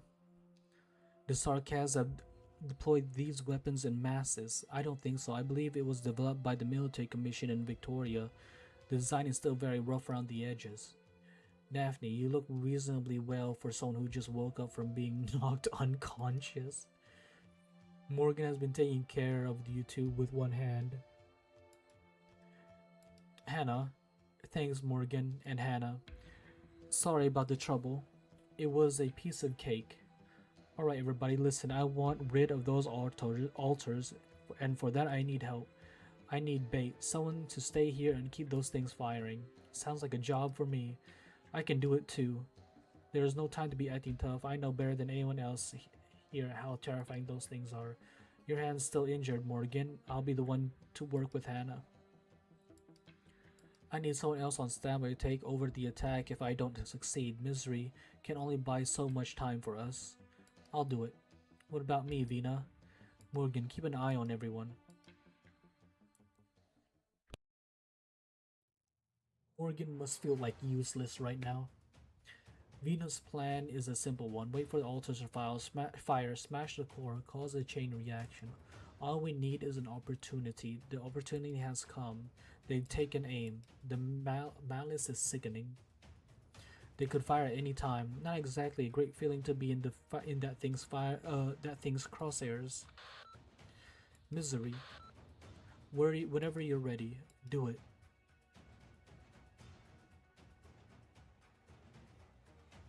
Red. The color on the desk flashed before the demonic eye in the altar peers at me. It is averted by a silver arc. The dagger rips open and nicks of a file of Sarkaz artillerymen, leaping back joyfully into Misery's hands. Their hands slow for a moment as they reach for the core, continuing their movement before they died under the pull of inertia. The hammer falls from the sky, impacting lightly with the red wave.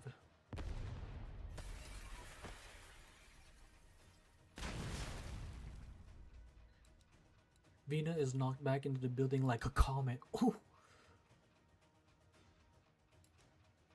No, Vina.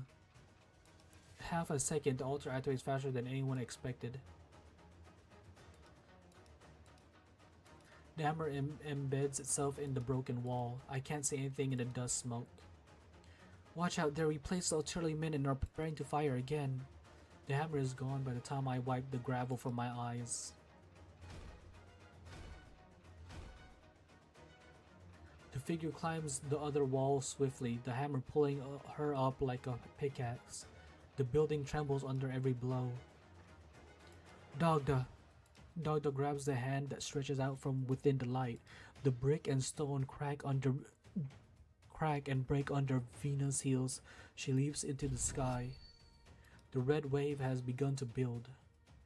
Everyone take cover. Get down, Morgan. I look up in the storm. She walks upon the rays of dawn, her golden hair burning. She raises her hammer high, and it becomes one with the sun. The wave is torn apart, rampant power streaking toward the core.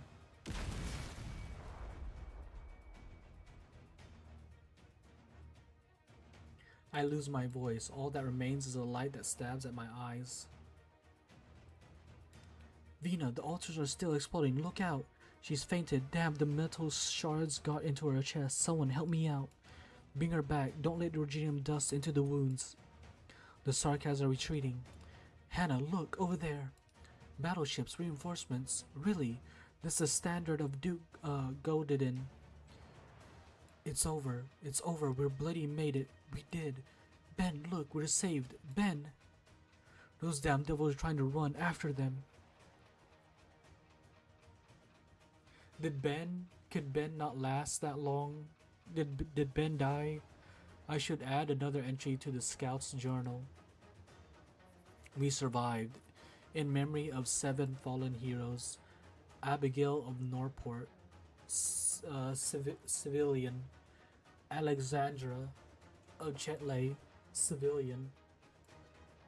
Henderson of Autrich, soldier. Bentley, oh shit, of Lycardine, soldier. Let's see. Unidentified, unidentified, unidentified.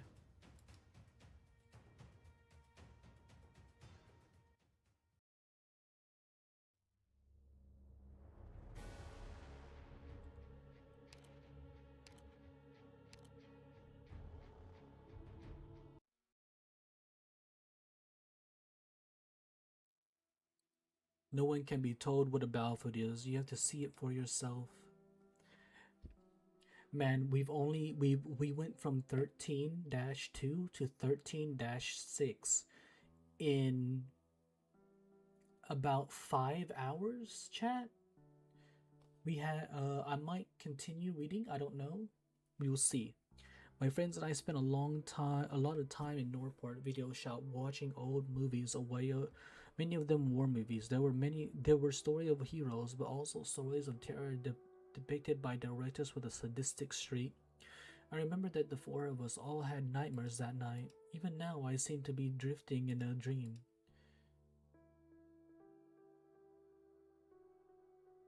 We took on a few soldiers who were still breathing when we passed through that valley.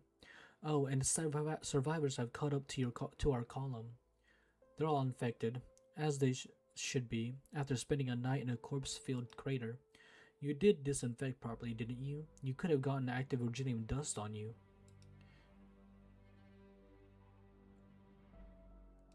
Where are we, Hana? I'm a little... Don't worry, I have experience with large-scale active Virginium zones from my time in County Hillock. We undertook the cleanup according to SOP. The soldiers were conscripts under the Duke of Ashworth. They said that their company simply pulled out after the battle without rescuing the wounded or cleaning up the battlefield. Horn, is Hannah angry at me because I acted on my own? Why is she ignoring me? He said he had a friend who had been crying for help by a shallow puddle all night. Couldn't turn himself over because his legs were injured. He had drowned by the time we found him. What the fuck? What?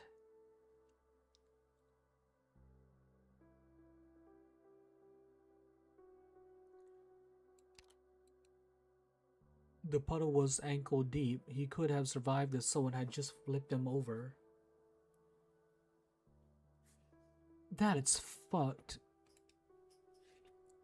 I examined the area. Looks like they marched into a royal court trap. Some sarcasm mercenaries might have sacrificed themselves by acting as bait. There's something on my chest. I can't breathe. Morgan, I feel something hot rolling in my chest. But how could they have gone down without a fight?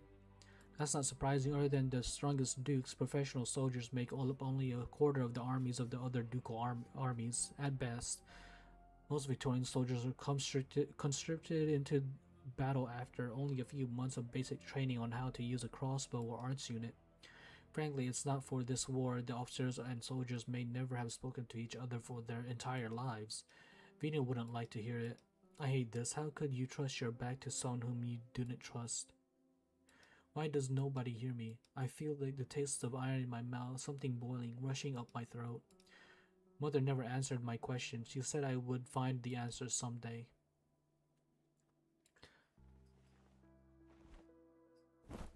Vina, take it easy, Morgan. My neck. I can't breathe. Sorry, I got excited. You've been unconscious for 2 days. You were running a fever. At least the wound on your chest was healing well. Otherwise, we would have been even more worried.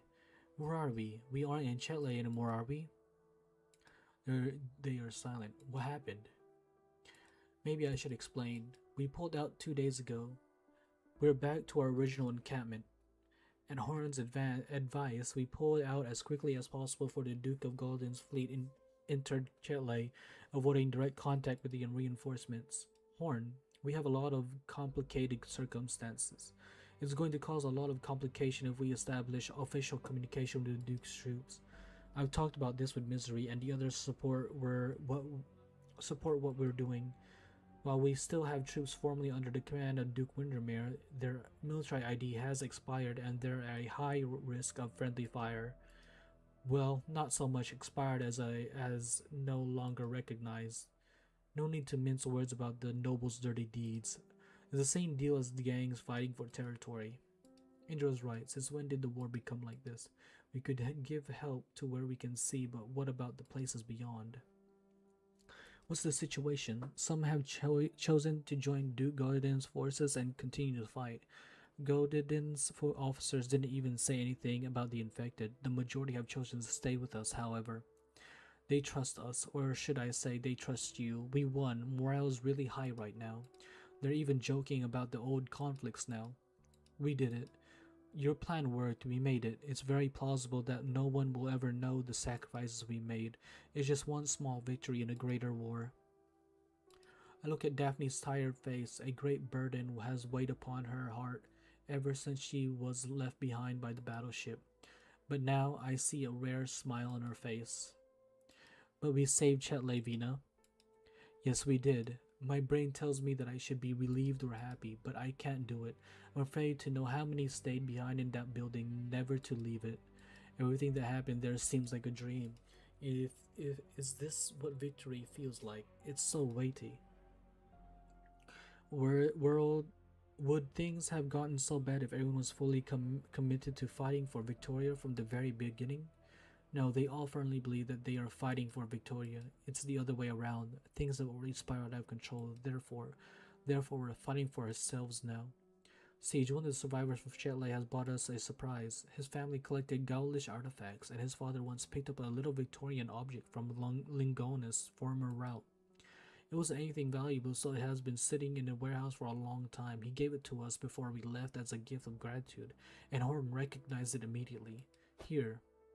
This is an IFF beacon used in IFVs.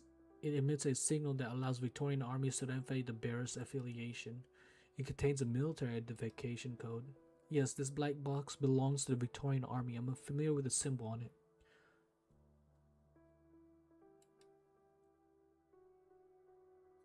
Yeah, Jean. How was your cold shower?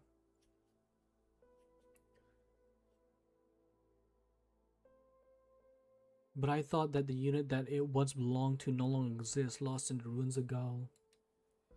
The Exemplars. A unit of legend preceding to Tempest platoons, this thing took a long journey back to Victoria, back to us. The Exemplars. Present dukes may not recognize the ancient unit, at least it might prevent direct military strikes, but the more important thing is, the mission of the unit was inscribed inside the box. Exemplars, we make miracles.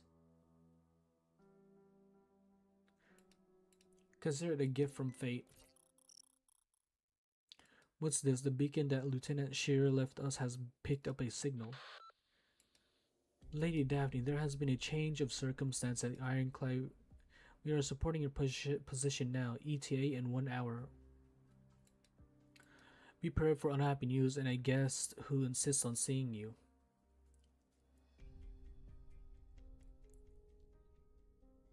Your wounds, what a shabby work of first aid. I may look at the wounds have closed, but the inflammation wasn't effectively treated, which explains the fever. With serious wounds like these, it's important that they are treated by a doctor and all vital signs monitored, reducing the chance of lingering after effects. You're fortunate that it was a piece of metal, not orgenium crystal. When you're dealing with sarcastic craft devices, even the slightest touch could be infectious. Even if it wasn't directly caused by orgenium, there was a high risk of infection given the circumstance. It's incredible that your blood orgenium levels still remain at normal levels. You really should thank your lucky stars. Well, it was a chaotic situation, Lieutenant. At least I'm alive. It pays to have a strong constitution. Fine, Lady Delphine has explained what happened. It was a battle worthy of study in the war colleges. Given the difference in strength between the two sides, most of the people on your side wasn't even regular. Oh, should I be sad that no one will be remembered with what we did? You're wrong on that, Siege. I'll remember. The soldiers outside will remember. The survivors of Chetley will remember. Most legends are not born from official records. I don't know what you were. I didn't know you were the type to say things like that. Well, I'm wrapping your wounds again. Don't try to don't try to blow me off with an excuse like strong constitution, because I'm going to be keeping a close eye on your condition. I'm the doctor in this room. I'll be checking your friends too, and injured soldiers and civilians. You know what? This guy is okay. After getting punched in the face by Vina a couple times, you know what? Maybe he's into that. Maybe he's a little im or something, you know? Maybe he's really into that. Maybe he's secretly hoping to get punched again. Thanks, Lieutenant. Also, I said you check on that guest. I'm not sure if Lady Delphine is ready to handle her on her own.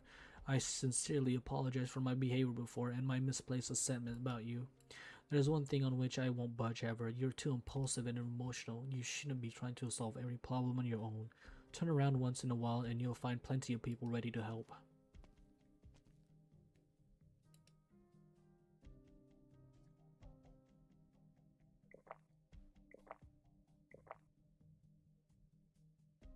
What the fuck kind of sound effect? Take it easy, Aunt Manning. The sarcasms were everywhere on my way here. I thought I was going to die. Thank goodness that Lieutenant Shear was striking Ironclad Galev, which was how he got there in time to save my life. He's a decent man but lacks flexibility. These men would never allow him to board the ship. You said you escaped Ironclad Galev. What's happening there? It makes me angry just thinking about it. Those damned officers charged into the central hub of the fortress and pointed their swords at me. Marquis von Teyer must be behind this. I found an opportunity to change into inconspicuous clothes and escape. The fortress elevator almost ripped my clothes. Sounds like you really were lucky. I thought I was just coming along with your mother to see how things were going on the front lines and to take you home. What's the worst that could happen? Safe inside a nomadic fortress? Who would have thought? The old Duke of Windermere would be proud of Mother. You're right, but you're the Duke of Windermere now, Delphine. Auntie, you're hurting me. What's that look on your face? The general staff were eager to go back because they believed the Duke's death was caused by a Lithanian plot. You want to laugh, don't you? But they have evidence. Lithania may not be in league with the Sarkas, but they undoubtedly caused this situation. What Lithania? The staff are curious about accusing Lithanian nobles directly, but they have set their sights on the rebels going on in the provinces. No one wants to come all the way to fight the Sarkas, only to return and find the demise they have defended for. The Demesne they have defended for centuries have fallen under Lithanian control. You're her daughter, Delphine. Your duty will come soon. Now let me rest, then we'll leave this place. Leave? To where? You should not be with these peasants. Watch your words, don't call them peasants. Alright, Delphine, listen. If you really care about them, really think that they're heroes, a part of Victoria, think of how many people like them are there in your mother's Okay, I'm not saying that. If you really want to protect these people, take my advice and seek aid from the Duke of Castor. Return to your Demesne, whatever, and take charge. Perhaps you will have to become a Castor vessel, but you'll be able to fulfill your duty. What are you balking at? Did you fall in love with them just because they fought alongside you? You stopped loving your own subjects? Accept it, Delphine. You and your mother have suffered enough. Accept Duke Castor's proposal, and at least Windermere will be spared from devastation. Why do you hesitate? Do you really want to be a vagabond forever, leaving your family, your bloodline, and your duty behind? I understand. I'm Mother's daughter. You're right. I have a responsibility not just to my friends, but to the subjects of Windermere as well. I'm assuming the S is silent. I'm assuming it is too.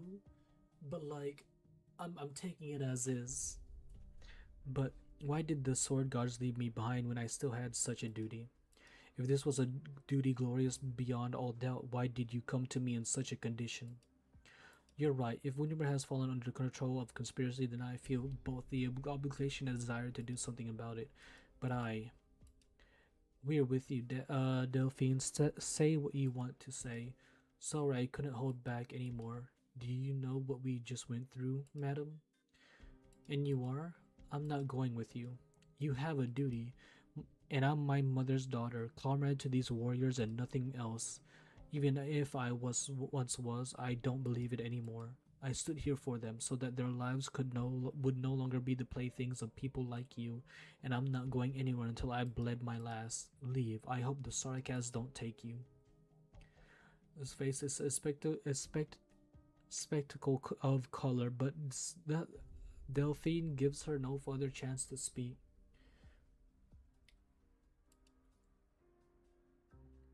She leaves with her head bowed in the direction of Lieutenant Shearer. Delphine's expression is calmer than I thought it would be.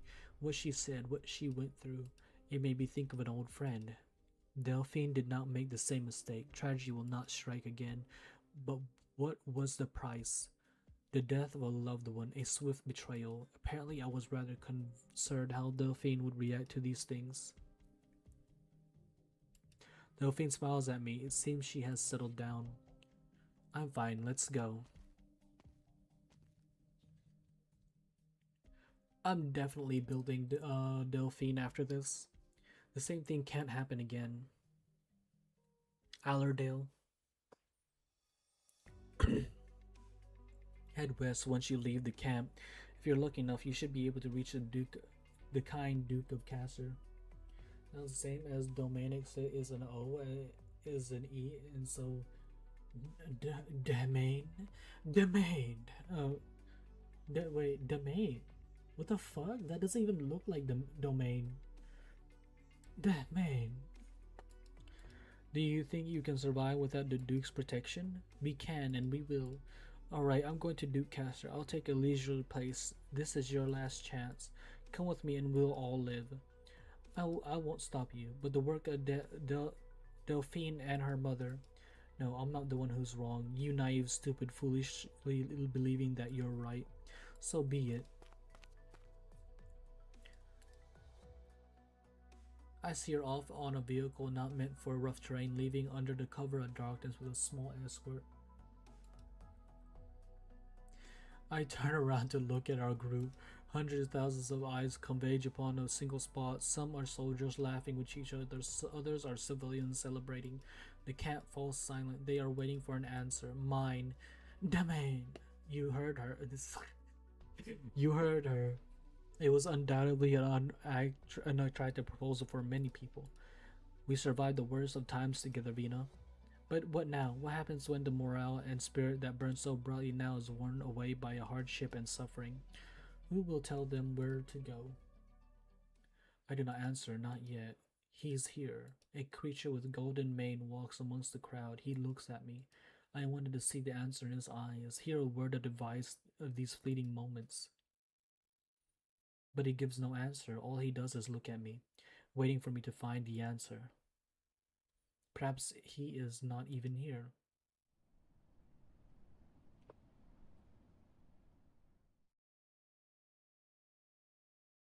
Lend me your ears. If any among you still have faith in the proud dukes that are the forces of our Victoria, you should go with that woman now. No one would fault your decision. The crowd wrestles, but no one leaves. None among you. Is it not our instinct to seek protection from the powerful? It's nothing to be ashamed of. I would very much like to. Oh, how I wish that this sorry sword I carry had the power to protect my friends, such that none among them would die. She would very much like to. How many times has she cried when no one was watching, wishing that someone could have saved her mother's life? You would very much like to. Don't look away. I know you would. The Sarkas wouldn't have butchered your brother so badly you couldn't even identify his corpse. If you had troops that were supposed to escort you, didn't flee. But none among you have left. You know that those nobles don't care about you in the slightest. But do you really need to seek the strength and protection of another? It's always been like that for us. We keep worshipping people and things that never really gave us anything. Became their willing slaves. Massacre, infection, besiegement. We survived all that on our own strength. We all want to go home. We all want this rotten war to end, but we can't win by hiding. The fastest way is to give those warmongering bastards hiding in Londinium the old 1-2 in the face. If the Dukes won't do it, we will. If no one will take us home, we'll walk home ourselves. A gift fell into our laps, a unit ID that the Dukes left behind in Gao. It was called the Exemplars. They were elites, the will of the nation, with a long list of accolades. But now they are nothing more than this little box in my hands. It has no special powers, but we can take it back to Londinium, punch those warmongering bastards in the face, throw this in the faces of the Dukes, and tell them, this bloody land is ours, or is our land. No, this OST, when the OST hit, oh, I felt like I was there with them. I want to go home to the gym where my friends were. They want to go home to the lives they once had. We cannot rely on others anymore. We cannot expect justice to be severed on its own. I smashed my hammer into the earth with all the strength I can muster. I do not know why I did it. All I know is that I can no longer hold back my anger.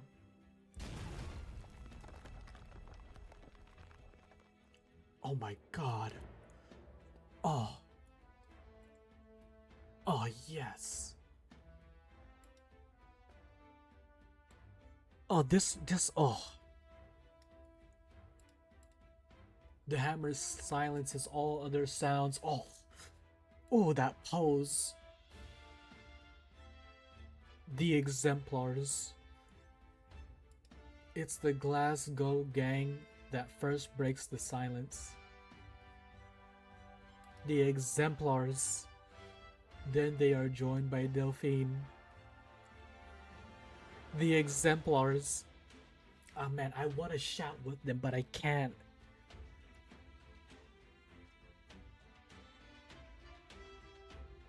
I thought this sounded familiar. Is this the Dark Knight's memory? Until everyone joins in. The Exemplars, the Exemplars, the Exemplars. Oh. Ooh, I want to shout with them. Gosh, dang it. Oh. Say, I had a strange dream. I dreamed that the golden beast was taking a walk through our camp. Good omen, perhaps? Let's hope it all goes smoothly. I wonder if the Self-Salvation Corps arrived at Brentwood before us. We'll have even more hands once we join up with them. Who would have thought a few days ago that we would have our own army? I kind of like the name Exemplars. Are you sure about that though, Vina? Are we bringing all of them back to Londinium? Very few of them are ready to fight the royal court head on. Shout in your mind. I know, right? Literally. Perhaps.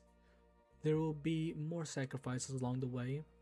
Will Delphine be joining us in the Glasgow gang? Oh man.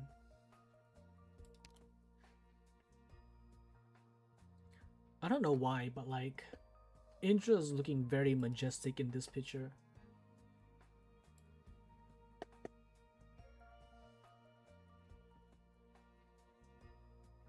And let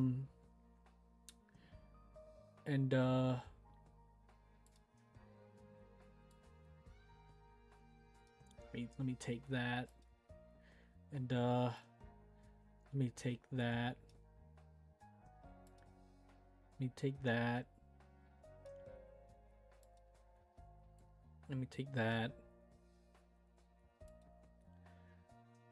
Let's take that.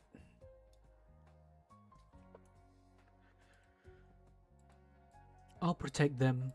Or maybe there will come a day when they don't need anyone's protection anymore. Man, they look so majestic.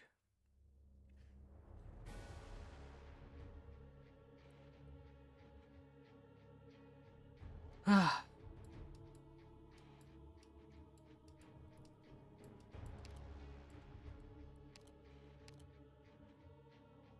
See, training 13-8. Alright, chat, we'll end it here. We will end it here. We have ended on 13-6, so we will continue on TR27. Let me put it on my notes. Chapter 13-7.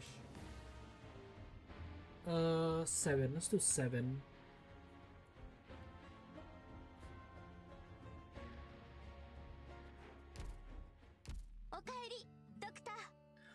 I think that's the perfect spot to end on. Alright, chat. That'll be it for today or tonight. Today I'll be doing Limbus today. So tomorrow we're gonna go back to do more ARKNIGHTS. When does the S stages open for the event, chat? Let's see, you know what, I can probably check. How many days do we have until the S stages open? Doctor, 今日の気分はいかがですか? We have, oh, actually it opens tomorrow. I'll say, okay. Or today, no, yeah, it opens tomorrow. So tomorrow we can do S stages.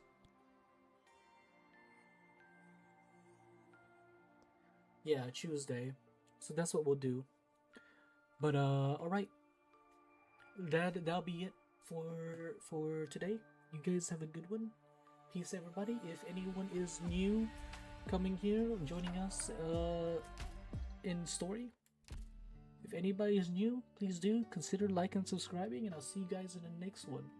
We'll be doing Limbus today, so if you're not up for that, I'll see you tomorrow, Tuesday, whatever. But alright, you guys have a good one. Peace, everybody.